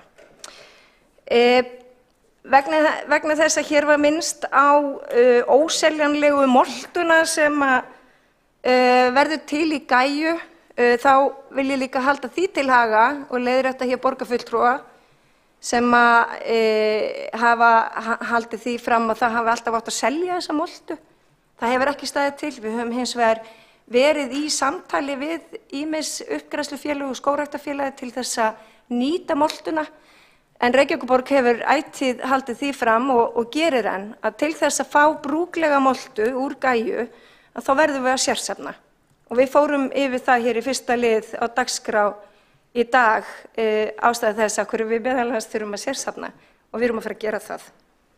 Þessi molta til þess að nota moltuna og meðal annars fyrir utan starfssvæði Sorpu og þá þurfum við að fá leyfi frá MAST. Og það eitthvað sem við síðan skoðum leið og við erum byrjuð að sérsafna og fáum gott lífrænt efni sem síðan verður að jarðvegsbæti. Mér langar líka að velta því upp hver eigi að borga fyrir þetta allt saman. En það eru auðvitað mörg spurningamerki sem að vakna við þessa tillögu og án þess að við séum hér að fara að leysa það og reyna að rekja ykkur í gegnum hvað gott í þessa tillögu og hvað við getum gert, þá ætla ég bara að leggja til þess að hún verði felld. Þá hefur borgarfulltrúinn Líf Magnúsdóttir lokið máli sínu og borgarfulltrúinn Kolbrún Baldursdóttir óskar eftir því að veita andsvar. Forseti, ágæta borgarstjórn, já, það engin hissa lengur að tillögu sem þessari sé fundi allt í foráttu og það svo sem sama hvað en það ýmislegt fundið til foráttu, það kostnaður en það ekki mikið minnst á ávinninginn og annað eins nú svo sem settu peningur í. Síðan það rökin að halda sig bara við okkar sveitarfélag og þá spyr maður nú tilgang með sambandi í sveitarfélag, að hvort ekki sé hægt að taka svona samtal þar eins og hvað annað. Stundum eru samtök sveitarfélaga virka vel í ýmiss konar samtal ýmiss konar hluti en ekki þegar það kemur að þessu klárlega. En ég veit ekki hvort að hræðsla við samtal við nágrannasveitarfélögin þetta getur það borgin bara að byrja að halda sig innan sinnar eigin lögsögu. Þannig að það svo sem átt líka bara að byrja smátt og byrja innan Reykjavíkur en þetta greinilega ekki eitthvað sem hugnast þessu meirihluta þannig að það þýðir ekkert að vesenast neitt með það eða berja hausnum við stein hvað það varðar. Það verður bara að kyngja því eins og hverju öðru, skulum bara ekki segja meira. Þá Þá hefur borgarfulltrúinn Kolbrún Baldursdóttir lokið við að veita andsvari og svarar þá andsvari Líf Magnúsdóttir borgarfulltrúi. Já, ágæti forseti, þessi tillaga gekk ekki út á samtal við önnur sveitarfélög. Heldur var þetta bara konkrét tillaga hvað Reykjavík ætti að segja öðrum sveitarfélögum hvað þau eiga að gera og við erum ekki tilbúin til þess að samþykkja það. Þannig að þess vegna lagði ég til að tillagan yrði felld.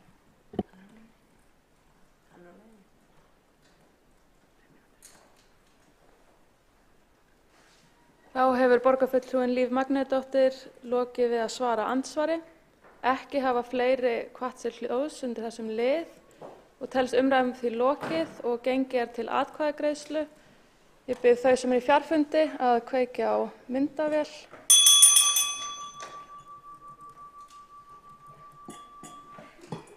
Og það eru allir borgarfulltrúar í salnum. Þeir borgarfulltrúar sem samþykkja tillöguna vinsamlegast gefið merki.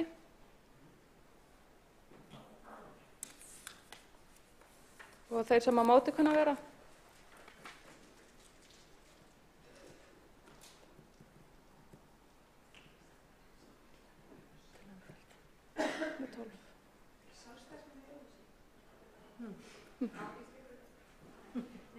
Og tillagan felld með 12 atkvæðum.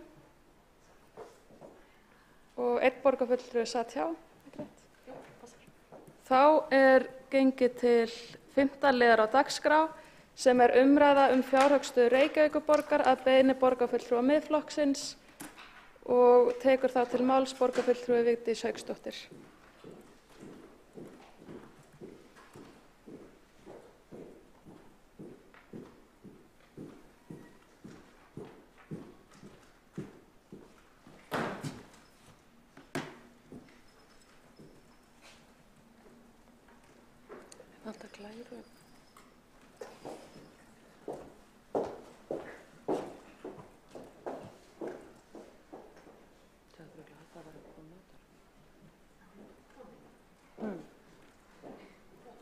Ég að bíða einn eftir glærum sem eiga eftir að koma upp.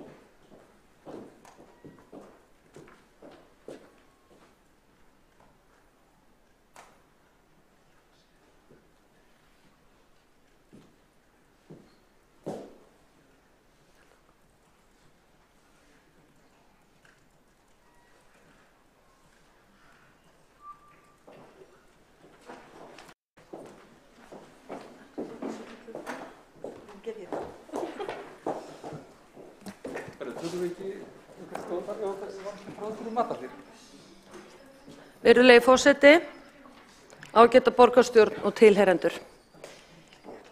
Á góðum degi þá talar borgarstjóri meirihlutanum það að fjármál borgarinnar séu í himnalagi og borgin standi sterkt. Það því miður ekki svo því að borgin sokkin í skuldir. Árið 2013 þegar ríkissjóður hóf að borga niður skuldir eftir bankahrunið þá hóf borgin að safna skuldum og það var hreint með ólíkindum ábatinn og aginn sem birtist í ríkisfjármálunum á kjörtímabilinu 2013 til 2017 sem leiddi það að verkum að ríkissjóður náði góðu jafnvægi og borgaði niður stórkostlega mikið af skuldum sem var til þess að ríkissjóður var þokkalega vel undir búinn til dæmis þetta stóra áfall sem skall á ríkissjóði varðandi COVID-kreppuna sem kom til landsins hér fyrir núna rúmum 2 árum. En svo ekki hægt að segja borgarsjóð. Árið 2010 voru kosningar hér í borginni og þá náðu Samfylkingin, Besti flokkurinn og Vinstri grænir meirihluta og þá fór heldur betur að síga á ógæfu hliðina. Það var upphafið af því að gera Reykjavíkurborg að nokkurs konar skemmtistað. Það sem að var slegið í og farið á stað með mikil og stór gæluverkefni og hér sjáum við stöðuna varðandi skuldir Reykjavíkurborgar árið 2013. Þá voru skuldir og skuldbindingar borgarsjóðs 62,2 milljarðar eða 513.600 krónur á hvern íbúa. Þarna voru skuldir á hverja 4 manna fjölskyldu rúmar 2 milljónir. Ég ætla aðalega að tala hér borgarsjóð en þarna sjáum við líka munin á skuldum samstæðunar á sama tímabili og það kannski rétt að lesa það hér upp í byrjun því þarna voru skuldir samstæðunar 286,3 milljarðar. Það sem gerir síðan árið 2021 þá liðnar 2 borgarstjórnarkosningar árið 2014 þar sem að Samfylkingin fór í meiri hluta með Vinstri grænum og Pírötum og svo aftur kosningarna 2018 þar sem að meiri hlutin fjall eins og í kosningunum 2014 og þá var bætt við einu varadekki til og þá var fyrir valinu borgarstjórnarflokkur Viðreisnar. Í árslok núna árið 2021 á 8 árum þá eru skuldirnar komnar upp í 155,8 milljarða og það gerir tæplega 1,2 milljónir á hvern borgarbúa eða tæpar 5 milljónir á hverja 4 manna fjölskyldu. Aukningin á þessa 8 ára tímabili eru 93,6 milljarðar. Þá spyr maður sig, hvernig þetta hægt? Á 8 árum. Hvernig þetta hægt? Eins og sjáum á hér á þessari glæru sem hér, þá jukust skuldir samstæðunar jafnframt úr 286 milljörðum árið 2013 upp í 412 milljarða nú í árslok 2021. Nú það segir ekki alla söguna, en þetta náttúrulega allt saman lántökudrifið og það vert að benda á það á þessu ári þá lántakan áætluð 25 milljarðar á þessu ári og það kosningaár. Það sem mismunurinn árinu 2021 og áætlað til ársloka 2022 að þá fari skuldirnar úr 155,8 milljörðum í 173 milljarða. Þannig að á þessu 9 ára tímabili, ef að þessar áætlanir standast til ársloka 2022, þá borgin búin að safna skuldum upp á 110,8 milljarða. 110,8 milljarða. En það sést að þarna líka á þessari mynd að það hækkar hér skuldir á hvern íbúa á árabilinu 2021 til 2022 úr 1.188.000 í 1.298.000. En þá best að fara hér yfir á þessa mynd, hrikalega framtíðarhorfur. Þetta vitlaus glæra, virðulegi ritari. Ég var búin að sérstaklega óska eftir því að þetta yrði lagfært og bara gjörsvel að setja rétta mynd upp. Hægt að stoppa tíma hjá mér?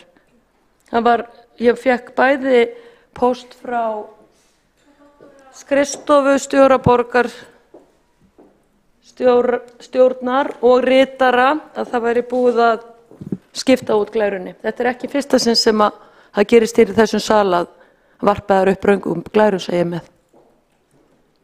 Gerist það ekki fyrsta sinn? Ekki búið að stoppa tíminu örugglega? Hvað segirðu?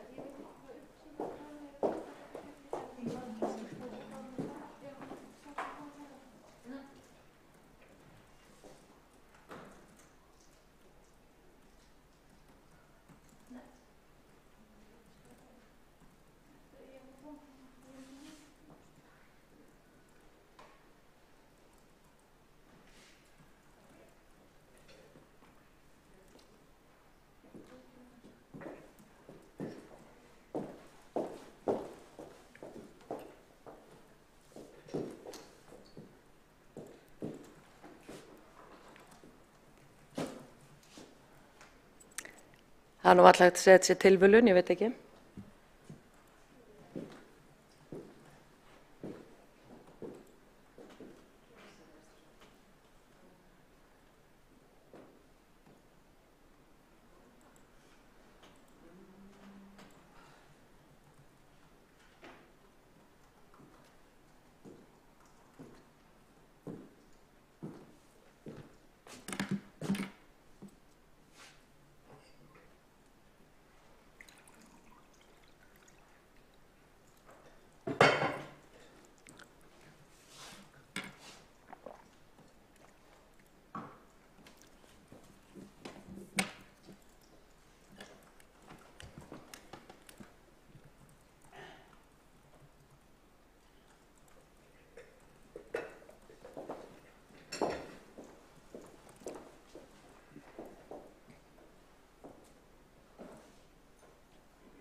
á meðan verið að vinna í því að koma glærunum upp þá vill forseti minna á það að gæta kurteisis við starfsfólk borgarinnar ef að tæknivandamál komi upp, en ræðutími hefur verið stöðugur og hefst að 9 þegar glærurnar verða komnar upp.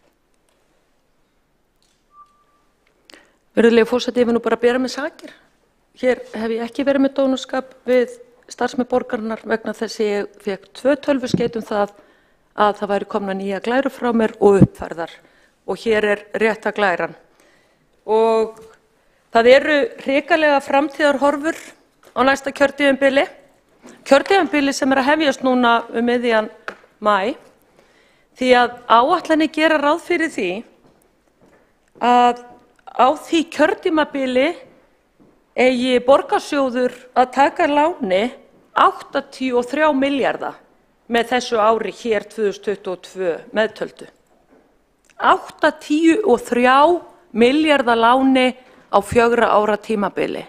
Og það er ekki það einasta að borgarstjóri og meirihlutinn eru búin að skuldsetja borgina á kaf til viðbótar við það skuldir sem að borgin skuldar, heldur er áætlað fram á þar næsta kjörtímabil að taka láni árið 2026 9 milljarða.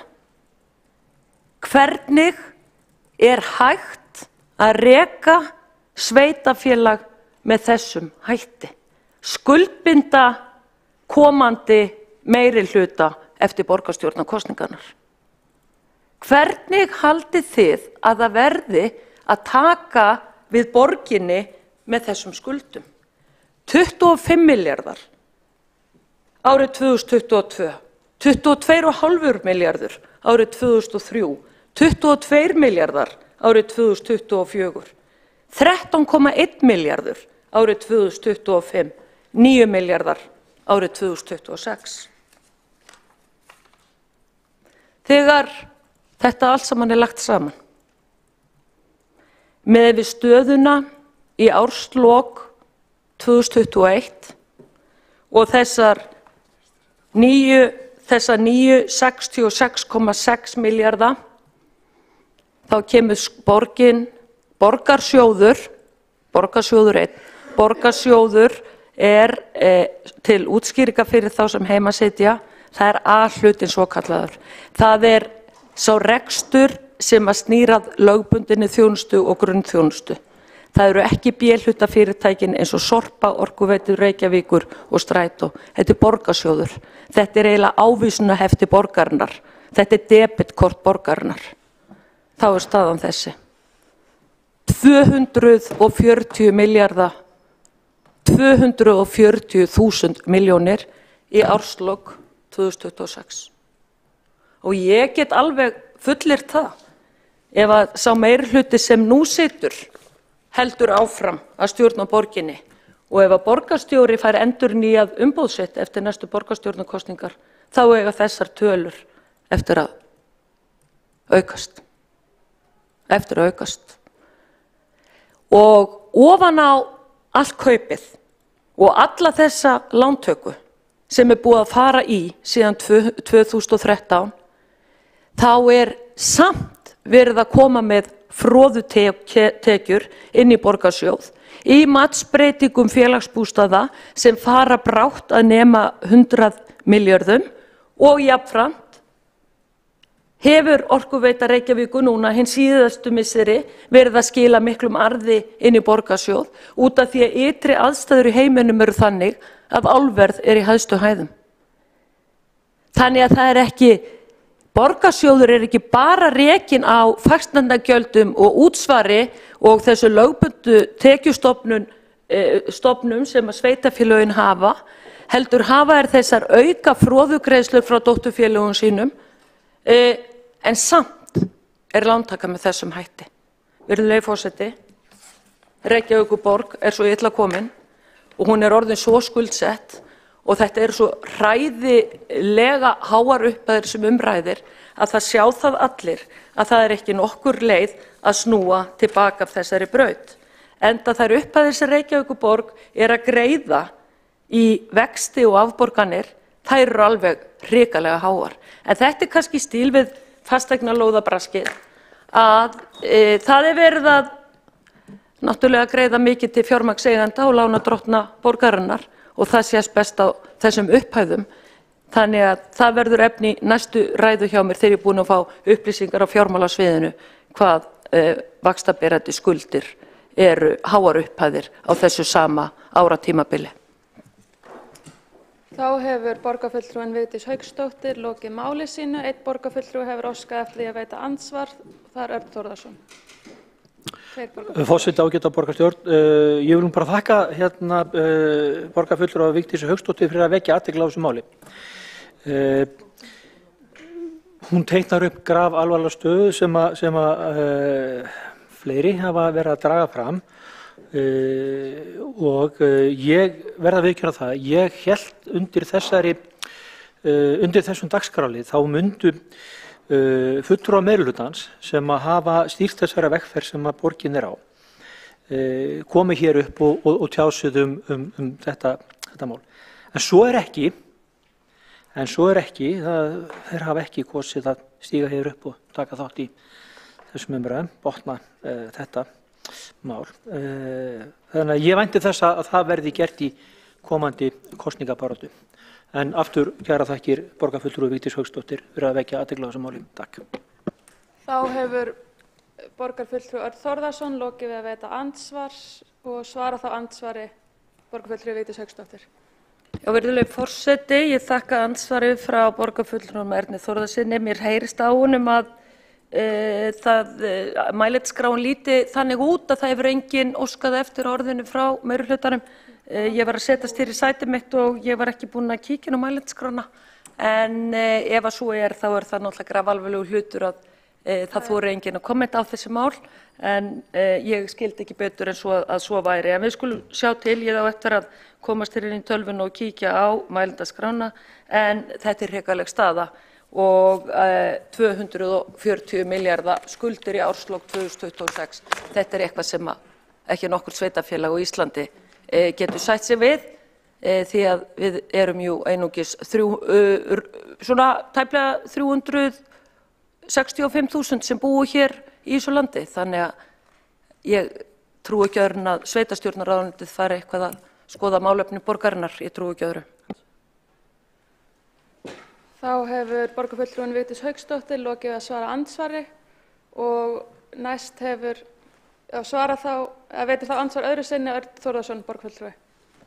Forseti, ágæta borgarstjórn, takk aftur. Ég gott að heyra það að þessi brýning, að þessi ótti minn við áhugaleysi meirihlutans við að grípa til svara eða svara fyrir sig. Að hann er einhver liti ástæðulaus því að ég sé ekki betur en að formaður borgarráðs, borgarfulltrúi Þórdís Lóa Þórðardóttir ætla að fara og leiða okkur í sannleikann þessa grafalvarlegu stöðu og hvernig hún hyggst vinna sig út úr henni.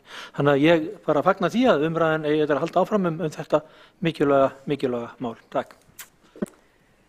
Þá hefur borgarfulltrúinn Örn Þórðarson lokið við að veita andsvar öðru sinni og borgarfulltrúinn Vigdís Hauksdóttir óskar eftir því að svara andsvari öðru sinni.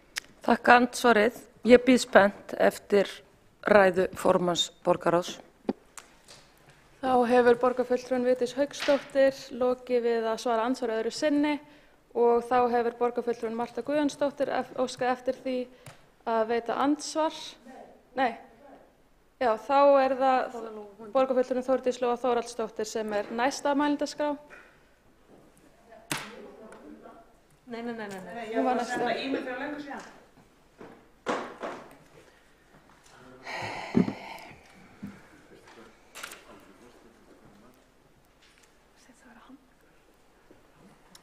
Forseti, þetta var skemmtilegt. Það var sem sagt eftirspurn eftir ræðunni minni áður en ég mögulega tæknilega gæti hafa komist upp í ræðustól. Þannig að borgarfulltrúi Örn Þórðarson var svona spenntur, en hér er ég. Kæru félagar, ég er ekki óvön því sem sagt að vera vinsælasta stúlkan á ballinu og það er greinilegt að Sjálfstæðisflokkurinn með það í bodyminninu. Takk fyrir það. En það eru ekki nema rétt rúmir 2 mánuðir síðan við stóðum hér síðast að ræða fjármál borgarinnar þegar við samþykktum fjárhagsáætlun. Gerðum það í desember og hvað er liðið? Hálfur desember, heill janúar og hálfur febrúar og hér erum við komin aftur. 2 mánuðum seinna. Það hefur ekkert breyst á þessum tíma sem kallar á sérstaka umræðu. En ég stóð hér í desember og sagði að skuldahlutfall A-hluta borgarsjóðs er það lægsta á höfuðborgarsvæðinu. Ef staðan er svona gríðarlega alvarleg eins og borgarfulltrúi Miðflokksins, Vigdís Hauksdóttir, segir að hún sé, þá eru ríkissjóður á hausnum, þá er Kópavogur á hausnum, þá er Hafnarfjarðarkaupstaður á hausnum, Garðabær, Mosfellsbær og Seltjarnarnesbær. Af því að allir þessir staðir, öll þessi sveitarfélög eru með hærra skuldahlutfall heldur en Reykjavík. Reykjavíkurborg verður með 114%, á meðan að Garðabær er með 120%, Kópavogur 124%, Mosfellsbær 135% í Hafnarfirði og 142% á Seltjarnarnesi. Og á toppnum trónir svo A-hluti ríkissjóðs með skuldahlutfallið 164%. Þetta þarf ekkert að deila. Þetta er bara staðreyndir beint upp úr ársreikningum.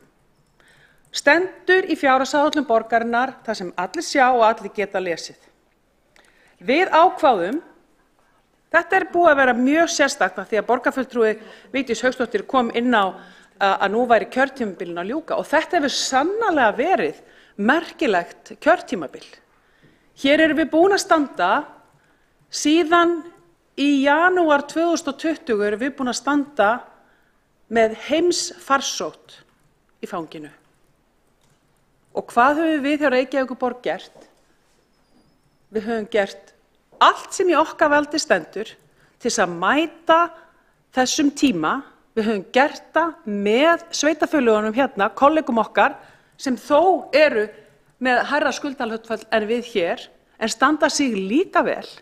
Þetta höfum við gert saman með ríkinu og ég ætla að fá að minna á það að við ákváðum strax að nýta stærð Reykjavíkurborgar kraft til þess að styðja við efnahag ríkisins til að geta ýtt efnahag Íslands upp úr þessum öldudal sem við höfum verið í vegna COVID. Og líkt og fjármálaráðherra, af því að borgarfulltrúi Örn Þórðarson kom nú inn á það, hvað á nú að gera? Já, við vöxum út úr vandanum. Hafið þið heyrt þetta áður, með leyfi forseta? Við vöxum út úr vandanum, sagði fjármálaráðherra. Og við vöxum út úr vandanum, segir formaður borgarráðs í dag og sagði það líka í desember. Ég skal koma aftur upp og segja það aftur. En það er bara nákvæmlega það sem er planið og við ætlum að gera. Reykjavíkurborg stóð bara mjög vel fyrir og hafði því og hefur enn mikið rými til þess að fara í skynsamar fjárfestingar eins og stafræn þjónusta sem einfaldar líf borgarbúa, eykur stuðning við stafræna framtíð í skólum og einfaldar störfin í borginni.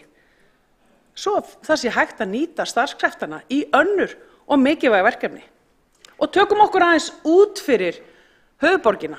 Samband íslenska sveitarfélaga og ríki ræddu möguleika sveitarfélagana til að halda og til þess að taka þátt í uppbygginguna og möguleika sveitarfélagana til þess að auka fjárfestingu. Og hvernig væri hægt að auka rými þeirra til þess, miðað við alla þessa stöðu. Og þetta höfum við hér í Reykjavík gert. Við vitum hvernig staðan er og við settum okkur fjármálastefnu árið 2020 sem við fylgjum enn. Sú stefna setur okkur ramma fjárfestingar og skuldir. Og nú þegar ríkið hefur tekið úr sambandi lög fjármál sveitarfélaga sem snúa að skuldaviðmiði og jafnvægisviðmiði, þessum ramma erum við að fylgja í dag. Því við höfum þá skýru langtímasýn að fjármál borgarinnar eigi að einkennast af sjálfbærni og af varfærni. Og eins og ég hef áður sagt, þá kusum við að fara ekki í hressilega niðurskurð sem myndi bara auka á vanda samfélagsins. Og hver var sammála okkur? Ríkisstjórnin, hún var sammála okkur. Þannig að við ákváðum að gera það ekki. Allir hagfræðingar landsins, aldrei þessu vant, voru bara líka sammála. Merkilegt. Það eru bara allir sammála vegferðina, nema örfáir. Við höfum ákveðið að fara í eitt stærsta viðhaldsátak í skólahúsnæði sem sést hefur. Við erum í mikilli uppbyggingarsveiflu á öllum sviðum í borginni, líkt og aðrir eru við að nýta ódýrari fjármagnskosti til að byggja upp með skynsamleg verkefni og öll í þágu borgarbúa. En við höfum líka staðið fyrir hagræðingarkröfu á öll svið. Og af hverju? Af því það er eðlilegt að vera með skynsamlegar hagræðingarkröfur til þess að halda okkur öllum á tánum og nýta fé skattborgarana sem best. Það er merkilegt að heyra borgarfulltrúa Miðflokksins tromma hér upp með melódramatískar upphrópanir þegar allir vita sem vilja sjá og vilja heyra að staða Reykjavíkur er góð, en staða sveitarstjórnarstigsins á landsvísu er hins vegar áhyggjuefni og kom það bersýnilega fram í sjónvarpsþættinum Silfrinu núna helgina. Og ég myndi gjarnan vilja að við stæðum hér og ræddum stöðu sveitarstjórnarstigsins, tekjumöguleika, grunnþjónustuna okkar, í hvað eru peningarnir okkar að fara? Jú, þeir eru að fara í öfluga grunnskóla, frábæra leikskóla, þeir eru að fara í velferðarþjónustu, þjónustu við málefni fatlaðra, búsetuþjónustu fyrir fatlaða, heima- og stuðningsþjónustu fyrir aldraða. Þeir eru að fara í viðhaldsátak fyrir leikskóla og fyrir skóla og fyrir velferðarbyggingarnar okkar. Þetta er nú allt bruðlið. Þetta er að fara í þjónustun okkar. Og við erum að byggja upp borg og við ætlum að stækka og við ætlum að mæta þessari þörf í húsnæðismálum sem við ræddum bara hér fyrr í dag. Því að nútíma borgin, hún þróast hratt og hún er öflug. Og við yfirstendur í dag eitt mesta uppbyggingarskeið sem sést hefur í langan tíma hér í borginni. Og ég verð að segja, ég er ótrúlega ánægð með hvernig okkur hefur tekist til. Ég er ótrúlega peppuð, með leyfi forseta, að hafa fengið að taka þátt í því að taka þessar ákvarðanir. Og ég er sjúklega spennt fyrir kosningunum í vor. Og af hverju? Af því að hér hefur allt gengið vel. Og það er náttúrulega bara það sem er að drepa minnihlutann í borginni í dag. Gjörsamlega að drepa hann. Þannig að ég bara, með leyfi forseta, er mjög peppuð. Hér er góð staða og partíið er rétt að byrja. Þá hefur borgarfulltrúinn Þórdís Lóa Þórhallsdóttir lokið ræðu sinni og 3 borgarfulltrúar hafa óskað eftir því að veita andsvar og styttir forseti andsvaratíma til samræmis við það í 1 mínútu. Það eru borgarfulltrúarnir Vigdís Hauksdóttir, Kolbrún Baldursdóttir og Örn Þórðarson. Fyrst til að veita andsvar er borgarfulltrúinn Vigdís Hauksdóttir og upplýsir forseti að eftir að andsvörum lýkur verður gengið til matarhlés. Virðulegi forseti, já guð, ég veit nú ekki hvar ég á að byrja í þessu öllu saman. En það er nú alveg dæmigert fyrir borgarstjóra að láta nýjasta oddvitann í þessum samsteypu meirihluta tala fyrir allri skuldasöfnuninni frá 2013 til hamingju með daginn, Reykvíkingar. Hér er dregin upp sama gamla tuggan og sama gamla glæran sem á að sýna það að Reykjavíkurborg standi betur en önnur sveitarfélög hér á höfuðborgarsvæðinu. Skuldir samstæðunar í árslok eru áætlaðir 423 milljarðar. Formaður borgarráðs grípur alltaf í það úldna epli að taka bara borgarsjóð.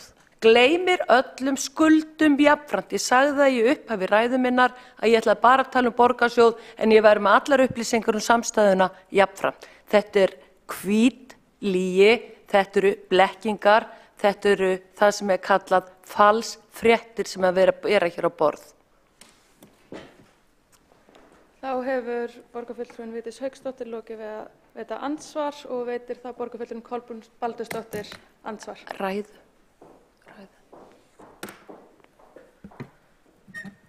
Forseti ágæta borgarstjórn, ég spyr nú bara yfir höfuð sko, eru við á sömu plánettunni? Allan að ég og borgarfulltrúinn Þórdís Lóa Þórhallsdóttir. Þessi ræða hennar var ótrúleg og það er eins og borgarfulltrúinn hafi gleymt því að það bíða rúmlega 1800 börn eftir að fá andlega aðstoð, fagfólks, sálfræðinga, talmeinafræðinga og fleiri. 1804 börn og þessi listi bara lengist. Svo mikið fyrir grunnþjónustu eða hitt þú heldur.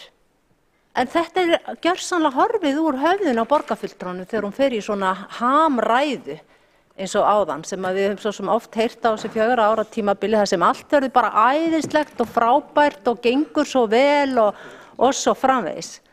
En við vitum það öll, við höfum heyrt frá fjármálastjóranum að borgin í slæmu málum.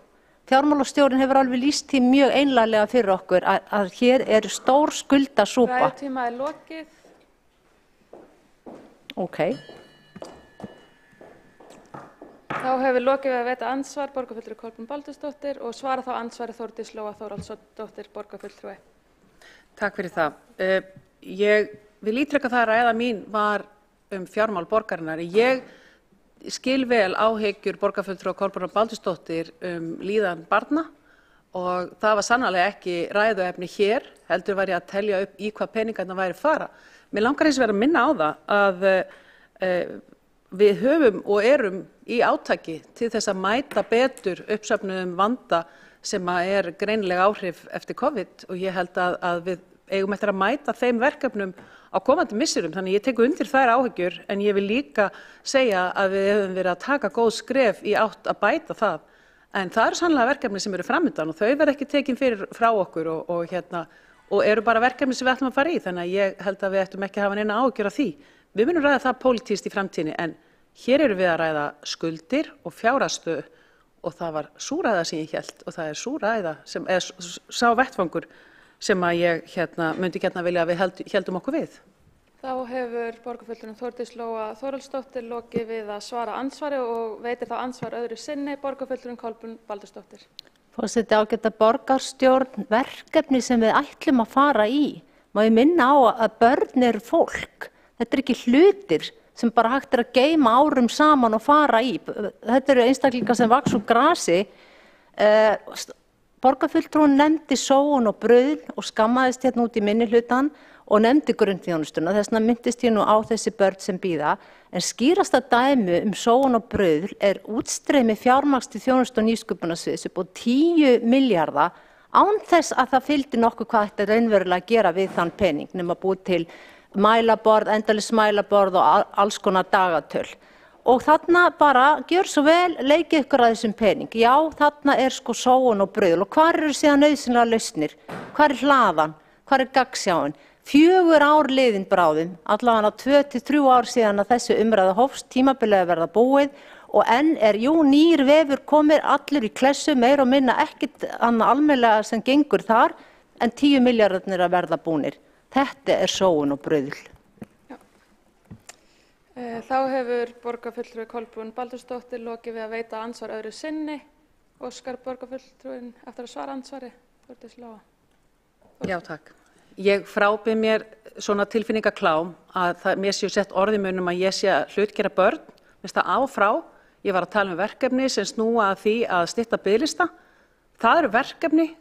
Borgarfulltrúi Kolbrún Baldursdóttir, það það sem ég að tala en ég ætla ekki að fylgja þessari út og suður orðræðu. Við erum hér að tala fjárhagsstöðu borgarinnar. Ég ætla að halda mig við það. Þá hefur borgarfulltrúin Þórdís Lóa Þórhallsdóttir lokið við að svara ansvari öðru sinni og næstur til þess að veita ansvar borgarfulltrúin Örn Þórðarson. Forseti, ágæta borgarstjórn. Ég vil nú byrja því að þakka formanni borgarráðs fyrir ansi peppaða ræðu. Hins vegar halda því fram að hún hafi bara nokkar ekki neitt róað mig. Hún fór þarna yfir rekstur borgarinnar og þá þjónustu sem að borgin að veita á starfsemi og talaði miklum metnaði. Og kannski í því sambandi einmitt rétt að nefna það að borgin saman stendur á meira heldur en bara að borga sjóði. Við erum með svokölluð B-hlutafyrirtæki og þar ofta tíðum að finna þennan ágæta froðuhagnað sem Reykjavíkurborg hefur verið að hampa síðastliðin ár. En mér langar að spyrja skuldahlutfall A og B-hluta og þarna ég að vísa í upplýsingar frá tölum frá Sambandi íslenskra sveitarfélaga. á lista yfir þau sveitarfélög sem eru skuldsett í A og B hluta, hvert hlutfall þess er. Hún varpaði ágætari mynd á hann af A hlutanum. Hvaða sveitarfélag er efst á þeim lista? Og ég óska eftir því að fá að koma aftur ef hún dettur ekki niður rétt á lausn. Þá hefur borgarfulltrúi Örn Þórðarson lokið við að veita andsvar og svara þá andsvari borgarfulltrúi Þórdís Lóa Þórhallsdóttir. Já, ég get ekki lesið hvaðan borgarfulltrúi Þórðarson með fyrir fram að sig, en ég, mér langar kannski bara að lokum að segja það að það er ágætt að hann kom inn á B-hlutafyrirtækin, af því að það er náttúrulega hér stöðugt verið að tala skuldalhlutfall vegna samstæðunar vegna B-hlutans, en það er aldrei rætt eignirnar. Þannig að ég skora á borgarfulltrúa Örn Þórðarssona ef hann er inn á vef Samband íslenskra sveitarfélaga og er að skoða þar skuldastöðu sveitarfélaga, þá skora ég á hann að skoða líka eignarhlutfallið. Já, komið smá. Þá hefur borgarfulltrúin Þórdís Lóa Þórhallsdóttir lokið við að svara andsvari og veitir þá andsvar öðru sinni borgarfulltrúin Örn Þórðarsson. Forseti, ágæta borgarstjórn, svarið við spurningunum sem ég lagði fram er Reykjavíkurborg. Reykjavíkurborg er með hæsta skuldað hlutfall í A og B hluta. Já, það er rosalega gott að eiga mikið, en bara fyrir venjulegt fólk að þá hlýtur það svolítið að fara saman að hafa áhyggjur af skuldum jafnvel þó eigir mikið, að þetta þarf að ganga saman. Þannig að ég kem örugglega til með að skoða það hversu miklar eignir Reykjavíkurborg hefur yfir að ráða í gegnum A og B hluta fyrirtækin. En það breytir því ekki að ég hef áhyggjur af þeirri vegferð sem þessi meirihluti og síðasti reyndar þar áður er á, og ég ætla að vona það að formaður borgarráðs taki nýja stefnu eftir næstu kosningar.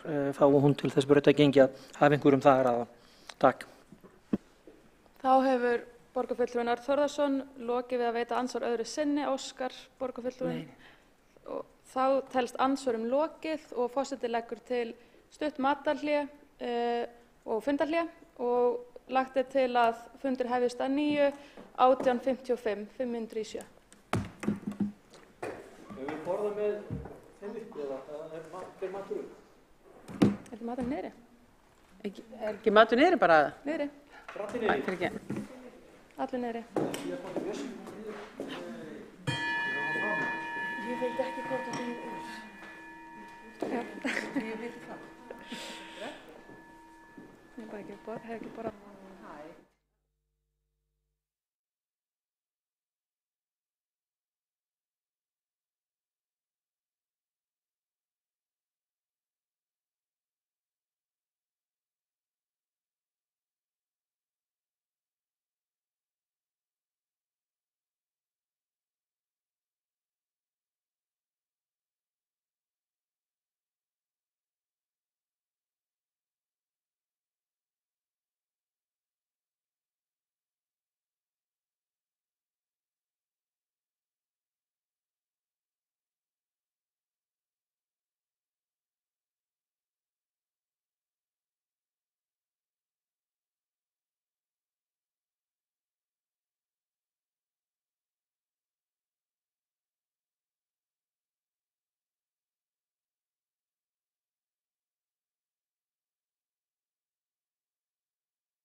Ok.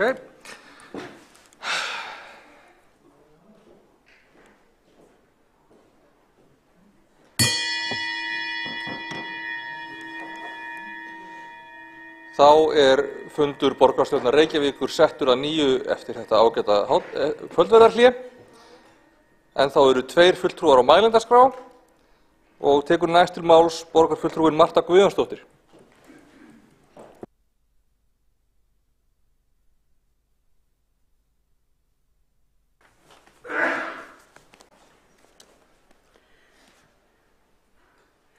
Forseti, ágæta borgarstjórn.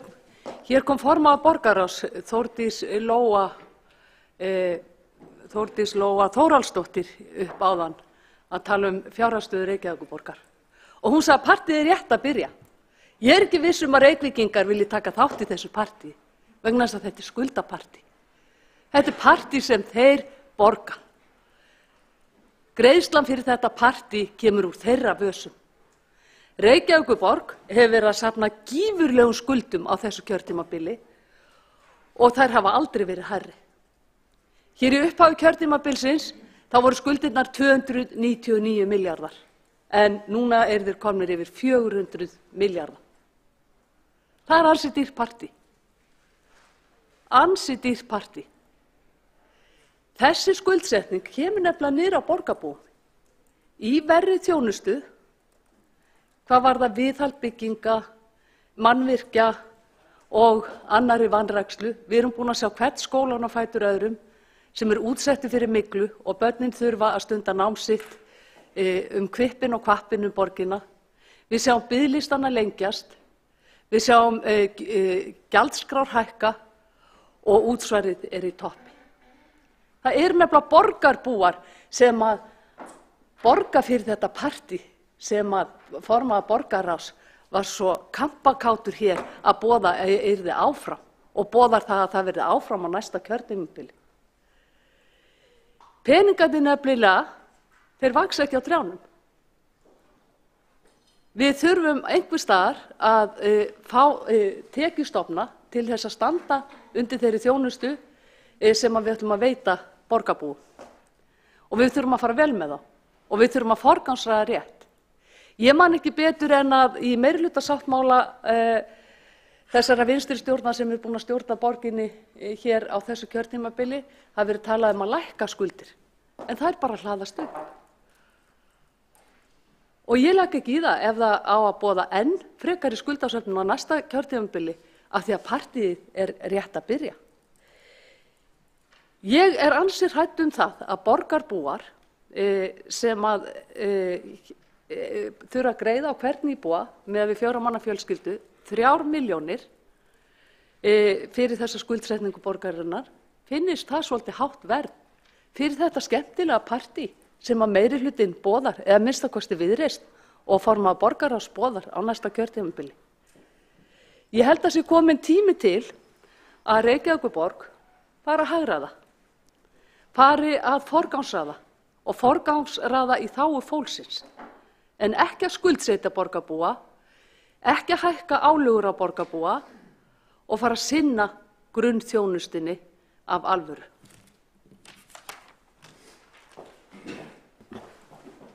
Borgarfulltrúinn hefur lokið máli sínu. Næst tekur til máls borgarfulltrúinn Vigdís Hauksdóttir.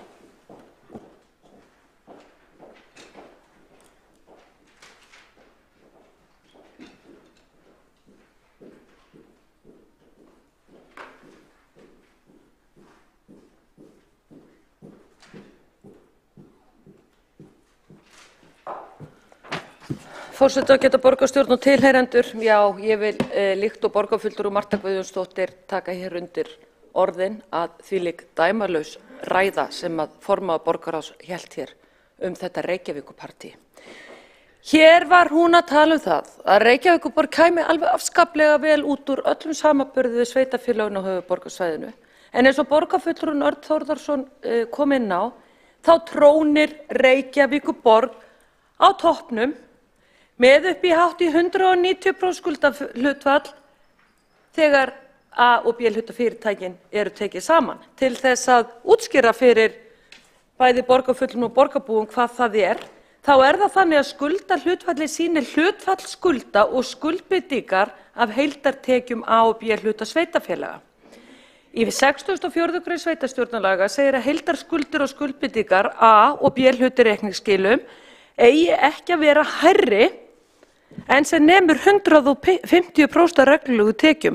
Skuldsetning sveitarfélaga er mismunandi mikil, því hærri sem skuldirnar eru sem hlutfalla heildartekjum, því viðkvæmara er sveitarfélagið fyrir tekjusamdrætti og aukningu útgjalda. Þannig er það.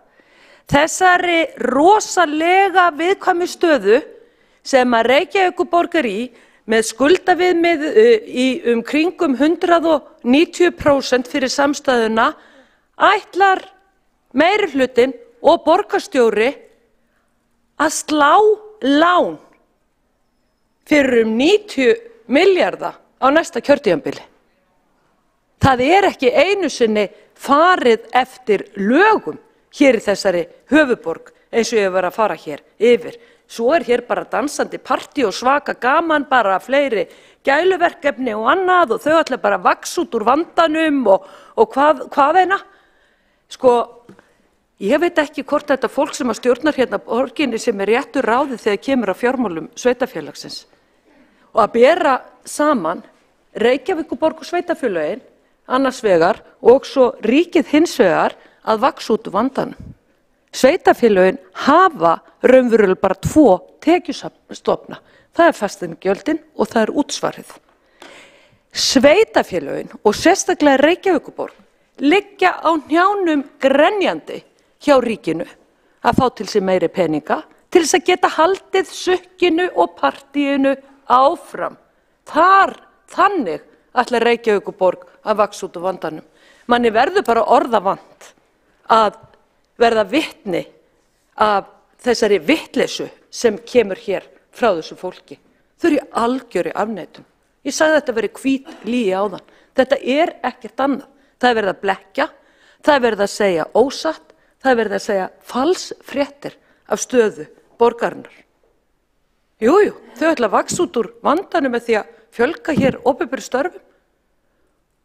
Já, það er einmitt það. Samfylkingin einmitt lagði það til á þingi þegar var verið að ræða þessi COVID-mál á sínu tíma. Jú, bara fjölgum bara opinberum starfsmönnum. Það er bara þannig að vinstri menn vita svo sjaldan hvaðan peningarnir koma. Þeir halda þeir vaxi á trjánum og geti eittum í það sem að þeim þykir skemmtilegt. Enda fór ég hér yfir skuldasöfnunina hjá Reykjavíkurborg síðan 2013. Þetta er algjörlega hrikalegt hvernig þetta er allt saman orðið.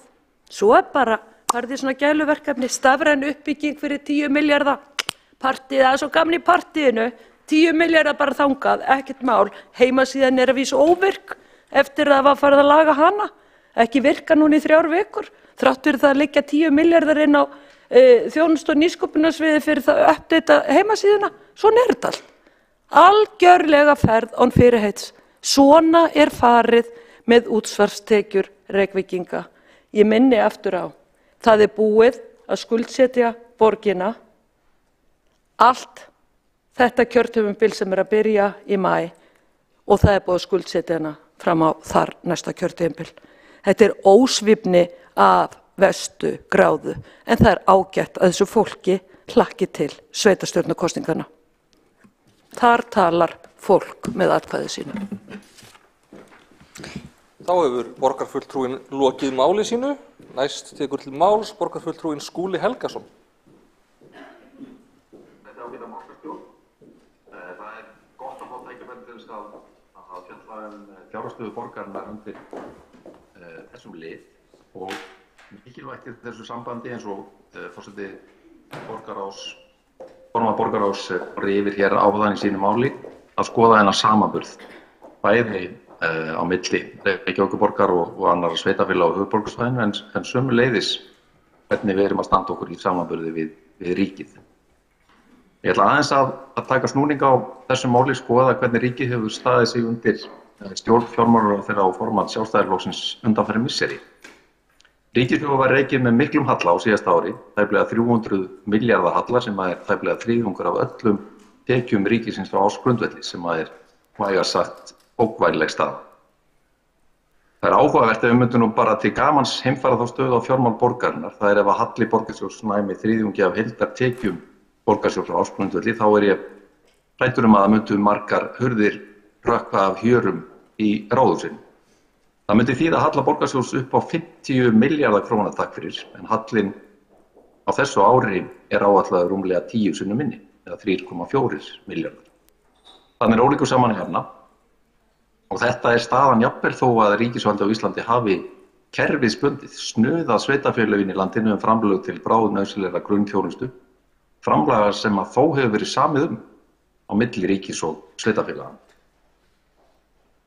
Höfum í huga að stór hluti af halla borgarsjóðs á undanförnum misserum tilkomin vegna COVID-faraldursins. Til dæmis skýrist helmingur af halla skóla- og frístundasviðs af aðgerðum sem að tengjast beint þeim faraldri.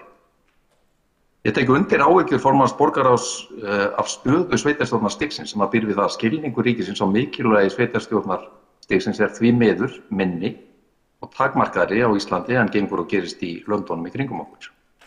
Sveitarfélögin bera meira úr býtum af tekjum hins opinbera á Norðurlöndunum heldur en á Íslandi og það ætti að vera sameiginlegt verkefni okkar allra í borgarstjórn að bætum betur þar og tryggja sveitarfélögunum stærri og sanngjarnari hlut í tekjum hins opinbera.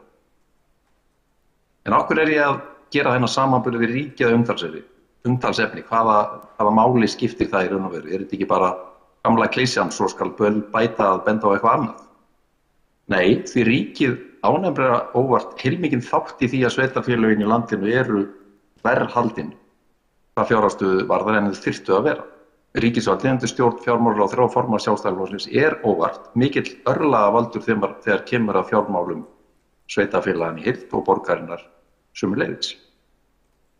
Eitt skýrasta dæmi þetta margumtöluð vanfjármögnun ríkisins á samningu við sveitarfélögin málefni fatlaðra. Þar með talið fatlaðra barna. Borgarstjóri og bæjarstjórar annarra sveitarfélaga hafa ásamt fleirum vakið máls á því að ríkið hafi ekki greitt að fullu þann kosta sem að sannarlega tilheyrði flutningi málaflokksins frá ríki til sveitarfélagana fyrir nokkrum árum. Góðu fréttirnar eru þær að eftir langvarandi ákall frá sveitarfélögunum loksins núna verið að reikna út á vegu ríkisins stærðargráðuna á þessari vanfjármögnun. Það hefur lengi verið kallað eftir þessum tölum en sveitarfélögin þeirra helstu stjórnendur hafa haldið því fram að þessi reiknaða skuld ríkisins við sveitarfélögin þar á meðal við borginnar hlaupi á mörgum milljörðum króna. Það gríðarlega mikilvægt að þessi vinna verið kláruð sem allra fyrst svo við vitum hve mikið ríkið hefur snuðað sveitarfélögin og þar með borgina í þessum mikilvæga og viðkvæma málaflokki. Eftir stendur þetta. Það skyldi þó aldrei vera að hallarekstur borgarinnar upp á rúma 3 milljarða á þessu ári sé alfarið í boði Sjálfstæðisflokksins og formanns þess ágæta flokks í fjármálaráðuneytinu. Það kemur vonandi í ljós áður en borgarbúar ganga til kosninga í vor því það eru vægast sagt mikilvægar upplýsingar.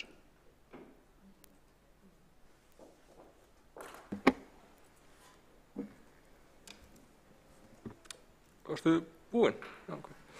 Þá hefur borgarfulltrúinn lokið máli sínu. 2 borgarfulltrúar óskuðu eftir að veita andsvar en bara annar þeirra getur það sem að Örn Þórðarson búinn með andsvör í þessum lið. En þá veitir andsvar borgarfulltrúinn Vigdís Hauksdóttir. Já, virðulegi forseti, ég þakka þessa ræðu. Að bera saman rekstur ríkisins og rekstur borgarinnar nú á þessum tímum algjörlega út í hött. Veit borgarfulltrúinn Skúli Helgason það ekki að öllum kostnaði varðandi COVID var velt á ríkið, Landspítalinn, allur heilbrigðiskostnaður, bóluefnin, farsóttarhúsin og allt það sem að fylgdi því. Bara einhverjir pinnar hafa kostað milljarða. Nei, þá skulum við bera saman ríkisreksturinn í gegnum þetta COVID og rekstur Reykjavíkurborgar. Ég hef ekki heyrt nokkuð eins fáránlegt. Borgarfulltrúinn Skúli Helgason veit að ég hef viðurkenndan vanda sem að framúrkeyrslan bæði á velferðarsviði og að einhverju leyti á skóla- og frístundasviði hefur valdið út á COVID í borginni. Þá þar með upptalið. Það slæmur rekstur borgarinnar sem að sliga reksturinn almennt og þessi gríðarlega lántaka. og vera alltaf reynd vælandi eitthvað það að það vanti pening frá ríkinu og það þurfa að koma fleiri tekjustofnar, sveitarfélögin verða bara að gjöra svo vel að fara að reka sig eftir sínum tekjustofnum eins og ríkið gerir nema þegar kom upp svona áföll eins og bankahrun og COVID á landsvísu. Þetta bara stundum á þeim stað að maður veit ekki hvort að maður sé í leikskóla, grunnskóla eða í borgarstjórn. Það eru svo óbúðslega barnalegu rök sem eru borin á borð fyrir mann. Það nú bara svoleiðis, virðulegi borgarfulltrúi Skúli Helgason og að eins og ég segi að vera að bera þetta saman með þessum hætti, að bera saman sko vimber og heila melónu sem ríkið það bara ekki borgarstjórn sæmandi og minna á það að borgin ekki ríki ríkinu þó að það sé látið svo vera af og til. Einu sinni var það fall váir, einu sinni var það COVID, einu sinni var það hitt. Það alltaf einhverjum öðrum að kenna að borgin á hausnum. Borgarfulltrúin hefur lokið við að veita andsvar. Vill borgarfulltrúin svara andsvari? Gjörðu þið svo vel, þá veitir svara andsvari borgarfulltrúin Skúli Helgason. Já, að sjálfsögðu vil ég svara andsvari. Forseti ágæta borgarstjórn. Því miður þá mistókst borgarfulltrúi Vigdísi Hauksdóttur að grípa megin inntaki í mínu máli sem var þetta.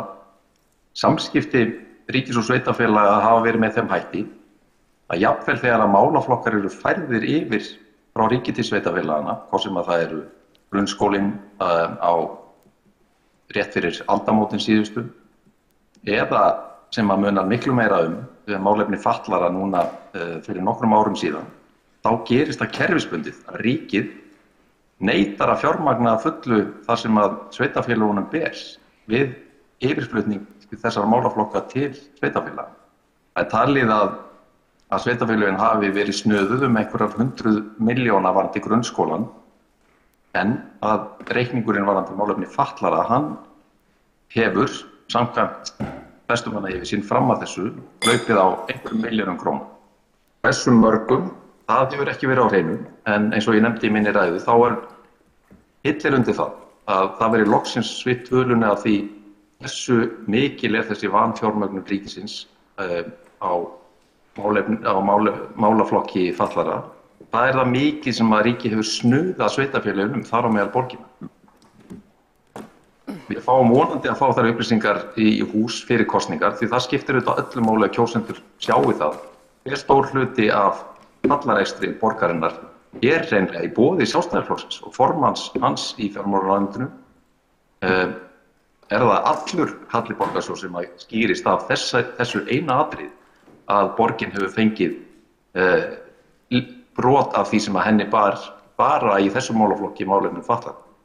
Ef að það rétt, þá það einn stærstu tíðindin í aðdraganda kosninga, en við skulum sjá hvað gerist. Borgarfulltrúin hefur lokið við að svara andsvari, veitir þá andsvar öðru sinni borgarfulltrúin Vigdís Hauksdóttir. Já, forseti, þetta var skrýtin ræða. Já, einmitt. Ég vil minna borgarfulltrúin Skúla Helgason og það að fyrir ríkisstjórninni fer Katrín Jakobsdóttir og hún vinstri græn. Við erum hér með borgarfulltrúa úr vinstri grænum jafnframt sem að situr með borgarfulltrúanum í meirihluta. Rekstur ríkisstjórnar og rekstur landsins á ábyrgð forsætisráðherra hverju sinni. En hér gripið í gamalkunna spilið, búa að gríla Sjálfstæðisflokkurinn. Þetta svo aumkunarvert að vera að tala hér og nafngreina Bjarna Benediktsson fjármálaráðherra. Ég má ekki einu sinni nafngreina borgarstjóra hérna í ræðustól eða hér í sal án þess að hann hafi kost á andsvari, en svo má bara forseti bara fabulera hér fjármálaráðherra svo ekkert sé og það sé honum að kenna að það sé svona opbúðslegur hallarekstur og skuldasöfnun hjá borginni. Hvað að vera hér í þessari fundastjórn? Og nei, borgarfulltrúi Skúli Helgason, ég ekki að misskilja þig. Ég hef setið í stól formanns fjárlaganefndar og þessi sami söngur hjá sveitarfélögunum var þá. Og það búin að fara svo mikið orka og fundir og kjaft og kaffibollaspjall hjá sveitarfélögunum það að stóra ríkið alveg að snuða okkur út af einhverju tilfærslu á einhverju málaflokkum. Ég held að sveitarfélög verður bara að fara að setjast niður og reyna að reka sjálfa sig á sínum tekjustofnun og láta ríkið í friði. meiri segja að Reykjavíkurborg svo ósvífin að það sko fór á stað hérna mál og kröfugerð upp að 8 milljarða gegn jöfnunarsjóði sveitafélaga út af því að Reykjavíkurborg taldi sig að vera snuðaða af jöfnunarsjóði sveitafélagana og þar með ríkinu. Svo var nú aðeins krafan lækkuð í 5 milljarða og svo endaði þetta bara í stefnu. Og þrátt fyrir það að sveitarstjórnarráðherra væri búin að segja það að ef að Reykjavíkurborg myndi stefna í jöfnunarsjóði sveitafélaga þá yrði sjóður leystur upp, Reykjavíkurborg gerði það samt. Finniði aðra röksemdafærslu. Borgarfulltrúinn hefur lokið við að veita andsvar öðru sinni. Forseti ætlar að ítreka að það auðvitað í boði að nefna stefnu ríkisstjórnarinnar, tala það sem aðrir borgarfulltrúar hafa lagt fram, en það ætti ekki í andsvörum að ræða það sem kemur frá öðrum borgarfulltrúum þeim sem eru í andsvari við, og það ætti ekki að gera starfsfólk eða fólk sem hefur ekki aðstöðu til að svara fyrir sig að umtalsefni ræða. Þetta ekki flókið. Já, heyrðu, fyrirgefðu forseti, það fór heil ræða í Bjarna Benediktsson, formann Sjálfstæðisflokksins, hér hjá borgarfulltrúanum. Nú ég með orðið og Bjarni Benediktsson fjármálaráðherra, hann getur varið hendur sína sjálfur ef honum sýnist svo. Skúli Helgason, viltu svara andsvari öðru sinni? Þá svarar andsvari öðru sinni borgarfulltrúinn Skúli Helgason.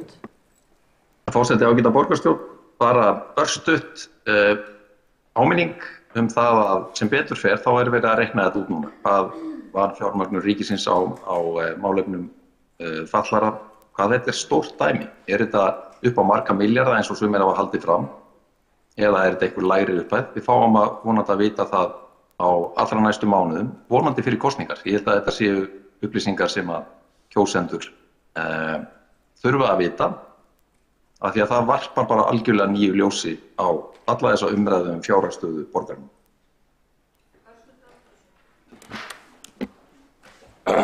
Forseti veitir ekki stuttar athugasemdir þar sem að þær hafa leiðst út í að vera þriðja andsvar. Nei, það ekki svoleiðis.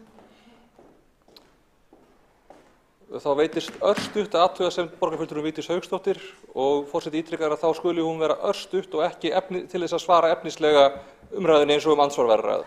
Forseti, Bjarni Benediktsson fjármálaráðherra getur ekki svara fyrir sig hér í þessum sal, svo það sé sagt. Næst hefur óskað eftir að taka til máls borgarfulltrúinn Örn Þórðarson.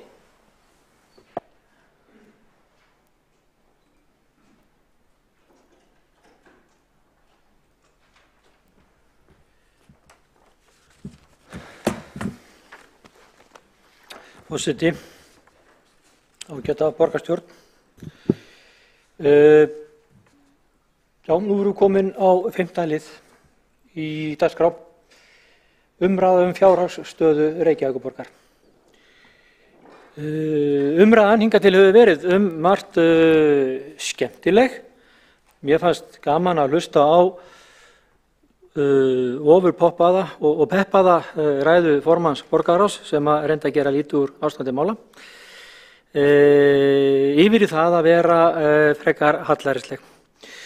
Og þá ég að vísa í málflutning borgarfulltrúa Skúla Helgasonar.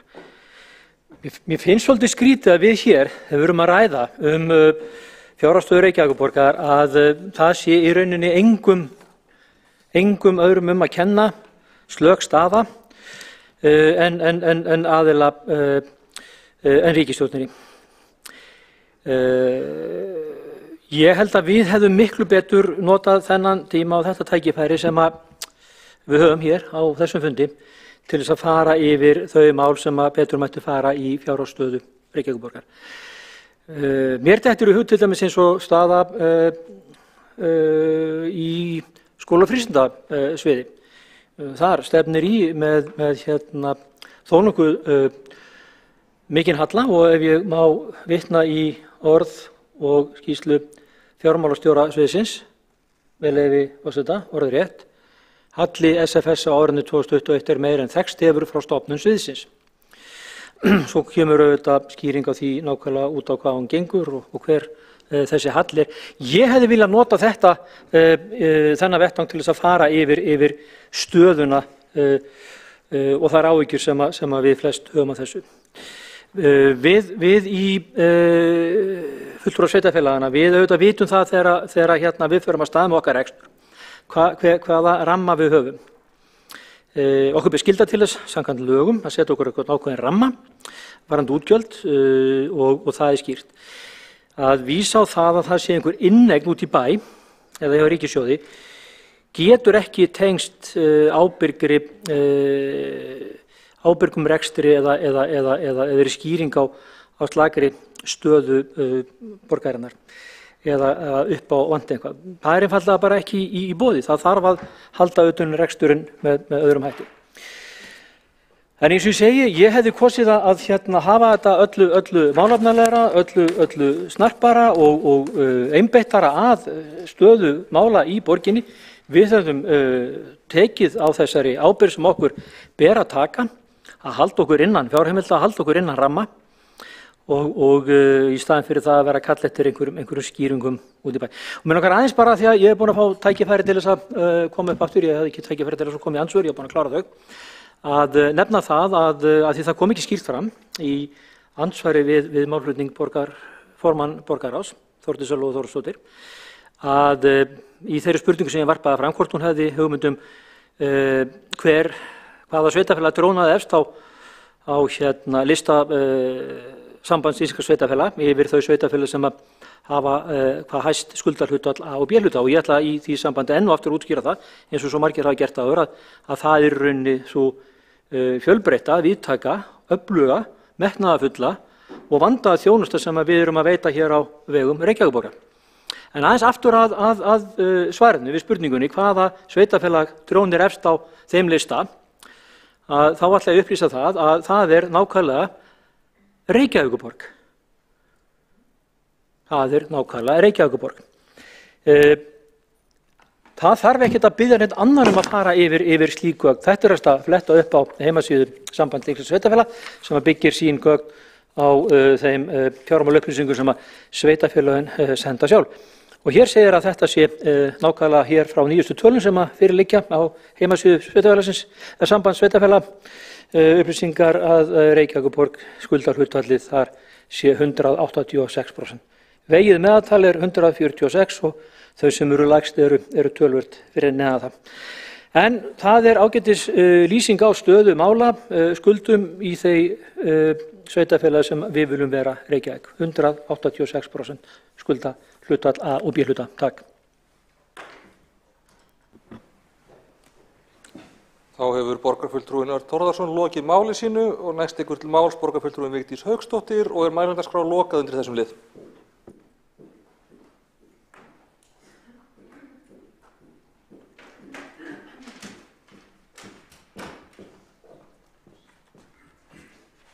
Forseti ágæta borgarstjórn og tilheyrendur. Já, þetta er afar athyglisvert að rifja upp þessa ræðu sem var haldið hér í kvöld af formanni borgarráðs. Raunverulega er henni vorkunn því hún er látin bera alla ábyrgð á þessum miklu skuldum sem hefur verið safnað upp frá 2013. Þetta er líka sérstaklega einkennilegt að skuli verið að reyna að slá ryki í augu fólks með því að taka hér bara alhlutan út en samt trónir Reykjavíkurborg langhæðst allra sveitarfélaga þegar samstæðan öll er tekin fyrir. Sérstaklega í ljósi þess að borgarfulltrúinn Þórdís Lóa Þórhallsdóttir situr í stjórn Sambands íslenskra sveitarfélaga og að vera þetta að fullu ljóst hvernig staðan er. Aðeins að fara hér í gegnum umræðun í dag. Skuldir borgarsjóðs jukust 93,6 milljarða á 8 ára tímabili 2013 til 2021. Árið 2022, 2023, 2024 og 2025 á að taka ný lán að upphæð 83 milljarðar. 83 milljarðar í lántöku á 4 árum. Þar af á að taka lán fyrir 25 milljarða á þessu ári. 25.000 milljónir á þessu ári. Samt er borginni haldið í lóðaskorti sem að veldur því að fasteignum var hækkar, sem veldur því að fasteigna tekjur borgarinnar hækka alveg rosalega. Það verður ekki orðið tekjufall hjá Reykjavíkurborg í COVID úr því að verða að kenna COVID hér allt. Það hefur nefnilega ekki orðið, hvorki í útsvari né fasteignagjöldum. Þrátt fyrir það verið að taka öll þessi lán. Ekki nóg með það að það taka 83 milljarða á láni á kjörtímabilinu sem að hefst hér núna að afloknum sveitarstjórnarkosningu sem fara fram miðjan maí, þá búið að skuldbinda árið 2026 upp á nýtt 9 milljarða lán. Þetta rosalegt. Samandregið á mannamáli þá eru skuldir borgarsjóðs í árslok 2026 með öllum þessum 9 lántökum upp á 83 milljarða á næstu 4 árum pluss skuldirnar sem búið að safna saman frá árinu 2013 til 2021 285 milljarðar. Og hér eru borgarfulltrúar úr meirihlutanum og þar af meira að segja formaður borgarráðs að segja það að borgin sé í góðum málum og skuldi nánast ekki neitt. En borgarstjóri, framkvæmdastjóri borgarinnar sem ber nú samt ábyrgð á allri skuldasöfnuninni og tekur ákvarðanir fyrstur manna auknar lántökur, hann þegir hér þunnu hljóði í þessari umræðu, enda afar vondan málstað að ræða. Og ég vona að Reykvíkingar hafa tekið eftir því. Borgarstjóri kýs að tjá sig ekki hér í þessari umræðu, enda kannski samviskan ekki góð. En virðulegi forseti, ég ætla ekki að hafa þetta lengra. Úr því ég komin inn upp þá ætla ég bara að fá að lesa hér bókurna mína til þess að spara tíma hér á eftir.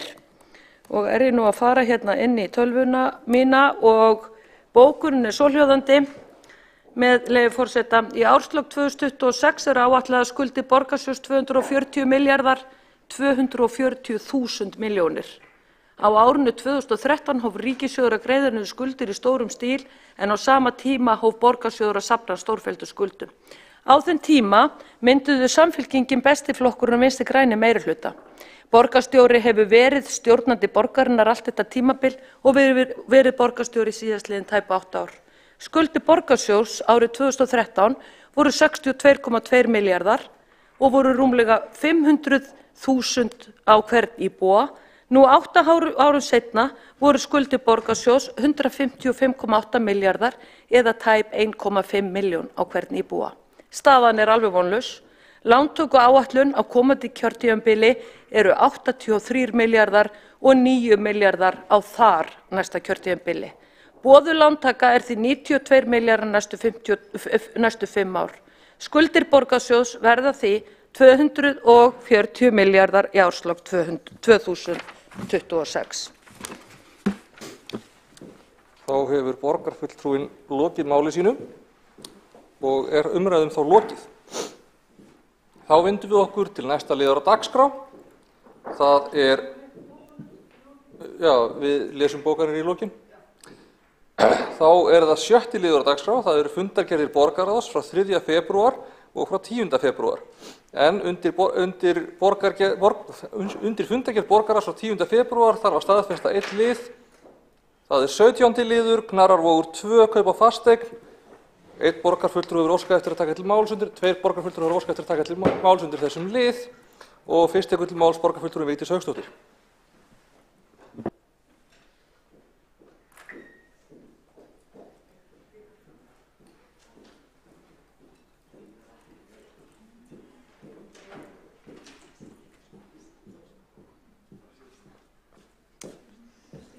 Forseti, ágæta borgarstjórn og tilheyrendur, ég kem hér upp undir fundargerðum borgarráðs frá 2 fundum. Ég vil benda á það að hér að ræða bensínstöðvadílinn, þar sem að borgarstjóri hefur afsalað sér borginni byggingarrétti á bensínstöðum til olíufélagana. Með þessum gjörningi verið að gefa frá borginni gríðarleg verðmæti upp á fleiri milljarða, ef ekki 20 milljarða, þegar allir samningarnir eru komnir til framkvæmda. Ég talaði hér það áðan að ég hefði verið á fundi í morgun þar sem verið var að ræða samgöngusáttmálann og það kom fram í kynningu frá Vegagerðinni að það væri með þeim hætti að fjárfestar væru sífellt að spurja og væru svo áhugasamir það hvenær hin svokallaða borgarlína kæmi til framkvæmda því þeir væru nú þegar farnir í stórfelld uppkaup að þeim götum sem að borgarlínan á að koma eftir. Inn í þeim díl eru bensinstöðvarnar sem að nú búið að afhenda olíufélögunum. Ég hef sagt það áður, það getur aldrei verið ákvörðun framkvæmdastjóra sveitarfélags, borgarstjóra eða bæjarstjóra að gefa frá sér verðmæti sveitarfélagsins eins og borgarstjóri hefur nú gert og gert félögum eins og olíufélögin eru það kleift að breyta þeim í fjárfestinga og fasteignafélög eða eins og einn aðili sagði við mig sem var að ræða þetta við mig nú í vikunni, það borgarstjórans að búa til braskfélög á grunni olíufélagana. Það jú víst verið að braska með lóðir. Þetta hið nýja olíusamráð og þá leiðir það hugun að því að í þessum fundargerðu borgarráðs jafnframt að finna það að okkur borgarfulltrúa meinað, eða ég bað það í þrígang, að við fengjum að sjá allar fundargerður og samninga sem lægja baki þessum gjörningum, en gögnin voru læst í leyniherbergi hér í Ráðhúsinu í læstri tölvu, þannig við fengum aldrei neitt í hendurnar og við erum bundið trúnaði og það eina sem að finna í þessari tölvu það eru 2 fundargerðir sem ekkert að byggja á og svo ykkur endalaus samningar sem við erum búin að sjá, sem voru kynntir fyrir borgarráði. Þannig það var nú heldur betur búið að annaðhvort að taka gögn út eða þá það sem hitt öllu verrar að stjórnvöld Reykjavíkurborg skuli ekki hafa haldið fundargerðir á þessu fundum, dæmalaust. Hitt málið sem ég ætla að ræða, það Knarrarvogs kaupin. Þar borgarstjóri að kaupa upp byggingar sem á lóðinni standa. Það var fengið mat 2 óháðra fasteignasala til að verðmeta þær eignir sem á lóðinni stóðu og það kom ákveðið verðmat. Borgarstjóri var svo rausnarlegur, hann yfirbauð húseignirnar fleiri tugi milljóna, yfir 100 milljónir að mig minnir, og borgaði yfirverð fyrir húsin sem á lóðinni eru.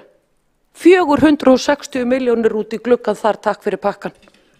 Nema vona að þurfa að taka 25 milljarða að láni hér hjá þessu meirihluta þessu ári fyrst að peningarnir fara svona út í gluggann. Mér spurn, bjóða yfirverð fyrir ykkur hús sem stendur til að rífa? Jú, ástæðan. Þarna víst að koma borgarlína. Þetta það sem við eigum að sjá á næsta kjörtíðumbili ef að borgarstjóri verður borgarstjóri aftur á næsta kjörtíðumbili? Að þeir sem að búa og eru með rekstur þarna við þessa svokölluðu borgarlínu að það bara borgarstjóri komi með töfrasproton og slái honum bara við húsvegginn og segir ég bara yfirbýði, þetta bara yfirverð hérna á þessum eignum. En á sama tíma hann að gefa olíufélögunum allan byggingarréttin og lóðunum sem þau eru á. Ókeypis, sér til fénýtingar. Það ekki sama hvort sé Jón eða Séra-Jón. Ég spurði sérstaklega að þessu á fundunum í morgun þar sem var verið að ræða samgöngusáttmálann, hvort að betri samgöngur myndi ekki endurgreiða borgarsjóði þessar 460 milljónir sem að borgarstjóri ákvað að reiða hendi fyrir þessa byggingur á þessari lóð. Nei. Þetta bara fer á reikning borgarinnar út af því að sveitarfélögin eiga ekki að setja mörkum til að uppfylla samgöngusáttmálann var svarið. Þá vitum við það. Borgarstjóri nú þegar farin að eyða fullt af peningum sem snýr að samgöngusáttmálanum bara til þess að tryggja það að einhver svokölluð borgarlína geti komið þarna niður Ártúnshöfðann. Þetta til skammar. Þá hefur borgarfulltrúinn lokið máli sínu og einn borgarfulltrúi óskar eftir að koma í andsvar, Örn Þórðarson. Forseti, ágæta borgarstjórn, þakka Vigdísi Hauksdóttur borgarfulltrúa fyrir að draga þetta fram. Mér langar að spyrja hana, því að ég á sjálfur ekki sæti í borgarráði og var þess vegna ekki á þessum fundi þar sem að fara yfir þetta mál. hvort að hún hafi fengið eða borgarráðsfulltrúar eða hvort það hafi komið fram einhver skýring á því hvers vegna var verið að greiða langt umfram það verðmat sem að lá fyrir. Fylgdi því einhver skýring? Hvers vegna var verið að fara fram yfir þessa upphæð? Ef það hefði komið fram þá væri gaman að fá hana, þó bara væri frá þér, annars mætti formaður borgarráðs stíga hér upp á eftir og mælskrá og líka gefa sína skýringar eða aðrir eftir efni og ástæðum. Takk. Forseti ætlar að árétta það að í andsvörum forseti ávarpaður en ekki borgarfulltrúar kannski beint með sama hætti og eins ráða borgarfulltrúar sjálfur hvenær þeir koma upp í ræður eða andsvör og ekki að nota andsvör við einu borgarfulltrúa til að krefja annan borgarfulltrúa ræðu eða andsvar. En þá svarar andsvari borgarfulltrúum Vigdís Hauksdóttir. Forseti, ég þakka kærlega fyrir glögga og greinargóða fyrirspurn. Nei, þetta var ekki útskýrt á þessum borgarráðsfundi. Þetta kom svona inn á fundinn og það var spurt út í þetta og þá var það bara að mig minnir á þess að það sé náttúrulega hægt að vitna í orð eins og borgarfulltrúinn Örn Þórðarson veit orðrétt í það sem fer fram á fundi borgarráðs en þetta var bara túlkað einhvern veginn svona sem einhvers konar bara eitthvað mat og það hlýtur þá að vera mat borgarstjóra að vera svona glöggur á fermetraverði í húsnæði að hann bara ofmat þetta, fór bara í algjört ofmat með það sem að óháðir fasteignasalar voru búin að komast að og verðmeta þessar eignir. Þannig að þetta bara einhver rausnarskapur. Ég ætla nú svo sem ekki að vera að segja það, ég veit ekki hvort það sé eitthvað tenging þarna á milli eða hvað, en þetta er náttúrulega alveg dæmalaust og náttúrulega stenst náttúrulega hvergi stjórnsýslulög, en það var náttúrulega líka þannig í bensínstöðvadílnum að það var ákvæði í sömu leigusamningunum að það yrðu fengnir 2 óháðir matsmenn til þess að verðmeta eignir sem á lóðunum varu. Borgin féll frá því ákvæði nema á einni lóð, bensínstöðvalóðun á Hringbraut 112, sem faktist átt að falla til Landspítalans samkvæmt fyrri samningi við borgina sem lóðareiganda. Það var nú að vísu Egilsgata 5 líka sem átt að falla til Landspítalans. Nei, bara betra að hafa þetta í olíufélögunum. En þetta þarna með Knarrarvoginn er óskiljanlegt og náttúrulega borgarstjóri einn getur svara fyrir það. Ég er ekki hér í forsvari fyrir hann. Borgarfulltrúinn hefur lokið við að svara andsvari, veitir andsvar öðru sinni borgarfulltrúinn Örn Þórðarson. Forseti, ágæta borgarstjórn. Já, ég hef nú byrjað því að biðjast afsökunar. Mér var svo brugðið út af þessu máli að þetta setti mig bara alveg á hliðina. Það þurfa svo furðulegt og skrítið mál og kannski of kappsamur í að reyna að kalla eftir einhverjum skýringum að reyna að átta mig á hvað þarna var á ferðinni. En það er ágætt að hafa fengið það frá áheyrnarfulltrúa Miðflokksins í borgarráði að engin skýring hafi komið fram. Ég velti bara fyrir mig hvort að við fáum kannski einhvers staðar annars staðar skýringu á þessu máli því að ég er eiginlega ennþá alveg gapandi hlessa á þessu. Gapandi hlessa. Takk. Borgarfulltrúinn er lokið við að veita andsvar öðru sinni, svarar andsvari öðru sinni borgarfulltrúinn Vigdís Hauksdóttir. Já, forseti, ég skal aðeins reyna að útskýra þetta því nú ég komin hér inn í bókunum mín sem ég lagði fram á fundi borgarráðs. Verðmæti var í núverandi ástandi 330 milljónir, borgarstjóri ákveður að kaupa þennan á 460 milljónir. 100 Afsakið, borgarfulltrúi Vigdís Hauksdóttir, ok, hljóðnumið var ekki í gangi þannig að ég myndi biðja borgarfulltrúanum að endurtaka ansvarið. Svaratíminn verður endurastur. Já, forseti, já, nú er ég aðeins búin að opna hérna bókunina, virðulegi borgarfulltrúi Örn Þórðarson og rifja þetta sem sagt upp tölurnar. Verðmætið var 330 milljónir. En borgarstjóri ákveður að gera tilboð upp á 460 milljónir og þá er hér að ræða 130 milljón króna mismun sem að bara ykkur með rétt. Þetta er rúmlega 1/4 braggakróna sem er bara rétt aukalega við borðið. Þannig að við bara setjum þetta hér í samhengi og þessar 460 milljónir sem eru að fara í þessa uppkaup þarna í Knarrarvogi er akkurat 1 braggakróna. tæplega 1 braggakróna. Þannig að sko, svona eru braggakrónunar að fara út allt og ég sagði það í ræðu minni, það ekki nema að vona að þurfi hér 25 milljarði nýtt lán árið 2022 segi ég. Sko lóðin 5.000 fermetrar og það alveg á pari við lóðin á Ægisíðunni og eins og við vitum þá voru nú uppbyggingamöguleikarnir þar samkvæmt fasteignasölum byggingarrétturinn væri 2 milljarðar. Þarna borgarstjóri ekki að afhenda þessa lóð til uppbyggingar og ekki að afhenda byggingarréttin á henni, heldur borgarstjóri að kaupa þarna þetta húsnæði á kostnað útsvarsgreiðenda og kostnað Reykvíkinga til að koma fyrir einhverju sem heitir borgarlína sem kostar 3,5 milljarða per kílómetr.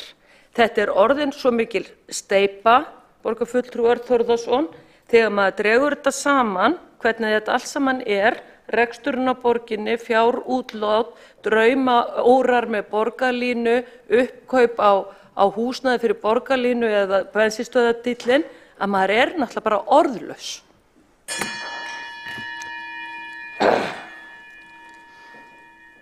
Þá hefur borgarfulltrúinn lokið við að svara andsvari öðru sinni. Næstu óskað eftir að taka til máls borgarfulltrúinn Ólafur Káur Guðmundsson.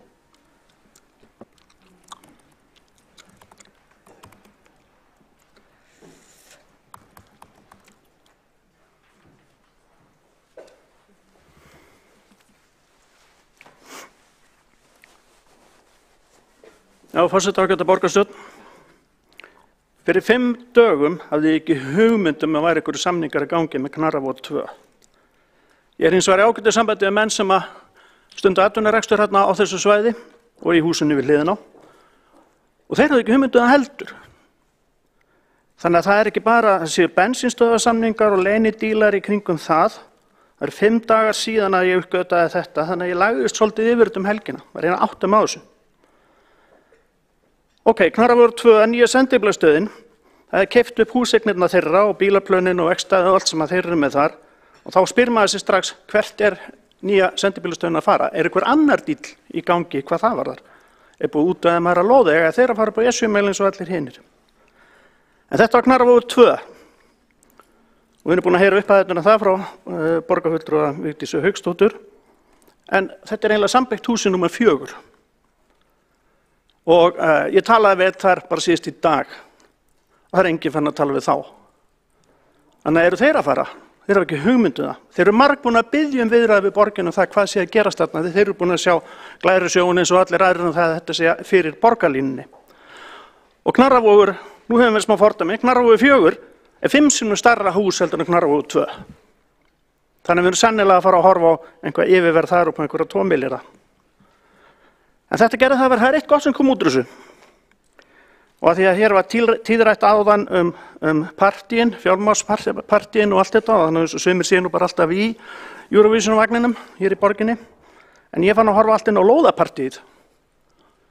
Bensínstöðardíllinn 1 og það nú bara rétt hérna biðröðin fyrir utan held ég. Vegna þess að þegar maður fer að skoða þetta, þá þarna að koma fram enn einn díllinn. Og það góða sem kom út úr þessu það, ég settist aðeins og ræddi við Mr. Google helgina. Og fór að skoða þetta og að því að segir hérna, þetta snýst allt borgarlínuna. Ok, gott og vel. Höldum áfram með borgarlínuna frá Knarrarvogi 2 og hvar lendum við þá? Malbikunarstöðinni Höfða. Það 1,5 milljarður sem búið að taka láni til þess að flytja Höfða. Og það leiddi mig að næstu lóð þar fyrir aftan þar sem að borgarlínupartíið á að fara í gegn. Og þá dúkka bara upp hver fréttin á fætur annari og hver díllinn á fætur öðrum. Alveg frá 2017 eru hér myndir að borgarstjóra að skrifa undir díla og þá var það við eitthvað fyrirtæki sem að held ég Árland og þannig alveg eftir til 2007 að Árland keypti þessa lóð fyrir ofan malbikunarstöðina Höfða þar sem saltgeymslurnar fyrir malbikunarstöðina eru núna og allt salti sem fer núna á göturnar geymt í þessum húsum og þau voru seld einhverju óskilgreindu fyrirtæki sem ég held að hafa aldrei borgað neitt fyrir 1,7 milljarða árið 2007. En kemur þó ekki önnur frétt þar sem að þorpið Vistfélag og ekki þorpið Vistfélag sem með húsinu upp í Gufunes, heldur þorpið 6 EHF að kaupa þessu lóð fyrir 7 milljarða. Og þorpið 6 ekki til, hefur aldrei verið í rekstri, ekki með neitt eigið fé, hefur aldrei gert nokkuð skapaðan hlut, en þeir fá díl þarna upp á 7 milljarða og alls konar fleiri félög að dúkka upp þarna á bakvið. Og svo fyrir maður að skoða lóðirnar í kring. Þetta lóðin sem ég að tala Reykjavíkurborg á allt þetta svæði hér, en þá allt svæðið þar sem að meðal annars þessi væntanlega stoppistuð borgarlínunar á að koma, og það fyrirtæki sem heitir Elliðavogur EHF og það finnst hvorki hjá skattinum né ásigningaskrá, en það keypti lóðina 2017. Þannig að það alveg sama hvað maður drepa niður fæti, maður verður bara meira og meira hissa, og það eins og séu endalausir dílar þarna út allt. Endalausir samningar skipti, Þórðarhúði 4 búin að skipta sig nokkur sinnum, alls konar fyrirtæki að dúkka upp, síðan að sama gerast upp í Gufunesi, alveg staflega fyrirtækjum sem að henda lóðum á milli sín. Og svo reyndi ég að fá svör við því hvað þessir aðilar eru búin að borga af þessum samningum sem eru og viðaukun sem eru í gangi, og það engin svör. Þannig að ég held að við þurfum að fara að taka bara sérstaka umræðu alla dílana og partíin sem í gangi. Alveg sama hvað maður kíkir niður, maður sekkur bara dýpra. Og síðasta svari sem ég fekk við fyrirspurn í dag, þá var ég búin að senda 3 eða 4 mail, byrjaði að senda þann sem svaraði mér síðast, hann vísar því á annan, og þá kemur svarið, bið þig síðan framvegis að senda fyrirspurnir sem þessa í gegnum skrifstofu borgarstjórnar, og undir þetta skrifa deildarstjóri lögfræðideildar á skrifstofu borgarstjórnar og borgarritana, hann biður mig að spyrja sjálfan sig næst. Borgarfulltrúinn hefur þá lokið máli sínum. Næst tekur til máls borgarstjóri Dagur B. Eggertsson.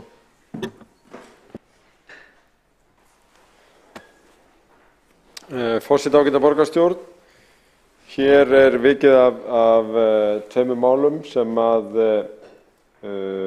voru á fundum borgarráðs, annars vegar samningum við dælun á Atlantsolíu fækkun bensínstöðva í Reykjavík. Þar var losnað við bensínstöð af lóð Ingunnarskóla sem sérstaklega jákvætt og raunar aðra stöð í Fellsmúla. En þessir samningar eru auðvitað afmarkar og minni að efni til heldur en við 3 stóru olíufélögin. Það skemmst á því að segja að þessir samningar voru samþykktir mótatkvæðalaust, þannig að þeir koma hér ekki til sérstakra samþykktar. Hins vegar voru mótatkvæði greidd gegn kaupum á Knarravogi 2 sem eins og hér hefur komið fram í umræðunni eru lykileignir út af þverum borgarlínunar yfir Elliðavog á brú. Þetta hins vegar ekki eini kosturinn sem við höfum í stöðunni, en við töldum þennan vera þann besta. Og með þessum kaupum þá verður sem sagt opnast svæði fyrir hönnunarteymið til þess að velja borgarlínunni besta stað. Það rétt eins og kom fram í gögnum málsins í borgarráði og skýrt þar í frásögnum að það náðist ekki saman á því matsverði sem fasteignasalar höfðu metið og gengu nokkur tilboð á milli borgaranna og þessa aðila þangað til saman náðist kaupverðið sem hér lagt upp 460 milljónir og borgin þarf ekki að fara í frekari uppkaup þarna á þessu svæði þegar hér var sérstaklega spurt það. Við teljum þetta ásættanlega niðurstöðu þó að þetta sé heldur hærra heldur en fasteignasalarnir höfðu metið fasteignar á, en því við að bæta að þetta auðvitað hluti af mikið stærri heildarmynd. Þannig kemur Sæbrautarstokkur og verður umtalsverð uppbygging, þannig að borgin gerir sér góða vonir að ná þessu tilbaka og vel það, fyrir utan hvað borgarlínan öll mun skipta miklu máli. Og hér eru sömu borgarfulltrúar einhvern veginn að tala það eins og neikvæðan hluti eða eitthvað tortryggilegt að borgarbúar og fasteignaeigendur líti björtum augum til þess að borgarlínan komi þar sem þeir eigi fasteignir. Það er auðvitað vegna þess að það er ódýrara að búa við borgarlínu. Þú þarft ekki að eiga 2 bíla, þú þarft minni bílakjallara, það er ódýrara að byggja við borgarlínuna og það mun hafa áhrif á lífsgæði, það mun hafa áhrif á fasteignaverð. Þetta sýna alþjóðlegar rannsóknir að frábærar almenningssamgöngur eru frábærar fyrir borgir.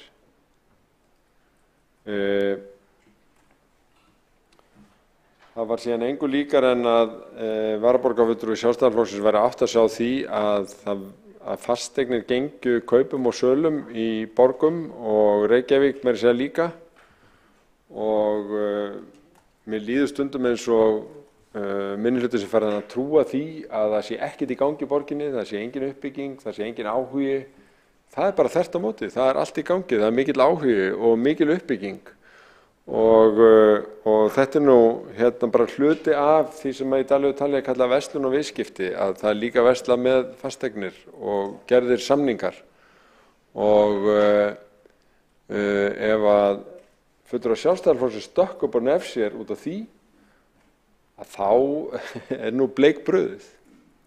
Ég verð nú bara að segja það og ekkert sem ætti að koma á óvart í því. En í öllum samningum sem borgin gerir, þá erum við að standa vörð almannahagsmuni og við erum að standa vörð framtíðina og við erum að ná utan loftslagsmarkmið húsnæðisáætlunar, markmið aðalskipulags í öllum þessum samningum og hagsmunir Reykjavíkur til skemmri og lengri tíma.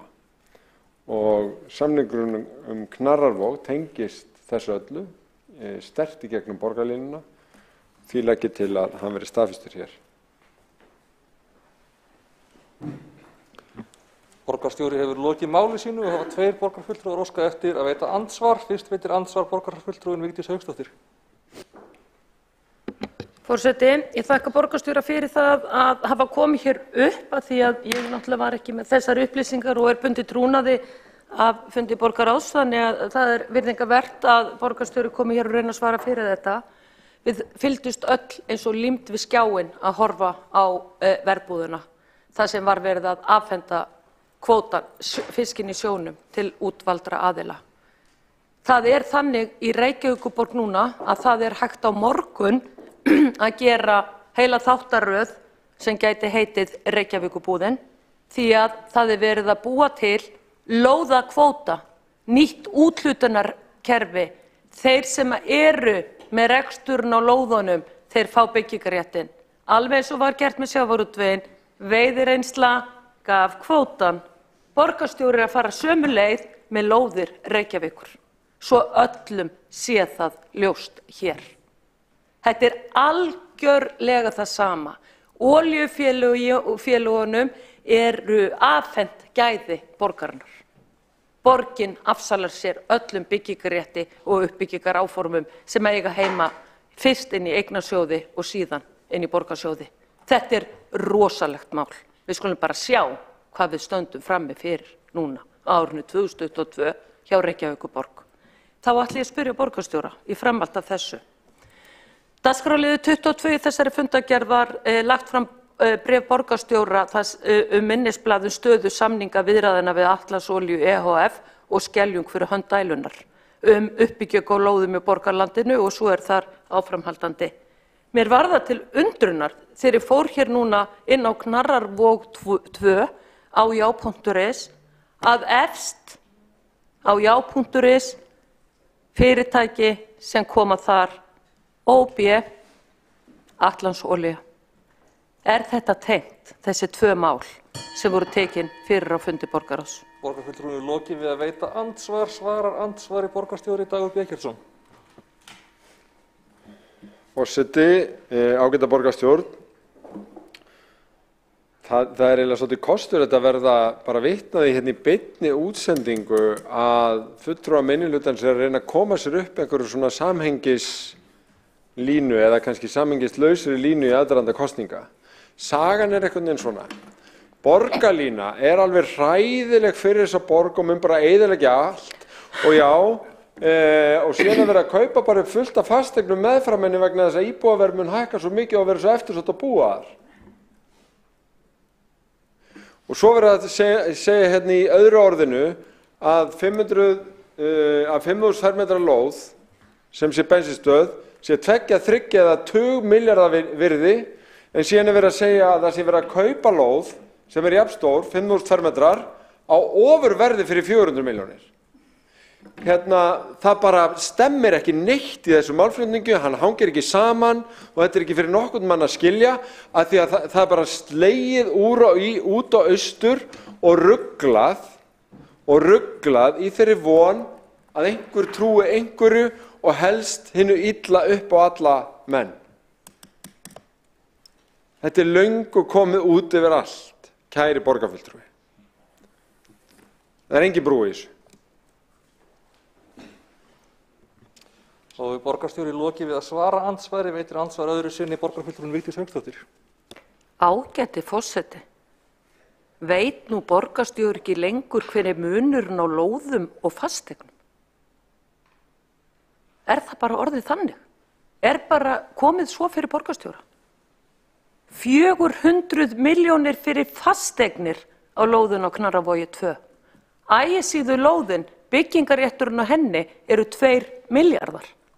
Borgarstjóri skal ekki reyna að hækka róminn hér í kvöld og reyna að slá hér ryki í augu hvorki borgarfulltrúanna þeirra sem á fundi hlusta. Það illa komið fyrir Reykjavíkurborg ef að borgarstjóri farin að rugla þessu tvennu saman. En það var athyglisvert að borgarstjóri svaraði ekki spurningunni sem hann var með og spyr ég því að henni aftur, dagskrárliður 17 á þessum borgarráðsfundi þar sem var lagt fram samningurum við dæluna og Atlantsolíu og svo versus þetta, sölun á Knarrarvogi 2, þar sem ég var bara uppgöta núna bara fyrir 5 mínútum, að bensínstöðvarnar væru dælan og Atlantsolía. Þetta hluti af bensínstöðvardílnum? Þarna verið að færa þeim ofverð upp á 130 milljónir fyrir húsin sem þarna standa, bara út af því að það sé hluti af bensínstöðvardílnum? Getur það verið? Út af því að samkvæmt þessu þá eiga þessar sjálfsafgreiðslustöðvar sem ég sýnist á myndina séu þarna að víkja fyrir þessari borgarlínu ef hún kemur. Þetta hluti af bensínstöðvardílnum? Það verður gott að borgarstjóri myndi svara því mjög skýrt. Þá hefur borgarfulltrúin lokið við að veita andsvar öðru sinni, svarar andsvari öðru sinni borgarstjóri Dagur B. Eggertsson. Forseti, ágæta borgarstjórn, mér ljúft og skylt að benda borgarfulltrúnum einfaldlega á að þessar dælur á lóðinni sem við erum að kaupa og þær leggjast bara af og við erum að fá þetta. Tölurnar sem að borgarfulltrúin hefur að nefna í opinberri umræðu verðmæti bensínstöðvarlóðanna bara út í hött. Og það engu líkar en borgarfulltrúin sé farin að trúa sjálf.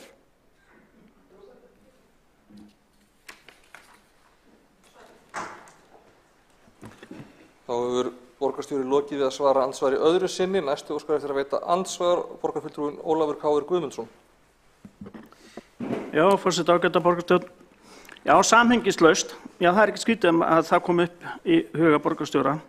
En nefnilega vantar alveg samhengið í þetta og hann sagði það bara sjálfur vegna þess að þegar það var verið að kaupa lóðirnar hjá nýju sembílstöðinni að því að kannski myndi borgarlínan fara þær í gegn en það gæti vel verið hún færi einhvers staðar annars staðar. Þannig að ég sé nú ekki alveg samhengi í því og þá kemur eiginlega spurningin, var haft samráð við Betri samgöngur sem á að vera að byggja þessa borgarlínu það að kaupa svo lóð og að þetta ætti að liggja þarna. Borgarstjóri virðist ekki vita það sjálfur. Nú, svo það ekki okkar hlutverk að ráða því hvort að fjölskyldur í þessari borg eigi 1 eða 2 bíla. Ég held að fólk geti bara ráðið því sjálft og þurfi ekki ráðleggingar borgarstjóra og leiðbeininguna það að það skuli nú bara nota borgarlínunni í framtíðinni til þess að spara sér 1 bíl. Ég nota enga borgarlínu og við eigum bara 1 bíl á mínu heimili í Augnablikinu. Geta vel verið að ég má til þess að kaupa annan bíl. Þá bara geri ég það. Kemur bara yfirvöldum hér ekkert við. Nú, það var í að því að ég hef ekki hundsvit á lóðaviðskiptum eða húsnæðisviðskiptum eða fasteignaviðskiptum. Ég og mín fjölskylda höfum nú átt viðskipti bæði við borgina og nágranna sveitarfélögin í sambandi við lóðir og byggingar í gegnum tíðina. Og ég á íbúð hér og hús í borginni, skuldlaust við borgina. En ég vildi mjög gjarnan vita hvort ég fengi fund með borgarstjóra til þess að ræða díl sem ég með í huga að fá afnot af til dæmis Geldinganesi og ég skal gera samning við hann og díl út á félag sem ég er ekki búin að stofna, sem ég er ekki einu sinni með kennitölu, vegna þess að það eru dílarnir sem hann er að gera upp í Gufunesi og upp á Ártúnshöfða við félög sem er ekki til. Þannig að ég vildi gjarnan geta búið til einhvern svona flottan díl. Þá hefur borgarfulltrúinn lokið við að veita ansvar, svarar ansvari borgarstjóri Dagur B. Eggertsson. Já, forseti, ágæta borgarstjórn, verkefni í samgöngumálum er að búa til valkosti fyrir fólk, þannig að þurfi ekki eiga 2 eða 3 bíl í heimili, þannig að geti valið bíli sem lífstíl, þannig að geti notast við hjól og við gerum raunar ráð fyrir því að býsna margir muni áfram keyra. En það eru þessir góðu valkostir sem er að vekja þennan áhuga fólks og fjárfesta eins og hér hefur verið rakið af borgarfulltrúum minnihlutans. Og það er eins og það sé nýtt fyrir minnihlutanum að gott borgarskipulag, góð áform uppbyggingu vekja áhuga. Ég er bara ánægður að minnihlutin hafi fengið þær fréttir og ef að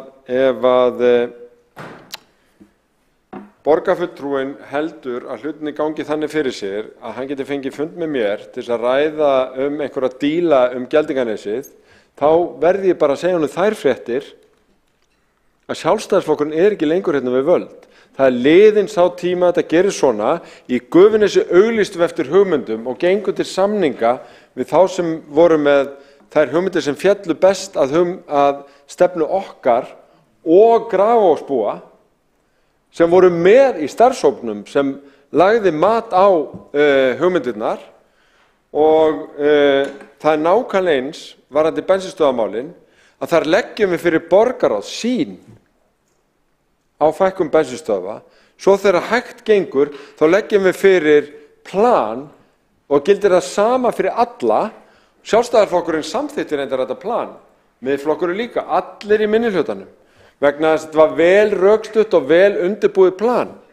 En það bara núna kortir í kosningar sem Sjálfstæðisflokkurinn er ekki merkilegri en það að hann reynir að slá einhverja pólitíska keilur og þyrla upp einhverju ríki í tengslu við þetta mál, sem stenst alla skoðun.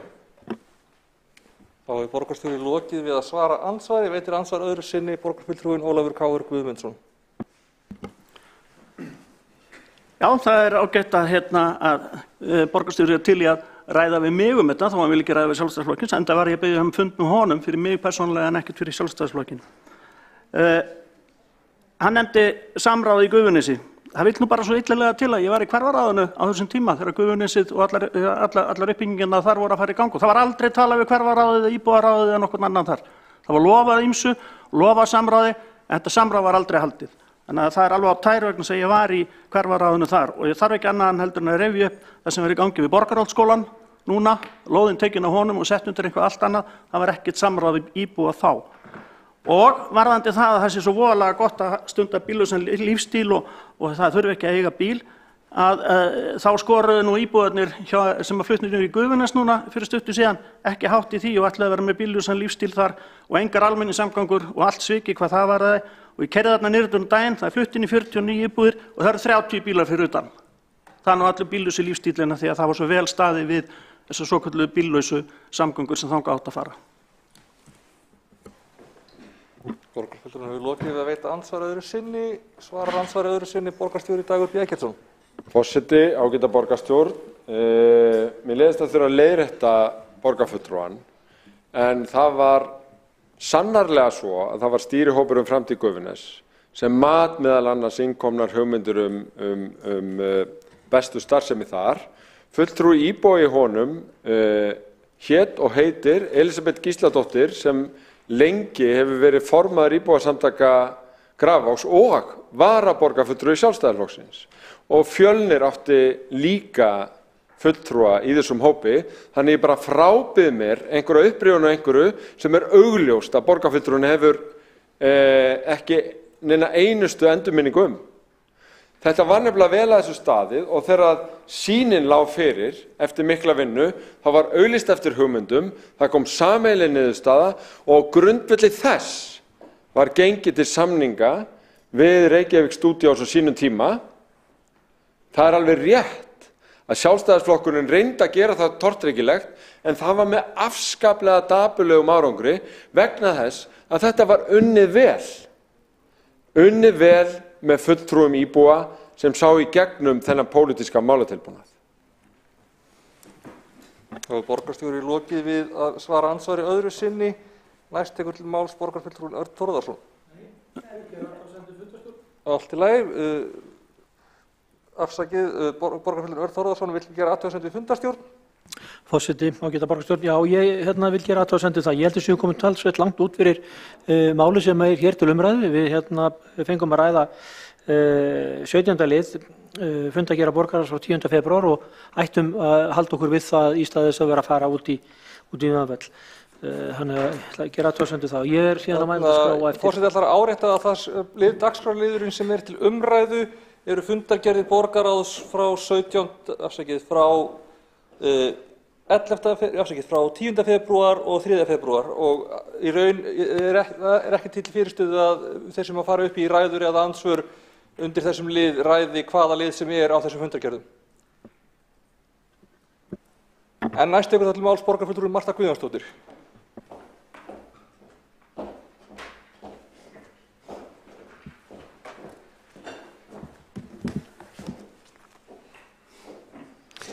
Forseti, ágæta borgarstjórn, hér kom borgarstjóri upp áðan og talaði samgöngumál. Það kom dálítið spánskt fyrir sjónir að borgarstjóri talaði að borgarbúar hefðu val ferðamáta. Það bara í fyrsta skipti sem ég heyri borgarstjóra tala á þeim nótunum. Vegna þess að hann hefur allt frá árinu 2012 þegar hann satt beggja vegna borðsins út af samgöngusamningnum sem frysti og setti allar framkvæmdir við stofnbrautir á ís í heilan áratug sem áttu að leiða til þess að hægja á allri umferð og þrengja að allri umferð þannig að borgarbúar myndi venjast því að fara í strætó og þeim yrði þröngvað upp í einn ferðamáta umfram annan. Ég veit ekki betur en að borgarlínan eigi að taka akreinar frá annarri umferð. Hvað þýðir það? Það þýðir það náttúrulega að umferðarteppurnar munu aukast. Og það tilgangurinn hjá þessum meirihluta sá að þreyta fólk, þreyta það svo mikið á því að fara á eigin bíl að það taki borgarlínuna. Það er allt lagt undir með þessa borgarlínu. Meira er hert á í aðalskipulaginu að öll uppbygging skuli vera meðfram borgarlínubrautum. Sem nú ekki sérlega umhverfisvænt eða gott fyrir lífsgæði fólks og lýðheilsu. En borgarstjóri veit að það farið að styttast í kosningar og ætlar að reyna að villa fyrir kjósendum. Og tæliði núna trú það að þeir hafi val ferðamáta.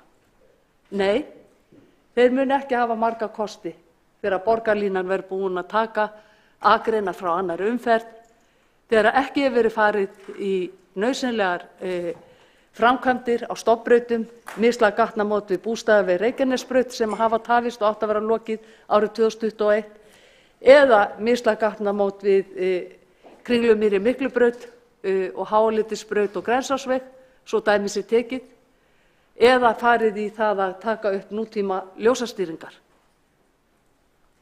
Þessi meirihluti hefur ekki haft metnað til þess einu sinni og að fara í nútíma ljósastýringar á þessu kjörtímabili og hafði næg tækifæri til þess því að við erum búin að flýta hér tillögur fulltrúa Sjálfstæðisflokksins að flýta því til þess að auka flæði umferðar borgina.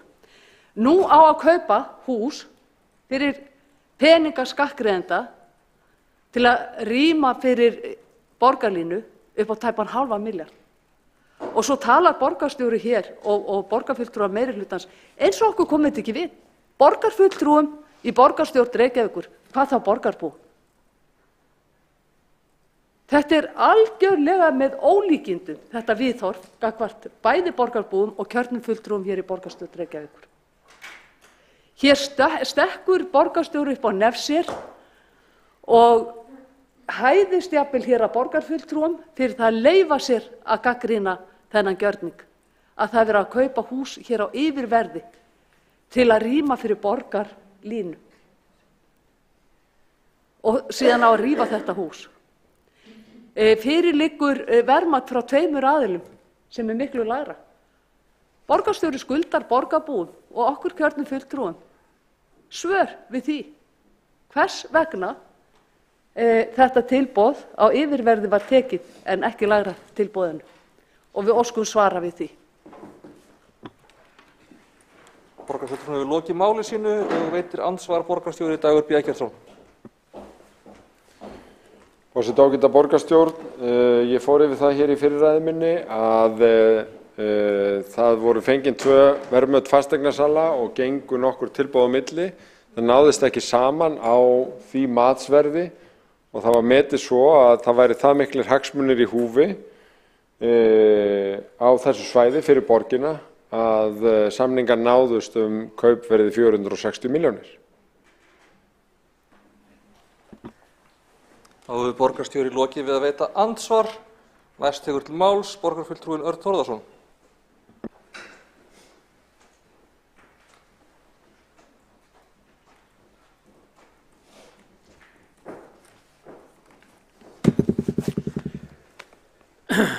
Forseti, ágæta borgarstjórn. Við erum að ræða hérna 17. lið í dagskrá borgarráðs frá 12. febrúar. Ég er ekki alveg með þetta nákvæmlega fyrir fram mig, en ég ætla að vona það að það sé skýrt á hvaða dagskrárlið ég er að ræða. Ég hefur ávítt fyrir það eða komið með ábendingu það þegar ég hef staðið nákvæmlega í þessum stól það að ég þyrfti að tiltaka nákvæmlega hvað ég væri að ræða og hvað væri ætlast til þess ég héldi mig við það mál. Nú liggur það fyrir og ég er búin að fá ágætis upplýsingar það að það er svona komin einhver skýring á það hvers vegna borgarstjóri ákvað það að kaupa fasteignina Knarrarvog 2. Það er til þess að liðka fyrir borgarlínu. Og þá spyr ég og ég velti því fyrir mér og ég skil nú reyndar ekki alveg óðagotið í því að klára þessar umræður eða þessar viðræður og samningaviðræður og ná þessum fasteignaviðskiptum í gegn. Af því það sem ég velti fyrir mér, það er hvað er framundan. Hvað gerist svo?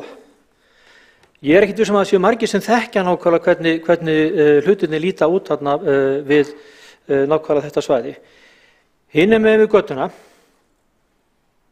hinum megin við Knarrarvog 2 er svæði, grænt opið svæði sem heitir Steinahlíð, leikskólinn Steinahlíð. Og bara svona til gamans, þá með leyfi forseta langar mig aðeins þess að lesa upp aðeins leikskólan Steinahlíð, af því það tengist nákvæmlega þessum málum og þessum áformum, þessum góðu áformum skipulag sem svo margir borgarbúar að bíða eftir að nái fram að ganga, góðu áformum skipulag eins og borgarstjóri sagði. Að þarna hinum megin við götuna er leikskólinn Steinahlíð og þar segir á heimasíðu leikskólans: leikskólinn Steinahlíð er við Suðurlandsbraut og er sannkölluð náttúruperla í miðri Reykjavík. Er einhver sem kannast við nákvæmlega hvar Steinahlíð er, leikskólinn Steinahlíð? Sannkölluð náttúruperla í miðri Reykjavík, Suðurlandsbraut. Í Steinahlíð hefur verið starfræktur leikskóli frá 7. nóvember 1949 og er einn af elstu leikskólum í Reykjavík. Síðan segja hvað dvelja mörg börn í skólanum og hvenær að fjölgaði þar. En svona til frekari fróðleiks með aftur með leyfi forseta. Húsið var byggt árið 1932 en gefið barnavinafélaginu sumargjöf árið 1949. Það voru hjónin Ellý Sepples Eiríksson og Halldór Eiríksson sem gáfu húsið og var það þeirra ósk að hér yrði lögð áhersla á að kenna börnum að meta ræktinn við náttúruna. Í gjafabréfi hússins segir að í Steinahlíð skuli ávallt lögð áhersla á trjárækt og matjurtarækt. Leikskólinn hefur verið leikskóli á grænni grein frá 2003 og hefur 6 sinnum flaggað grænfanum. Það liggur þá ljóst fyrir að það var vilji gefenda og ég ætla bara að halda því fram að þarna hafi bara verið unnið reynd ágætt starfi trjárækt allavega og matjurtarækt og þetta er sannkölluð náttúruperla í miðri Reykjavík og ég velti því fyrir mig hvort að það hefði verið hugsað hvernig á að tengja síðan framhaldið af Knarrarvogi 2. Nú kann ég að misskilja að það getur vel verið að borgarlínan er að taka einhverja allt aðra áttir heldur en ég sé fyrir mér að þetta þurfa að fara þarna yfir götuna eða undir hann eða eitthvað slíkt. En það væri gaman að fá einhverja skýringar af því að mér finnst það vera eitthvað sem eru áform skipulag sem hugsanlega nágrannar og fleiri, jafnvel borgarbúar allir, hefðu einhverja skoðun á. Ég hef svo sem minni áhyggjur af þessum húsum þarna við Knarrá og eina sem ég furða mig á, hversu ósköpunum þurfti þetta óðagott að knýja fram einhverja samninga í þessum málum. En ég hef áhyggjur af það sem gerist þarna hinum megin og það var ekkert að kannski borgarstjóri upplýst það hvernig væri með framhaldið. Hvað næst þegar verður búið að setja borgarlínuna í Knarrá? Tekur hún þá skarpa beygju eða fyrir hún undir eða yfir eða hvað verður? Ég held að séu margir sem áhuga þessi sannkallaða náttúruperla í miðri Reykjavík fá að vera þar áfram óreitt. Takk. Þá hefur borgarfulltrúinn lokið máli sínu og veitir andsvar borgarstjóri Dagur B. Eggertsson. Forseti ágæta borgarstjórn, já ég get upplýst það að eins og framkom þegar valkostirnir varðandi Sæbrautarstokkin voru kynntir að þá eru ýmsar leiðir hægt að fara þarna. Í mínum huga grundvallaratriði að Steinalið starfi áfram og við virðum þessa gömlu gjöf og kvöðina sem henni fylgdi, þannig að það verður bara fundnar lausnir með Barnavinnufélaginu Sumargjöf í því. Þá hefur borgarstjóri lokið að veita andsvar, svarar andsvari borgarfulltrúinn Örn Þórðarson. Forseti, ágæta borgarstjórn. Já, ég þakka borgarstjóra fyrir þessi skýru, einföldu og auðskildu svör og mér svona ágætis nýr bragur af því að þetta skulle vera svona bara yfirvegað og þægilegt og bara stingum á því að svona séu samskiptin á milli okkar í framhaldinu þá á ég við okkar borgarfulltrúa og framkvæmdastjóra. Takk fyrir. Þá hefur borgarfulltrúinn lokið við að veita andsvar öðru sinni. Næst tekur til máls borgarfulltrúinn, þá hefur borgarfulltrúinn lokið við að svara andsvari. Næst tekur til máls borgarfulltrúinn Vigdís Hauksdóttir.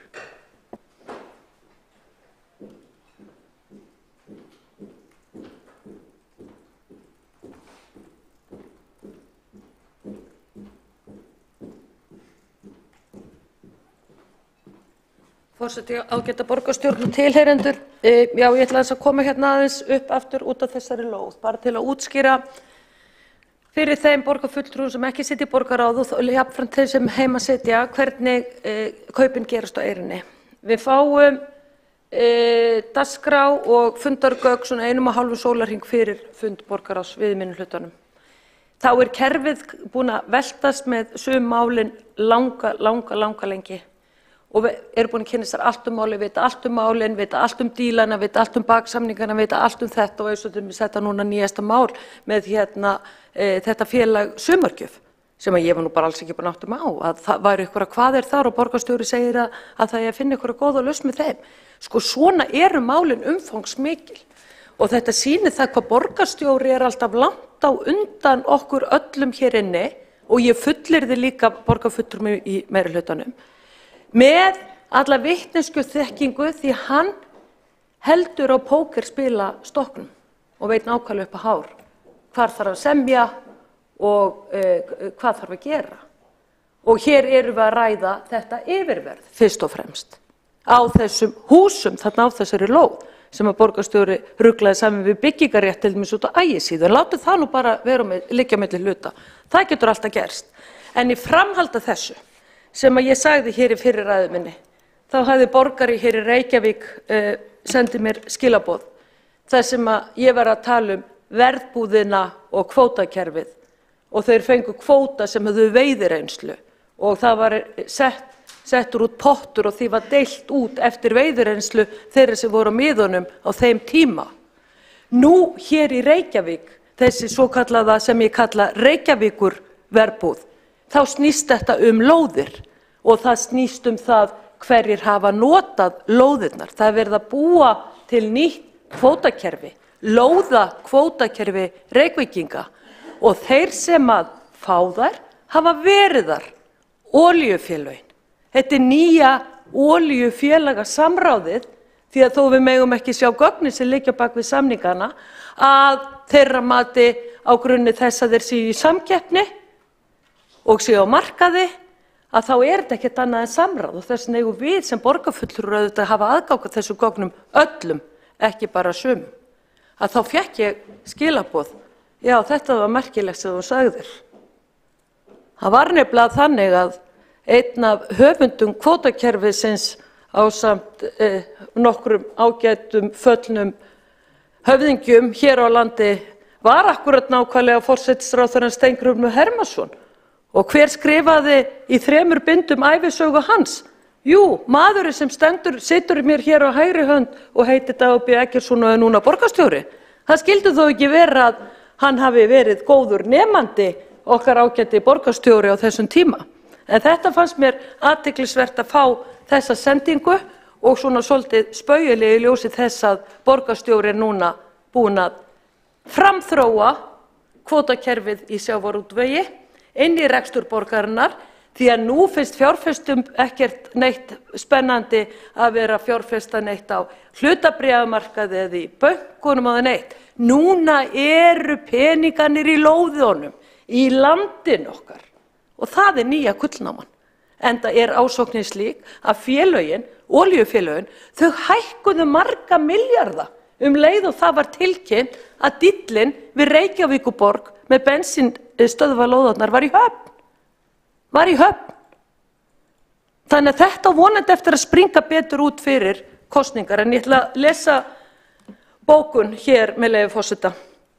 Þetta mál er hneyksli. Reykjavíkurborg er að kaupa upp eignir á yfirverði. Áætlað söluverð Knarrarvogs 2 í núverandi ástandi 330 milljónir. Reykjavíkurborg kýs hins vegar að kaupa eignirnar á 460 milljónir. Lóðin er 5.000 fermetrar og alveg á pari við stærð bensínstöðina Ægisíðu 102. Þessi fjárútlát er í nafni Borgarlínu. Hvar eru betri samgöngur OHF í þessum díl? Jú, á fundi Vegagerðarinnar í morgun kom fram að borgin sæti uppi með þennan kostnað því ekki var haft samráð við betri samgöngur OHF kaupin. Þá hefur borgarfulltrúinn lokið máli sínu, veitir andsvar borgarstjóri Dagur B. Eggertsson.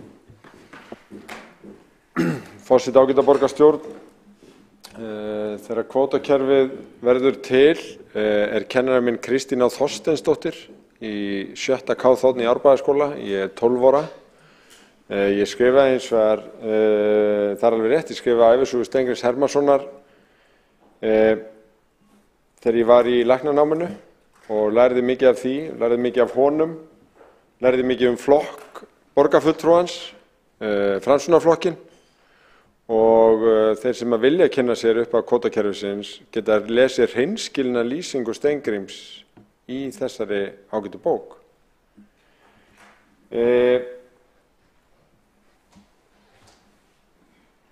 Það sem að þetta snýst er að skipuleggja og koma Borgarlínu í framkvæmd. Þetta er mikilvægur áfangi í því og hann er skynsamlegur og hér hefur verið reynt að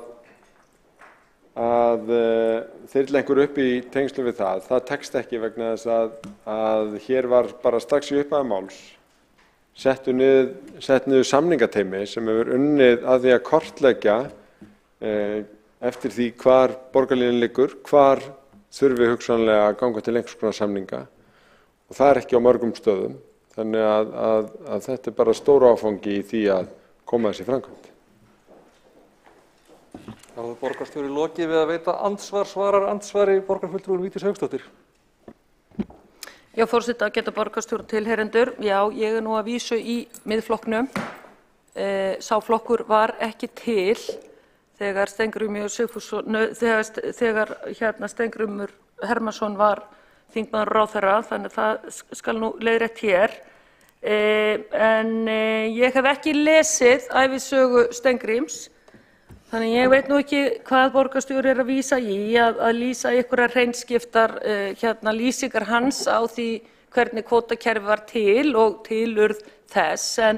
En jú, sami rithöfundur af þessum 2 bókum, ævisögunni og svo þessari bók sem kom hér út fyrir jólin, Reykjavík, hvað hún hét, ég á hana nú ekki, bók borgarstjóra. Sú bók hefur fengið mikla gagnrýni á sig að sé nú ekki alveg farið nægilega vel með sannleikann í þeirri bók, þannig ég veit nú ekki hvort þetta sé skáldskaparleyfi höfundar eða hvað, en látu það liggja milli hluta. En úr því að klukkan er nú farin að vera hér langt fram yfir kvöldmat og hérna komið langt fram á kvöld, að þá hérna fannst mér þetta bara frekar skondið það. Ég fekk hérna þessi skilaboð að þetta væri með þessum hætti, því að svo sannarlega er borgarstjórinn í Reykjavík að búa til nýtt kvótakerfi, bensínstöðva kvótakerfið, þar sem er verið að úthluta fáum útvöldum aðilum rosaleg gæði sem eru óafturkræf og eru búin að kassa inn gríðarlegu fjármagni, alveg eins og gerðist í verðbúðinni þegar skipin voru aðskilin frá vinnslunni og ákveðið fyrirtæki tók félagið yfir. Þetta er bara alveg sami hlutur, algjörlega sami hlutur. Og frúin flutti til Reykjavíkur. Þá hefur borgarfulltrúinn lokið við að svara andsvari, veitir andsvar öðru sinni borgarstjóri Dagur B. Eggertsson. Forseti, ágæta borgarstjórn, mér finnst þetta áhugavert en nokkuð kyndugt að borgarfulltrúi sem hefur varið öllu kjörtímabilinu í að gagnrýna það að þegar við erum að gera nýja lóðaleigusamninga þá gerum við kröfu til þess að þar séu félagslegar íbúðir, að þar sé hluti íbúða leiguíbúðir, að þar sé tekið þátt í innviðakostnaði og borgarfulltrúinn hefur gengið lengri en nokkur annar í að halda því fram að þetta sé einhvers konar nauðung og illvilji gagnvart uppbyggingaraðilum og svo framvegis.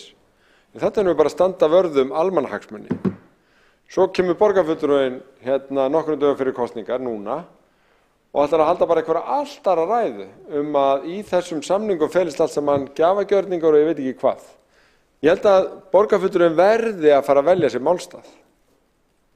Ætlar hann að standa með almannahagsmunum, félagslegri húsnæðisuppbyggingu og því að uppbyggingaraðilar borgi hluta af uppbyggingarkostnaði eins og við höfum staðið fyrir? Eða ætlar borgarfulltrúinn að halda sig við sína fyrirlínu eða ætlar borgarfulltrúinn bara að vera út allt og vona enginn taki eftir því? Og hefur borgarstjóri lokið við að veita andsvar öðru sinni, svara andsvari öðru sinni borgarfulltrúinn Vigdís Hauksdóttir. Forseti, ég líklega ræði hvernig ég tala, en ég hef alveg 100% fullan fókus í þessu máli svo öðru. Ég er að tala bensínstöðvadílinn. Ég er búin að greina hvern einasta leigusamning. Ég er búin að segja borgarstjórn og borgarráði og fleirum frá því að til dæmis Egilsgata 5 og Hringbraut 12 að þetta séu lóðir sem átt að falla Landspítalanum í skaut. Sérstaklega í ljósi þess hefur átt að gera það út af því að verða að byggja nýja Landspítala á Hringtorgi upp á Hringbraut. Þetta er mikið ábyrgðarleysi að borgarstjóra að gefa olíufélögunum þessar 2 lóðir sem ramma inn nýja og gamla spítalan, sitt hvoru megin við, til uppbyggingar íbúðarhúsnæðis. Þegar Reykjavíkurborg á land alla leið upp að Hvalfjarðargöngum. Nei, þá skulu þessar lóðir vera fénýttar af olíufélögunum til að umbreyta sér í fjárfestinga og fasteignafélög. Ef að borgarstjóra finnst þetta í lagi, þá tel ég að það sé að við séum ekki alveg á sama stað siðferðislega séð. Það er ekki hægt að gefa frá sér eignir upp á 10 milljarða og þar að auki að falla frá innviðagjöldum á þessa aðila. Á meðan aðrir aðilar þurfa að borga innviðagjöld og þá spyr ég jafnræðisreglu stjórnsýsluréttar að það þurfi að meðhöndla aðila með sambærilegum hætti í sambærilegum málum. Ég efast að þetta standist fyrir dómstólum. Svo er því borið við, þetta eru einkaréttarlegir samningar á einkaréttarlegu sviði. Þetta bara stenst ekki að skoðun borgarstjóri. Ég er með fullan fókus. Þá hefur borgarfulltrúi lokið við að svara andsvari öðru sinni. Næst tekur til máls borgarfulltrúin Pavel Bartósek. Virðulegur forseti, ég ætla aðeins að koma inn í þessa umræðu Narravogi. Þetta mál snýst í einföldum málum það að kaupa upp lóð, land, eignir til að byggja upp samgönguinnviði. Það er ekki í fyrsta skipti og ekki í annað skipti og ekki í síðasta skipti sem það gerist. Það hefur alloft gerst í tengslum við uppbyggingu og samgönguinnviðum. Það þurfti að fara í uppkaup á landi þegar Hvalfjarðargöngin voru gerð. Það þurfti að fara í uppkaup á húsum og fasteignum þegar Hringbrautin var flutt, þegar það var gert. Og það hefur þurft að gera þetta í tengslum við mjög margar samgönguframkvæmdir, vegaframkvæmdir. Það sem ég held að ráði aðeins svona tilfinningastífni hér, allavega hjá Straumum, eða andstöðunum við þetta mál, sem við tölum bara beint snýst það til hvers eðlis samgönguframkvæmdirnar eru. Það er samt verið að kaupa upp land til að gera borgarlínu og það er það sem veldur andstöðunni hjá allavega ákveðnum hluta fólks. Og ég get svo skilið það að ef fólk hefur þá prinsipafstöðu, eins og sumir borgarfulltrúar, að það að nota pening í borgarlínu sé vond hugmynd, þá er það einnig á móti því að nota peninga til þess að kaupa þessa eignir, til þess að liðka fyrir því að gera upp borgarlínu. En ég velti á fyrir mér sama hætti hvort að þeir í minnihlutanum sem hafa hingað til talað vel borgarlínu, hvort að þeim sé stætt að hafna þessum gjörningi á prinsipástöðu, greiða fyrir gegn honum í stæðins að sitja til dæmis hjá sem ég ætti eðlilega afstæð. Vegna þess að fólk er algjörlega á móti því að fara í þessu uppkaup, ekki vegna þess að verðið er einhvern veginn ekki rétt, það er bara í prinsip alltaf móti því. Þá náttúrulega er það í prinsip alltaf móti því að standi borgarlínu verkefni. Varðandi almennt svona uppkaup fyrir sig, þá er þetta stjórnast svolítið af ákvæðum stjórnarskrá eignarrétt. Það er þannig að það er ákveðin skilyrði sem var uppfyllað til þess að taka land eignarnámi. Það sem þarf að vera lagaheimild fyrir því, það þarf að koma fyrir sanngjarnt verð og það þarf að vera í almanna þágu sem það er gert. Og það er eitthvað sem er auðvelt hægt að uppfylla í þessu tilfelli. En það þó að ákveðin hópur af fasteignasölum hafi metið eignina á einhvern hátt, skuldbindur eigandann ekki á þessu stigi til að ganga því tilboði. Það getur verið að sá sem á eignina telja að verðið sé ekki rétt metið og hafi þá heimild að halda áfram að semja og ef til þrauta kemur að reyna á rauninni eignarnámsákvæði. Og það er alveg hægt að hafa þá afstöðu það hefði að gera, en það hefði engan veginn tryggt að verðið hefði verið uppalega matsverðið og það hefði heldur engan veginn tryggt að það hefði gerst hratt. Það er enda eina vissan í þessu, það hefði gerst miklu hægar heldur með þessum efnum. Þannig ég treysti samningateymi í skrifstofu borgarstjórnar til þess að hafa fundið þarna gott verð sem er rétt og bæti þetta við að það er heilmikið þróunarmöguleika sem við fáum í tengslum við uppbyggingu og sæfningarstofu.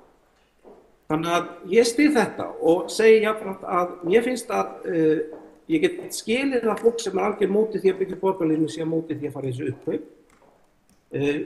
En ég mér er svolítið skrítið ef að fólk sem er í prinsipundum fylgjandi því að byggja borgarlínu get ekki það minnst að setja hjá í þessar atkvæðagreiðslu og hafi ekki þá hugrekki að standa með borgarlínuverkefnum sem þessu uppbútt er sannarlega nauðsynlegt fyrir. Takk. Þá hefur borgarfulltrúin lokið máli sínu. Það er ekki skýrt hvort að borgarfulltrúin Örn Þórðarson baði að koma upp í ræðu eða í andsvar. Veitir þá andsvar borgarfulltrúin Örn Þórðarson? Forseti, ágæta borgarstjórn, nú þakka formanni skipulags- og samgönguráðs fyrir sitt innlegg. Ágæta að fá það inn í umræðuna. Ég er aðeins bara að velta fyrir mér að því að ég er að reyna að rifja það upp sjálfur svona hliðstætt dæmi. Nú þekki ég ágætlega til frekar út á landsbyggðinni þar sem ég veit að Vegagerðin hefur ansi víðtækar heimildir til þess að taka landsvæði sem þarf að taka undir þjóðvegi eða vegi Vegagerð eignarnámi og það er einmitt nákvæmlega í þessari almannaþágu sem að það er. Og mér langar þess að spyrja formann skipulagsráðs að því hvort að slíkar heimildir eru fyrir hendi þegar kemur að því að það þarf að kaupa upp landlóðir, fasteignir eða annað í já, við skulum bara segja í Reykjavík, ég ætla ekki að kalla eftir það þurfa að snúa þéttbíl, en ég veit að þetta nokkuð rúmt í dreifbíli, en hvort að það sé þá þannig að vegagerðin og þá hugsanlega veghaldarar og þeir sem bera ábyrgð á vegakerfi innan síns þéttbílis hafi jafn rúmar heimildir og hvort og þá einhverjur úrskurðir hafi fallið í eina eða aðra átt í því sambandi. Og ef svo hvort að það hefði þá hugsanlega verið fljótfærni að klára málin með þessum gjörningi sem núna til umræðu. Takk. Þá hefur borgarfulltrúinn lokið við að veita andsvar. Kýs borgarfulltrúinn svaransvari? Svaransvari borgarfulltrúinn Páll Bartósek. Frú forseti, nú ég ekki mesti sérfræðingur landsins í eignanámsrétti, en veit þó að sveitarfélög hafa verið að beita eignanámsheimildum bæði til þess að taka upp land í þágu bara almenn íbúðabyggingar og væntanlega í þágu samgangna einnig. Þannig að ég hygg að slík heimild sé til staðar. Hins vegar fer það að mínu mati sem svona ákveðins, bara talsmanns einkaréttarins líka, ekki vel á því að hún sé fyrstikostur, og ég held að sé reyndar alltaf þannig að stjórnvald getur ekki vaðið í eignanámsheimildir á þess að reyna að ná samningum við viðkomandi eigendur, og ég held að við myndum heldur ekki búa í samfélagi þar sem það væri raunin. Það sem ég velti þetta fyrir mér, og því að hér hefur það verið rætt, að það þekkt jafna að þar sem velhefnar almenningssamgöngur eru lagðar, hvort sem það eru sporvagnaleiðir eða neðanvegstakerfi eða velhefnar BRT-kerfi, þá hefur það áhrif á það að land hækkar. Þannig að það kann að hafa verið eitthvað svona þáttur í því að það er ekkert víst að til dæmis nefnd eignanámsbætur hefði ekki komist að þeirri niðurstöðu einnig að það ætti að selja landi umfyrir hærra verði. En kosturinn við þetta að nú erum við komið með þá landi í okkar eigu og höfum þá nokkur rúmt vald þannig að það hætti skipuleggjum það, og við höfum þá vald þann góða valkost að fara með borgarlínu þarna yfir. Þannig að ég tel ekki að það verið fljótfærni í þessu tilfelli. Ég tel þetta móti að ég hefði ekki viljað bíða hér í 2-3 ári viðbót eftir að þessi tangi borgarlínunnar kláraðist, og það myndi að telja verkefni sem myndi ekki telja ásættanlegt. Þá hefur borgarfulltrúinn lokið við að svara andsvari. Veitir andsvar öðru sinni borgarfulltrúinn Örn Þórðarson. Forseti, ágæta borgarstjórn, ég ætla að taka undir með formanni skipulagsráðs að ég alveg sammála því að það sé auðvitað langbest að nákvæmst samkomulagi eða semjum svona hluti. En ástæðan fyrir því að ég var að spyrja var einfaldlega bara sú að mér finnst svona með þessar upplýsingar sem að koma hingað inn á þennan fund borgarstjórnar, og vera að merkja að ég sitt ekki í borgarráði og hef ekki aðgang að þeim gögnum sem þar eru lögð fram. Þannig að ég að setja maður inn í þetta, því að þetta auðvitað allavega eins og þetta blasir við mér nokkuð vel í lagt. Ég held einhver að nota hugtakið kvart bragga króna eða eitthvað í þá áttina. Þetta að ræða 150 einhverjar slíkar milljónir sem var umfram þetta matsverð. En jú, auðvitað alltaf best að semja, en það verður auðvitað að vera innan einhverja skynsemismarka. Og það bara ykkar mat að líka það bara fyrir að ykkur fannst þetta skynsamlegt og þá ágæti stíl, þannig að það bara, þá liggur það fyrir. Takk fyrir. Þá hefur borgarfulltrúinn lokið við að veita andsvar öðru sinni. Svarar ansvari öðru sinni borgarfulltrúinn Páll Bartósek. Virðulegur forseti, ég get svo sem borið virðingu fyrir því verið nálgun að einhver hefur ekki þá innsýn inn í störf borgarráðs eða skrifstofu borgarstjórnar, að hún treystir sér til að meta hvort umrætt verð sé rétt eða ekki. En þá myndi ég halda, og líka gagnvart öllum þeim sem styðja borgarlínu verkefnið en eru kannski efins verðið, að þá sé rétt að notkun á sínu atkvæði einfaldlega að sitja hjá. Þá menn ekki að taka afstöðu til verðsins. Það er dálítið skrítið, er það þannig að menn hefðu absolutt samþykkt þetta ef að þetta verið keypt á matsverði, en það þessar 100 milljónir til viðbótar sem eru umfram það til þess að klára þetta sem fyrst, sem valda því að menn færast af grænatakkurinn yfir á rauðatakkur. Það veldur mér aðeins það vekur bákona spurningar hjá mér, vegna þess að ég skil ekki alveg þá afstöðu, svo ég segi. En auðvitað verður fólk að ráða því hvernig að ráðstafa sínu atkvæði í samræmi við samfélagið. Þá hefur borgarfulltrúinn lokið við að svara andsvari öðru sinni, ekki að fleiri hvatt sér hljóðs undir þessum lið. Nei.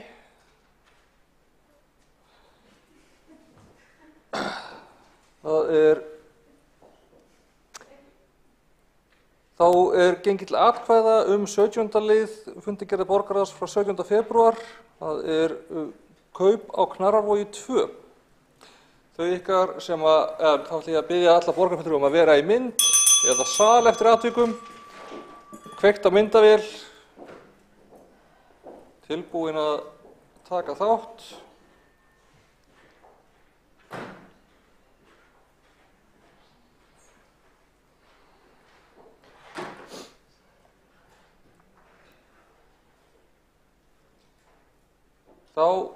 Má ég biðja Skúla Helgason að vera í mynd líka?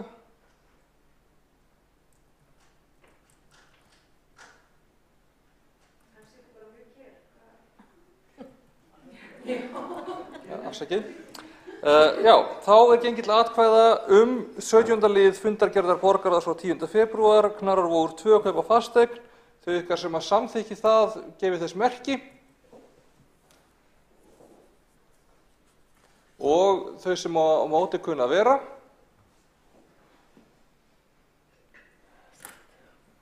Komið.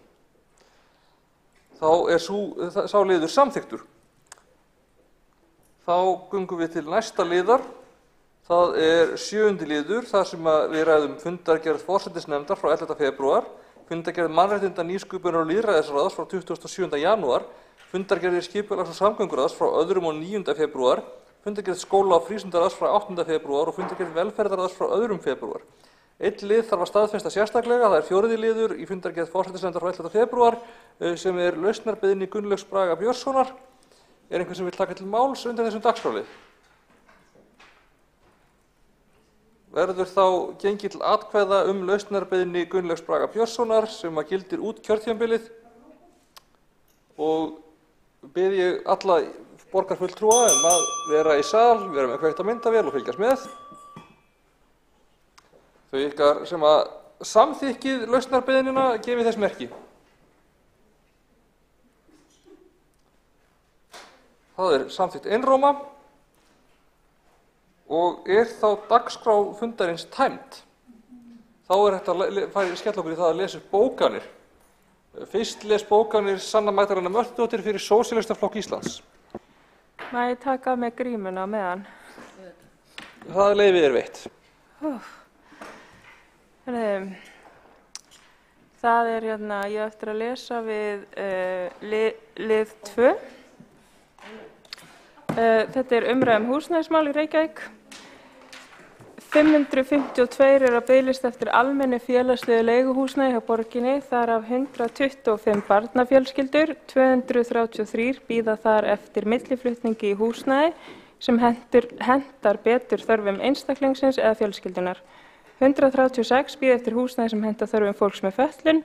Nýjustu tölur sýna 72 bíða eftir húsnæði fyrir heimilislausa með miklar og flóknar þjónustuþarfir og 148 bíða eftir þjónustu íbúð aldraðra. Hér er að ræða 908 einstaklinga sem standa bak við umsóknirnar. Hér eru ótaldir þeir sem uppfylla ekki skilyrði fyrir umsókn félagslegt leiguhúsnæði en greiða samt sem áður háan húsnæðiskostnað og búa við erfiðar félagslegar aðstæður. Víða eru hópar í samfélaginu sem búa við ótryggar húsnæðisaðstæður, ég sé það vantar þarna æ hjá mér inni, líkt og í atvinnuhúsnæði sem er ekki hannað sem heimili, inni á öðrum og eru á milli heimila. Margt fólk er að slíta sig út til að ná að hafa þak yfir höfuðið. Ekki er nóg að byggja margar íbúðir, þá þarf að byggja íbúðir sem henta þörfum fólks, byggja þar út frá hagsmunum fólks en ekki fjármagns og fólk á ekki að vera skilið eftir til lengdar eftir húsnæði sem hentar þeirra þörfum. Svo er það bókun við tillögu sósíalista að neyðarskýli verði opinn allan sólarhringinn. Neyðarskýlum er ætlað að mæta þeirri neyð þegar einhver kemur inn af götunni. Neyðin hefst ekki klukkan 17:00 á daginn né lýkur henni klukkan 10 á morgnana í takt við opnunartíma neyðarskýluna. Á meðan að neyðarskýli er í borginni er mikilvægt að þau séu ávallt opin óháð tíma sólarhringsins.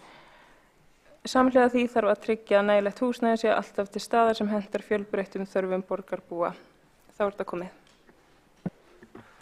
Borgarfulltrúnum við lokið við að lesa bókanir. Næst les bókanir fyrir meirihlutann Ragna Sigurðardóttir.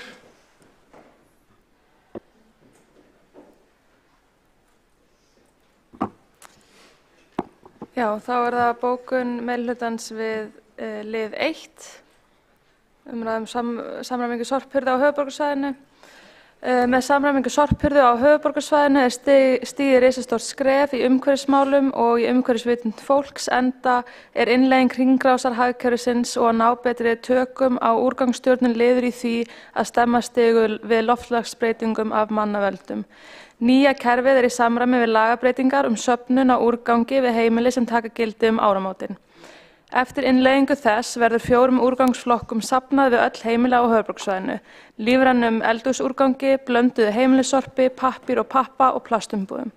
Leitast verður við að gera íbúum auðvelt að flokka við heimili sín eða í nágrenni þeirra og að upplýsingar og fræðsla verði aðgengileg og auðskilin. Til viðbótar við 4 flokka kerfi við heimili er lagt til að grenndarstöðuneti verði þétt og að gleri, málmum, textíl og skilagjaldsskyldum umbúðum verði safnað á grenndarstöðum sem verða í það bil 500 metra fjarlægð frá hverju heimili.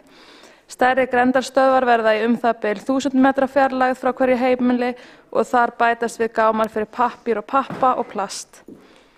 Mikil og fagleg vinna hefur átt sér stað við vinnslu tillagnanna og hefur samtakamáttur sveitarfélagana og skýr markmið fært okkur nær hringrásarhagkerfinu. Er öllum sem komu að þessari vinnu færðar miklar og góðar þakkir. Þá er það bókun við lið 2, umræða húsnæðismál í Reykjavík.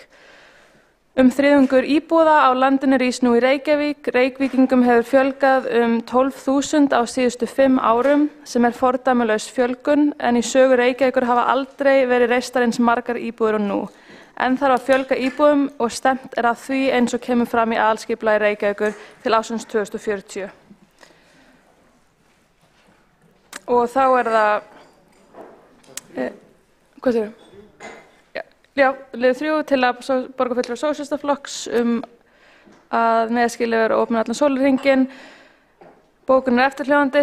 Starfandi er stýrihópur endurskoðun á aðgerðum með stefnu í málefnum heimilislausra með miklar og flóknar þjónustuþarfir sem gildir til 2025. Eðlilegt er að vísa þessari tillögu í þann stýrihóp. Borgarstjórn hefur lagt mikla áherslu á málefni heimilislausra á kjörtímabilinu eins og sjá má á því að fækka hefur 14% í hópi heimilislausra frá 2017.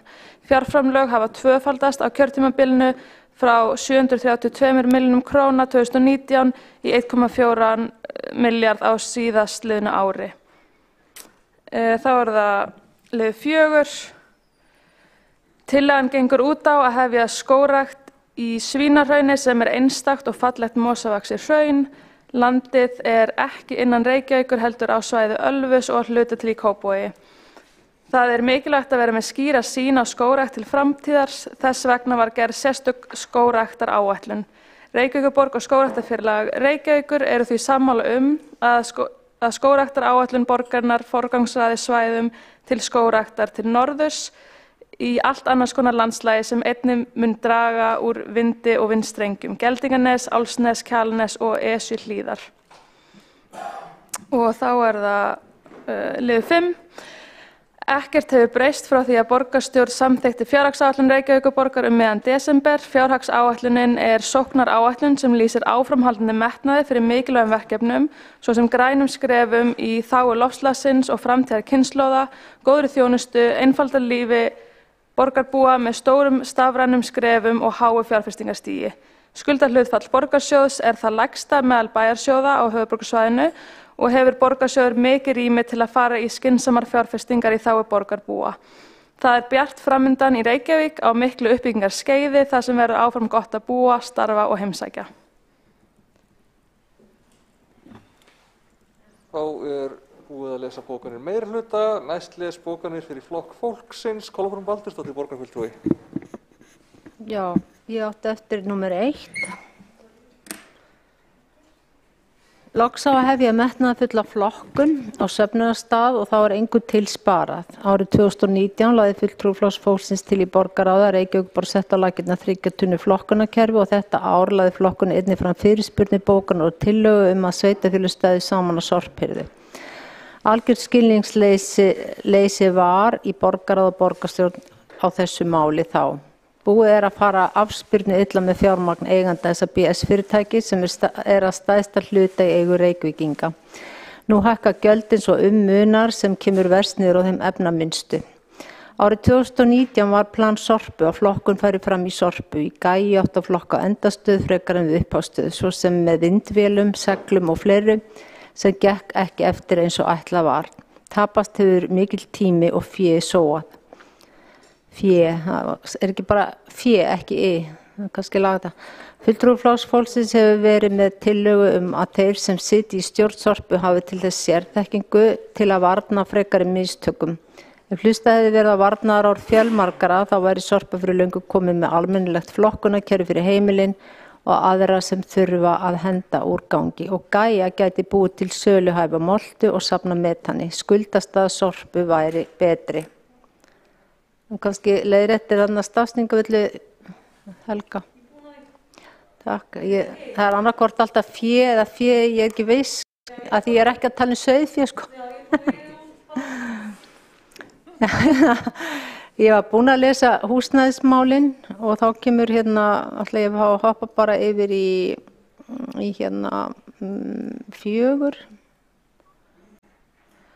Þessi tillaga að hefja skógrækt frá Reykjavík að Hengli er felld af meirihlutanum. Tillagan fellur engu að sér afar vel að loftslagsstefnu Reykjavíkurborgar. Aðferðin það er að rækta skóg er viðurkennd aðferð að aðgerð til kolefnisjöfnunar. Meirihlutin fellir hana engu að síður. Tillögunni að hefja skógrækt frá Reykjavík að Hengli er fundið flest til foráttu.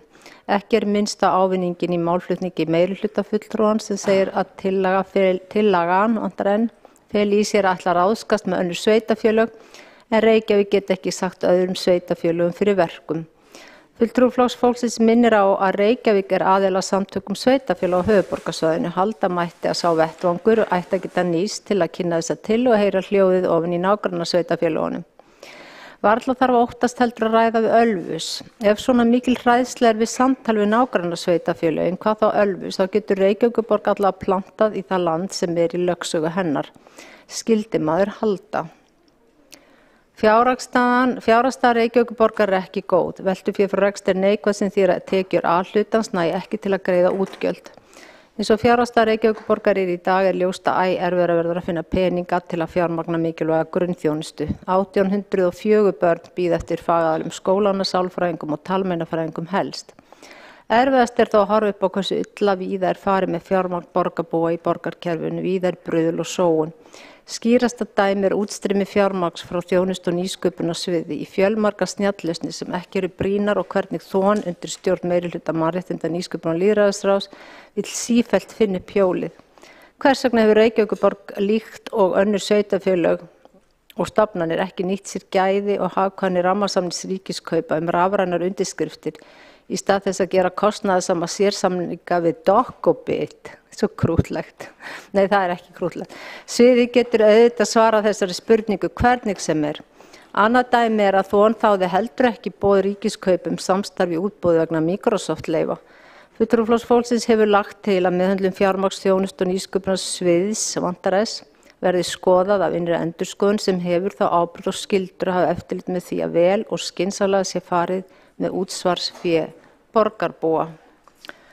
Og 6, það er Knarravogurinn 17. liður að eyða 460 milljónum til að kaupa hús til niðurrifs fyrir borgarlínu þegar fyrirtæki betri samgöngur á að fjármagna borgarlínuverkefni hlýtur að vera á gráu svæði vægast sagt. Og þar að auki virðist verðið fyrir niðurrifið vera mjög hátt. Fulltrúa Flokks fólksins finnst þetta ekki ganga upp. Það skýtur skökku við að Reykjavíkurborg sé að verja $0,5 milljarð af skattfé borgarbúa í að kaupa húsnæði til niðurrifs til að búa til rými fyrir borgarlínu. Fyrirliggjandi er verðmat tveggja aðila sem er langt fyrir neðan það kaupir sem liggur fyrir gögnum. Hér er verið að greiða yfirverð fyrir eign sem á að rífa undir borgarlínu. Og 7, það er við lið 6, 7 og 8 í fundargerð skóla. Fulltrúi Flokks fólksins lagði fram fyrirspurnir skóla og íþróttamál í Laugardal, meðal annars íþróttakennslu, upplýsingagjöf til foreldra vegna framtíðarskipulags skólamála í Laugardal og spurt var einnig kostnaðargreiningu vegna skóla og frístundastarfs í Laugarnes og Langholtshverfi. Skemmst er frá því að segja að af svörum að dæma er nákvæmlega ekkert að frétta af þessum málum. Ekkert er vitað og ekkert liggur fyrir. Skýrsla starfshópsins um sviðsmyndir var send í umsagnarferli til hinna ýmsu aðila og var skilafrestur 1. febrúar. Hinn 10. janúar máli lagt fram á fundi íbúðarráðs Laugardals. Ekki er séð að funda hafi verið síðan í íbúðarráðinu, hvað þá að umsögn hafi borist. Þarf ekki að fara að ýta við þessu máli, drífa í að safna saman umsögnum og taka næsta skref. Þetta mál er á ábyrgð skóla- og frístundasviðs. Nú er komin 15. febrúar. Ekkert bólar heldur á kostnaðargreiningu vegna hugmynda sem kynntar voru í skýrslu starfshópsins um skóla- og frístundastarf í Laugardal. Ég átti eftir tillögu ég var búin með hana og ég var búin með húsnæðismálin, þá var það komið. Þá hefur borgarfulltrúinn lokið við að lesa bókanir. Það les bókanir fyrir Sjálfstæðisflokkinn, borgarfulltrúinn Örn Þórðarson. Já, takk loksins. Ég hef ekki fengið að tala svo lengi, en nú kemur bókun við lið nr. 1 frá Sjálfstæðisflokknum. Og hún er svo ljóðandi. Reykjavíkurborg er með dýrari sorphirðu en önnur sveitarfélög á höfuðborgarsvæðinu, en ætti að vera með ódýrari vegna stærðarhagkvæmni. Borgin er ekki með neinar lífrænar tunnur en fór samt af stað með moltugerð, með lífræna moltugerð og byggingu gas- og jarðgerðarstöðin í Gæju, en komið hefur í ljós að moltan sem unnin er þar er ónothæf vegna plastmengunar. Þá vantar flokkunatunnur víða í borginni, en víða er aðeins urðunatunnur að ræða. Mikilvægt er að hafa plast og lífrænan úrgang til viðbótar við pappír og almennt sorp. En jafnframt þarf að vera gott aðgengi til að safna gleri, málmum og spillefnum.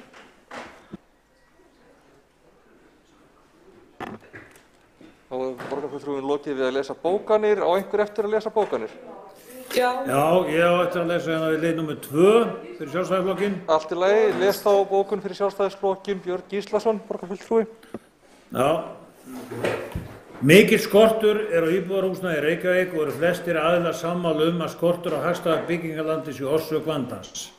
Borgin hefur vanmetið mannfjölgun í landinu og er uppsafnaður skortur á húsnæði mikill. Við það bætist fyrirsjáanleg fækkun íbúða á markaði sem muni fara í skammtímaleigu fyrir ferðamenn.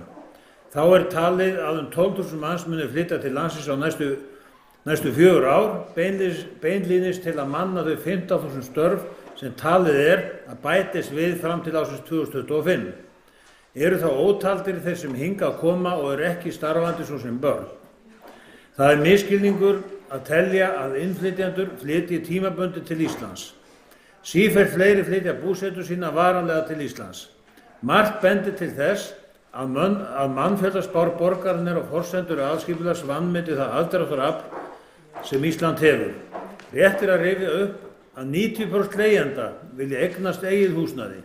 Sá draumur hefur þá dofnað þar sem margir hafa neyðst til þess að fara inn á leigumarkað, en samkvæmt upplýsingum frá Húsnæðis- og mannvirkjastofnun er hlutfall þeirra sem leigja af nauðsyn hærra en það hefur nokkurn tíma verið, en 2/3 leigjenda neyðast til að leigja sem er miklu hærra hlutfall en var fyrir 20 árum. Hér þarf því stefnumbreytingu í borginu á næsta kjörtímabili. Takk. Svo er það við erum jafnframt með bókun vegna 7. liðar. Ok, les þá bókun vegna 7. liðar, borgarfulltrúi Sjálfstæðisflokksins, Ragnhildur Alda Vilhjálmsdóttir. Má forseti biðja það að það verði samræming á lestri bókanna til þess að það þurfi ekki ganga svona manna á milli í framtíðinni, þetta kemur fyrir. Já, við skulum bæta okkur. Heyrið mér? Já. Ok, heyrðu, þá hefst lesturinn. Í upphafi kjörtímabils voru heildarskuldir borgarinnar 299 milljarðar króna sem greiða átti niður samkvæmt sáttmála meirihlutans. Í dag eru skuldir borgarinnar komnar yfir 400 milljarða og fara vaxandi, en ráðgert er þær fari í 450 milljarða árið 2025 samkvæmt áætlunum. Ljóst er þó að upphæðin verði talsvert hærri, enda vakti sérstaka athygli í Sjálfstæðisflokksins við afgreiðslu fjárhagsáætlunar þessa árs að ekki var gert ráð fyrir að Orkuveitan greiddi skuld upp á 3,5 milljarð við Glitni, þó dómur Landsréttar lægi fyrir að það ætti að gera. Og nú í síðasta mánuði synjaði Hæstiréttur Orkuveitu Reykjavíkur áfrýjunarleyfi á niðurstöðu Landsréttar í málssókn þrotabús Glitnis og þá er ekki gert ráð fyrir krónu í rekstur borgarlínu næstu 5 árin. Jafnframt var vanmetið í áætluninni hinar ýmsu fjárfestingar sem ljóst var þá að borgin þyrfti að ráðast í á næstunni, svo sem vegna sorpbrennslu og hreinsistöðva í frárennsli. Stór aukinn kostnaður í rekstri borgarinnar hefur leitt til þess að skuldir og skattar hafa hækkað úr hófi fram. Í maí verður kosið hvort áfram verði haldið á þessari braut, stækkandi átt. Já, ég vil benda borgarfulltrúanum á að sennilega var hún að lesa bókun undir 5. lið en ekki 7. lið. Það er hárrétt hjá borgarfulltrúanum og forseta borgarstjórnar. Já, við áskilum okkur rétt til gaggbókunar við bókun fulltrúa Flokks fólksins. Erum við að fara yfir það núna? Eru aðrir sem eftir að lesa bókanir? Já, ég les fyrir Sjálfstæðisflokkinn undir lið 4. Borgarstjórn samþykkti tillögu Sjálfstæðisflokksins að fara í markvissa skógrækt til að bæta veðurfar í borginni. Sú vinna hefur ekki farið á stað þrátt fyrir samhljóða samþykkt borgarstjórnar. Það þarf að gæta hófs þegar kemur á því að grípa inn í hefðbundna náttúru og lífríki og leggja áherslu á skógrækt þar sem vindálag minnkar. Þannig að hægt sé að bæta veðurfar í borginni. Hægt er að nýta kolefnisjöfnunarsjóði til að fjármagna slíka skógrækt. Takk. Það gefa örskamma stund til þess að meta það hvort að veri gaggbókað undir 5. lið.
Já.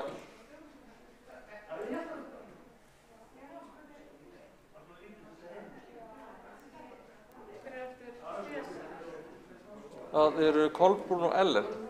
Já, ég bið lesara eða skrifara réttara sagt til þess að vera tilbúin að taka þátt í að klára fundargerðina. Við erum rétt að sjá hvort það verði gaggbókað hérna. Við erum að fá að heyra það.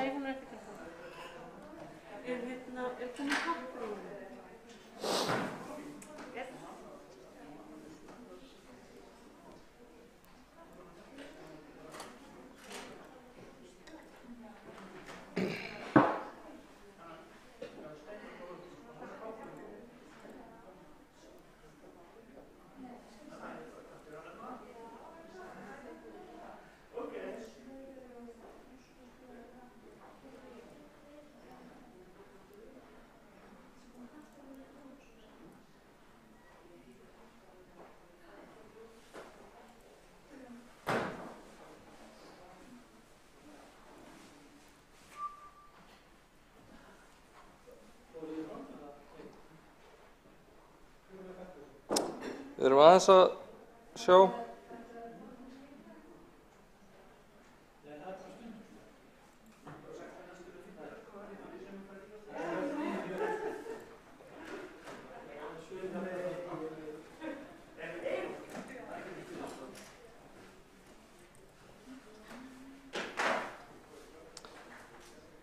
get ekki haldið fundinum svona mikið lengur og þess að vita allavega hvort ég sé að bíða eftir bókun eða ekki.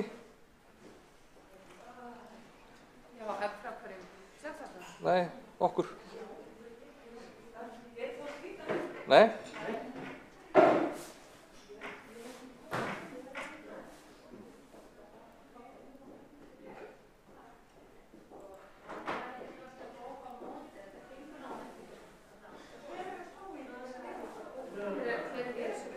Við eigum von á bókun frá, þess að gaggbókun við Flokki fólksins lið 5. Nei.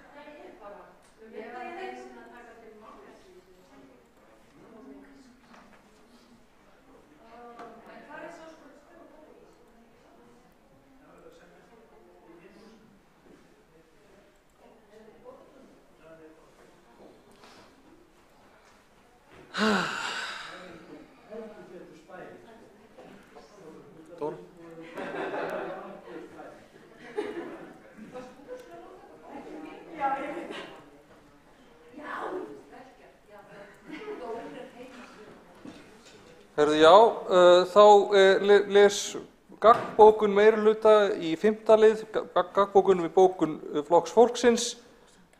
Það Dóra Björt sem les hana. Forseti, gaggbókurinn hljóðar svo að það margoft búið að hrekja þessar ósmekklu og endurteknu ásakanir á hendur þjónustu og nýsköpunarsviði. Spurningum rafrænar undirritanir hefur verið svarað skriflega. Verkefnin sem heyra undir stafræna umbyltingu eru tilnefnd á sviðunum og svo forgangsraðað út frá gagnsæjum viðmiðum. Takk. Takk. Endilega senda þessa gaggbókun bæði á ritara og á fulltrúa Flokks fólksins. En já, þá held ég að við getum bara að fara að ljúka þessum blessaða fundi. Kolbrún, má ég að vona á gaggbókun eða?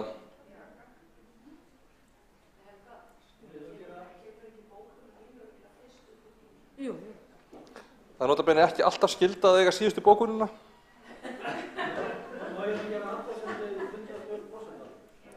Það má.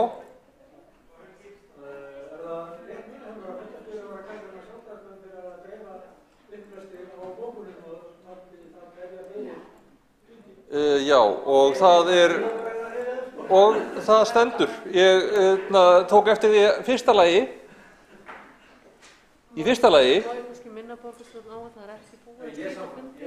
það er ekki búið að slíta fundi í fyrsta lagi og forseti ætlar að ítreka það að þó svo að ein gaggbókun komi eftir að bókarlestið er lokið þá frá þeim sem hefur mesta þekking á málinu, þá er það ekki alveg það sama og að bókunum yfir allan fundin sé dreift á 4-5 mismunandi upplesara. Það er eðlis ólíkt. Gaggbókunina. Þá ætlaði að lesa gaggbókun borgarfulltrúi Flokks fólksins Kolbrún Baldursdóttir. Fulltrúi Flokks fólksins er alltaf jafn hissa á meðvirkninni sem ríkir í ráðinu meirihluta þess. Það skortir algjörlega á gagnrýna hugsun. Því hefur ekki verið svarað með rökum af hverju ekki var gengið til samninga um ríkiskaup rafrænar undirskriftir í stað þess að gera kostnaðarsama sérsamningu við Dokkubit. Önnur sveitarfélög